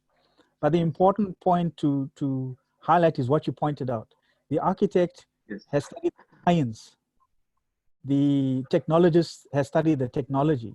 So in my own research on this whole issue, because I came in as a systems analyst and a systems integrator to understand all of these things, I'm from an engineering background, electrical engineering. I'm not an engineer. That's what I've studied. So the science refers specifically to the science of things, whereas the technology uses what was learned in the science to use that technology to advance mankind. So you are right to say that an architect limits himself, but he's not limiting himself. It is his scope of expertise. It's his scope of study. His scope of study is the science, the design, the art, the history, the literature. Whereas the technologist, as you say, is doing the detailing or the more practical stuff. That is their job. That is what they study. They study to bring in the application. So one does the determinations while the other does the implementation. Not to say that a technologist is the only is going and laying the bricks and doing the manual labor. It's not that. Whatever category of registration you are at has been benchmarked against what you were required to study and what outcomes you were supposed to meet or prove or deliver that you have achieved those capabilities. So the issue of we cannot say that a technologist can just do some self-study or whatever the case is and then just become an architect. You have to meet those same NQF requirements, whether it's RPL or by formal education. I hope that ties it together in terms of the science, technology, and then the competency itself, or the focus of each professional or a category of professional has a different job to do. They cannot, in a job or a project, it's determined by the principal or the size of the organization. Does one person do all of the work, or do I implement and bring in structures to outsource work, or have other people doing different specific tasks that feed into the main project? All right. Thank you, Kevin. Thank you for this. Yeah, this debate is more in line with IDOW, but I've opened it up because I don't want to cut anyone on this issue, and we will be doing the same, by the way, not in the near future for IDOW. And yeah, I think this debate really resides in that space of IDOW. This one is more on the fee guideline kind of, but I do not want to just dismiss it, not entertain it. And you can see that it's a long debate. It can actually go on and on and on and on. Okay, can we move on? Yeah, I'm looking at the time now. It's 22:03, and I think we're just gonna have to wrap up now because the questions keep on coming, and I know they will never stop.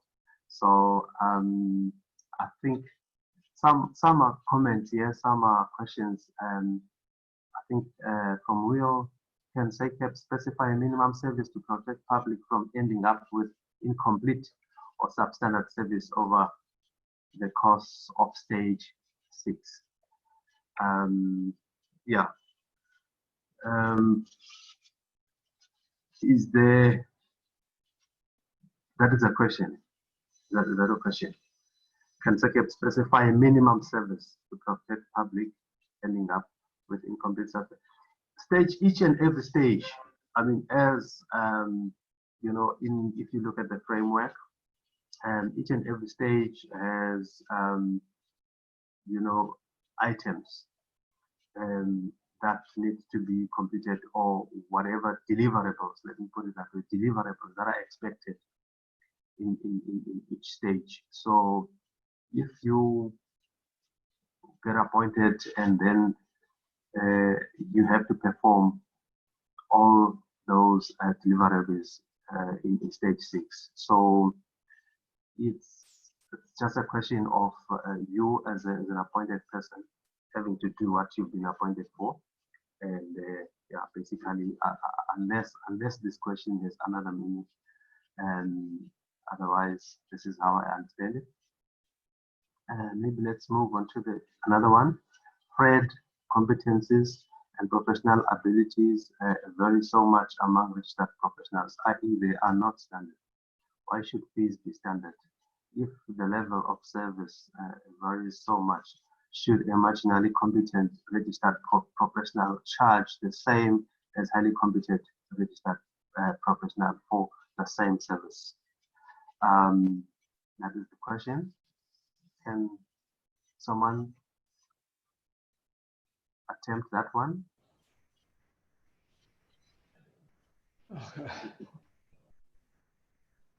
Yes, well, I think it's a good question, and that's why we keep stressing at this stage in the development of or in the development of the fees framework and guidelines. At this stage, we recognize that this is an average size practice, average on all levels. It's average, and it probably is skewed to architectural professionals, although some practices have a large degree of other architectural professionals. It's skewed to architects directly, but that is the data we had available. As more data becomes available, it's quite possible that we'll have different fee scales. But on the other hand, certainly the fee scales, the guideline fees related to various professionals, again, it's a question of explaining to your client the basis of your fee proposal on that particular job and why it happens to be legitimately different from the averages in the fee guidelines. That's the whole point of it. There's a framework of services across each of the stages, and there's a fee. If your fee is lower, as long as you can explain that satisfactorily to yourself and to your client, and if there's trouble to SACAP, then that is how you should view it. Later on, there may be more differentiation. The question is, at what point does the document become simply unwieldy and too complex? So that's a consideration. That goes to whether SACAP should be, and this is a private thought, that goes to whether SACAP should be actually a body that encompasses all the different architectural professionals, or whether there should be different registration bodies with their own standards, their own codes of conduct, and so on. So with an umbrella body like the CBE or like SACAP, rather than one council fits all. That would answer this question better, but at the moment, this is the best we've got. Chair, if I may attempt yes, a different angle, not from the fees perspective, but from the issue of competency. So the response I prepared was, competency is based on educational qualification and practice-based training. Either a person is competent or not. So far, I've seen in SACAP or in the Act, there's no determination for any range of competency, either marginally competent or highly competent. And how does one convey this to your client? How does a client determine or evaluate this? So unfortunately, either a person is competent or not competent. Marginally competent and highly competent are subjective means of measure. And unless we have any kind of objective measure, it's not a way we can answer this question. I just want to bring clarity to the whole issue of competency. All right. Thank you. There's a comment actually from Lekram Ramlal. Very seriously suggest that the end of July closing date for submission be extended to the end of August for another month due to the difficult COVID-19 pandemic difficulties faced. Okay, I think that one, yeah, a fee guideline, if I may put it, it's something that is published every year. So I think we haven't published a fee guideline since 2015.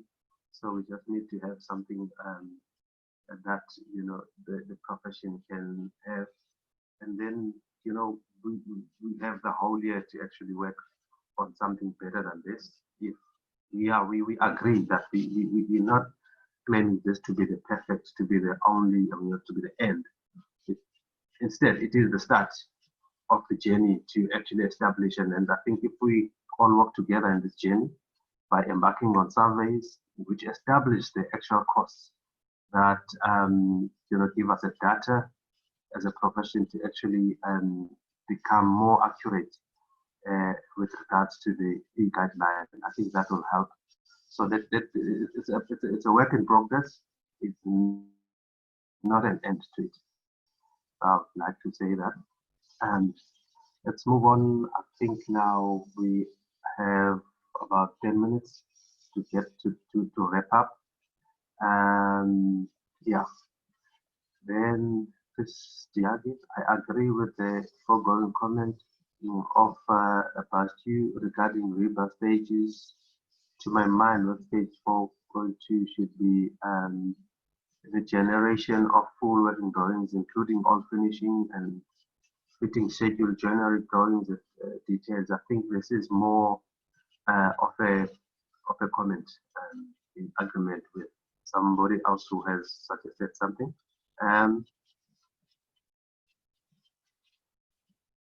I think also, yeah, the issue of phase like advice and see this document must represent on the nature, character, and impact to micro communities. Phase would like to see the intent informing policies for the formulation of the local policies to manage these land micro communities and to ensure that harmonize with micro communities. I think that is also another comment. It's also another comment from Face. Yes. Yeah. Colleagues, I think now we are done to. As I said, this is not a very, a last, engagement. We definitely will be compiling this, the inputs that have been put forward, and then most of the inputs actually have been forwarded to SACAP, and they have been taken into consideration. What is going to happen now? We will definitely collate, or in fact, we have already done that, and we will forward the information or circulate the information to all the community of SACAP, and so that you can look at the document that now you have contributed on, and then probably we will finalize, we close the consultation. And again, I want to repeat to say that we are not expecting a perfect document, but because of the absence of the fee guideline, which it has disadvantaged us as a profession for quite some time now. And what is nice about this, with the engagements with CBE and DPWI, both those entities, government entities, are actually in agreement with us, and actually CBE has been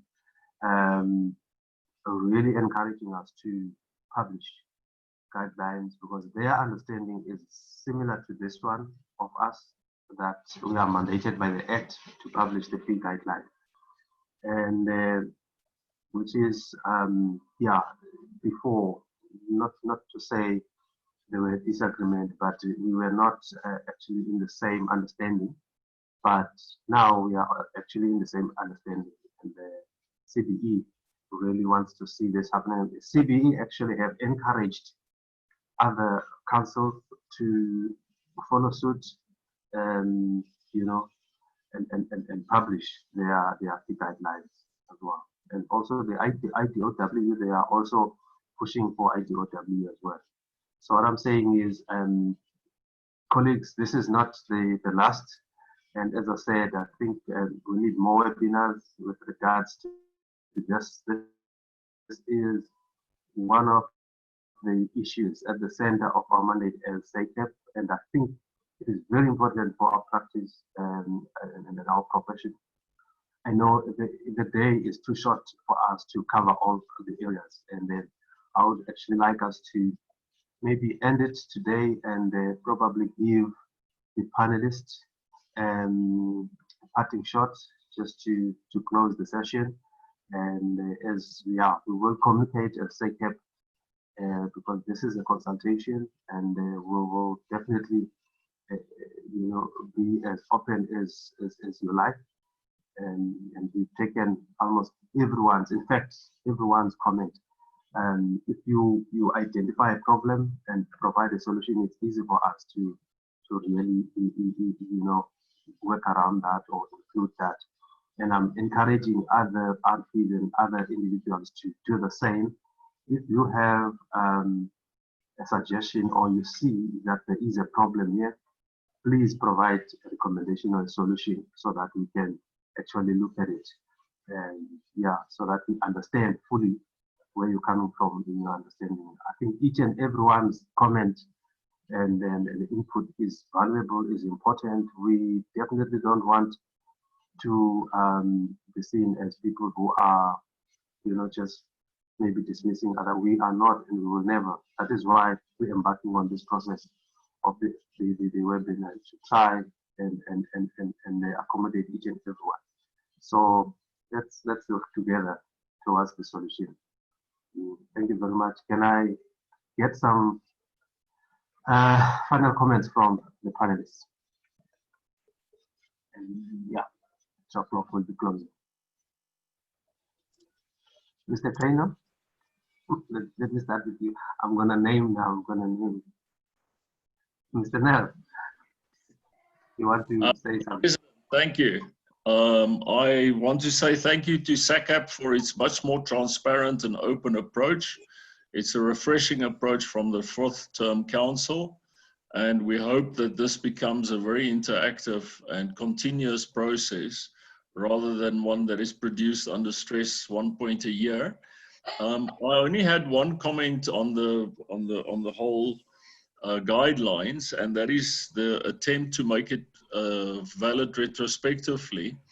And I don't think that's going to work, because once clients have agreed with a professional what the fee, what the contract is, I don't think that an outside party can affect that contract. Thank you. Thank you, Rainer. Simi? Krana, that has been changed. We took cognizance of that point, and in the document, if the registrar could show you, it's one of the comments in red. We've changed it. Thank you, Simi. Mr. Bernard?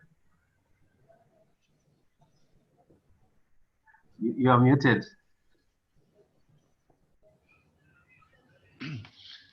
Thanks, Charles. On behalf of SIRE and in my own person as well, just also thank you to SACAP, and thank you for being bold. I was seriously encouraged by SACAP's stance today, and I applaud you, and I applaud the committee as well, my colleague Simi and all of those who served on the fees committee. It's been a mammoth effort, and you never get it perfect, but it's definitely steps forward. Thanks, Charles. Thank you.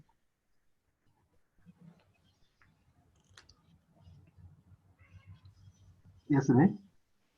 Just want to acknowledge, thank you, Eugene. And again, if we had the time to review the document with all the changes in red, I can say that, and in front of everybody, I can say that Eugene personally made a huge effort to comment and critique the document in point form, and suggested alternative clauses, many of which, I wouldn't say every single one, but many of which were adopted verbatim by the committee and is included in the framework in the red parts. If the registrar, if we had time, we would show you, but take my word for it, much of your work was appreciated and incorporated into the document, Eugene. Thank you.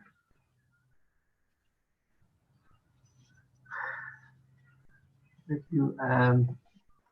Dr. Gillian, I see you want to say something. Yes, yeah. Thank you, Mr. President. Slightly off the topic, but something I'd like SACAP to consider, and it ties back into a lot of what we've discussed today. I'd like us to look at the professional exam. I'm an ISDG mentor, and in terms of what the engineers do compared to what our professionals do, I think that we are not going through a stringent enough process. I believe that the architects, and I know I'm going to get shot down for saying this, I believe that the architects need to actually have a far more a far more complicated process that they go through with proof and evidence of work and things like that. So I'd like SACAP to maybe consider that, and it talks back to the complexities, and in actual fact, as an architect or whatever level you are, depending on the complexity of work you need to be doing, your professional practice exam should actually tie back to that. I know the hours differ, but other than the hours, the actual exam is exactly the same. Thank you. Thank you very much. Thank you very much, Dr. Mr. Cunning? I concur with what Gillian was saying. I must say that in recent years, we've seen real problems in practice with architects coming out of what I believe are no longer schools of architecture, but are schools of design. And there are serious shortcomings on both the business and the technical side of the work which we're required to do. Having said that, I must actually say that I agree with the sentiments raised earlier about the change in SACAP, and I must say it's very heartening to see that there's been an enormous change in both the way SACAP interacts with the profession and the professions that are interacting with SACAP. So congratulations, well done. Thank you. Mr. Hank, Thank you, Charles. I have thanked SACAP before, earlier in this meeting already, for the work that they've done. I just want to extend that thanks to the committee as well, and particularly to Simi, who has been incredibly dedicated to trying to resolve this, and you've done it in an incredibly short period of time as well, for a very comprehensive and a very detailed document. So thank you very much. Just to come back to the SACAP exam, or the professional practice exam, one of my staff members wrote the exam, I think it was on Wednesday, the first online exam for both papers. The feedback is that it wasn't such an easy thing to get through, but congratulations to SACAP for putting that exam together as well. Both of these instances, together with the identification of works document, clearly indicates to us as the professionals that SACAP is making serious work of getting things in place that should have been in place many years ago. So thank you very much for all of your hard work and all of your dedication, and thank you for standing up for our profession once again. Thank you. Thank you, Isia? I just wanted to clarify something, because I was approached by a couple of my clients with this particular fee guideline, and they basically were under the impression that this is now the new fee guideline that's been published. And I told them, no, this is still a draft. So I would just like some clarification. Is this now the government gazette that's been published? Is this still a draft, or is this now in effect? Registrar, can you respond to Isia on that one? All right. So basically, we are still in the consultation phase. The document which was published is a draft. Perhaps what we omitted to do is to say draft fee guideline. And I think that's what has caused a couple of confusions. We've seen also in the comments, it's come out a lot. But we'll make sure that when you now publish the final one, we'll write final gazette, so that at least we avoid confusion. Sorry about that. Okay. All right. Thanks, Mr. Otna. Next, anyone? Yes, from our side, Charles, thank you very much. Appreciated for the interaction. I think it's invaluable to us. We get invaluable feedback, and most gratified by the level of engagement and the edits and things that happen to that document as it goes through the processes. I think the basis of the IDOW now is looking a lot more scientific than before. And I think that when that document finally gets out, it's going to really be one of the cornerstones that locks this in place as well. So for all the work that's going on, it's not unseen or unheard. We see it, your publications come out. Thank you very much, it's appreciated. If you could please circulate that, the revised framework with the comments in red or the proposals in red, that would be appreciated. So we could just comment on that again. Clause numbers now don't line up and all sorts of things. So would like to get that so we can just give you a sort of final feedback from this meeting. But I've got a very positive feeling going forward and would like to thank you for the interaction. So thank you all. Thank you, AJ. Thank you. Can I also, on my side, I've been receiving emails. Some of our colleagues were unable to get in. I know that I've had so much interaction with Mike Bully. He sent me some emails, and unfortunately, because of the time, I was unable to read all the emails. He's not the only one, and there are also other professionals who have sent me emails. I will make sure that I forward this to the registrar to take cognizance of these comments. And yeah, the consultation is still going on, and we will definitely make it available to everyone so that you can see that we've included this your comments and then your suggestions. I think that the way SACAP we get support, in fact we get your response. I think I've seen a list. I remember the list that we were going through. It was like about 6 pages to show that you took it upon yourself to go through each and every clause or each and every sentence with a fine comb, to make sure that you publish something that is representative of the profession. So we appreciate this, and again, we are doing this to try and have a profession that has one voice. And without, I mean, other professions or councils or professions, and let me say professions, they are, I mean, SACAP now, because we're the only one who has, the council that has published for comments, by the way, and even our IDOW is far ahead of other councils.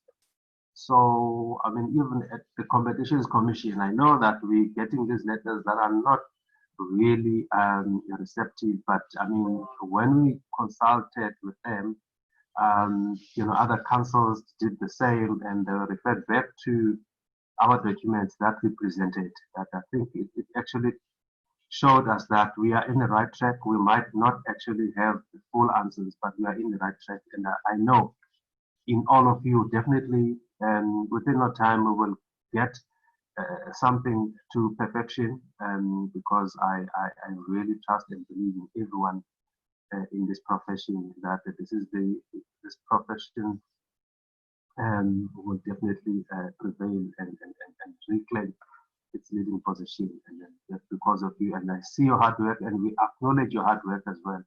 And we make mistakes. We are human beings. We will make mistakes, and but if those mistakes are towards the progress, they are not anti-progress, then please forgive us. Mr. Videsh, you are the last person, then I close. Thank you, Chair. I think firstly thank SACAP for allowing this interaction. Thank the panelists and everyone who attended. I've seen a bit of praise for the IDOW, and I'd like to add this, that yes, the introduction parts are great.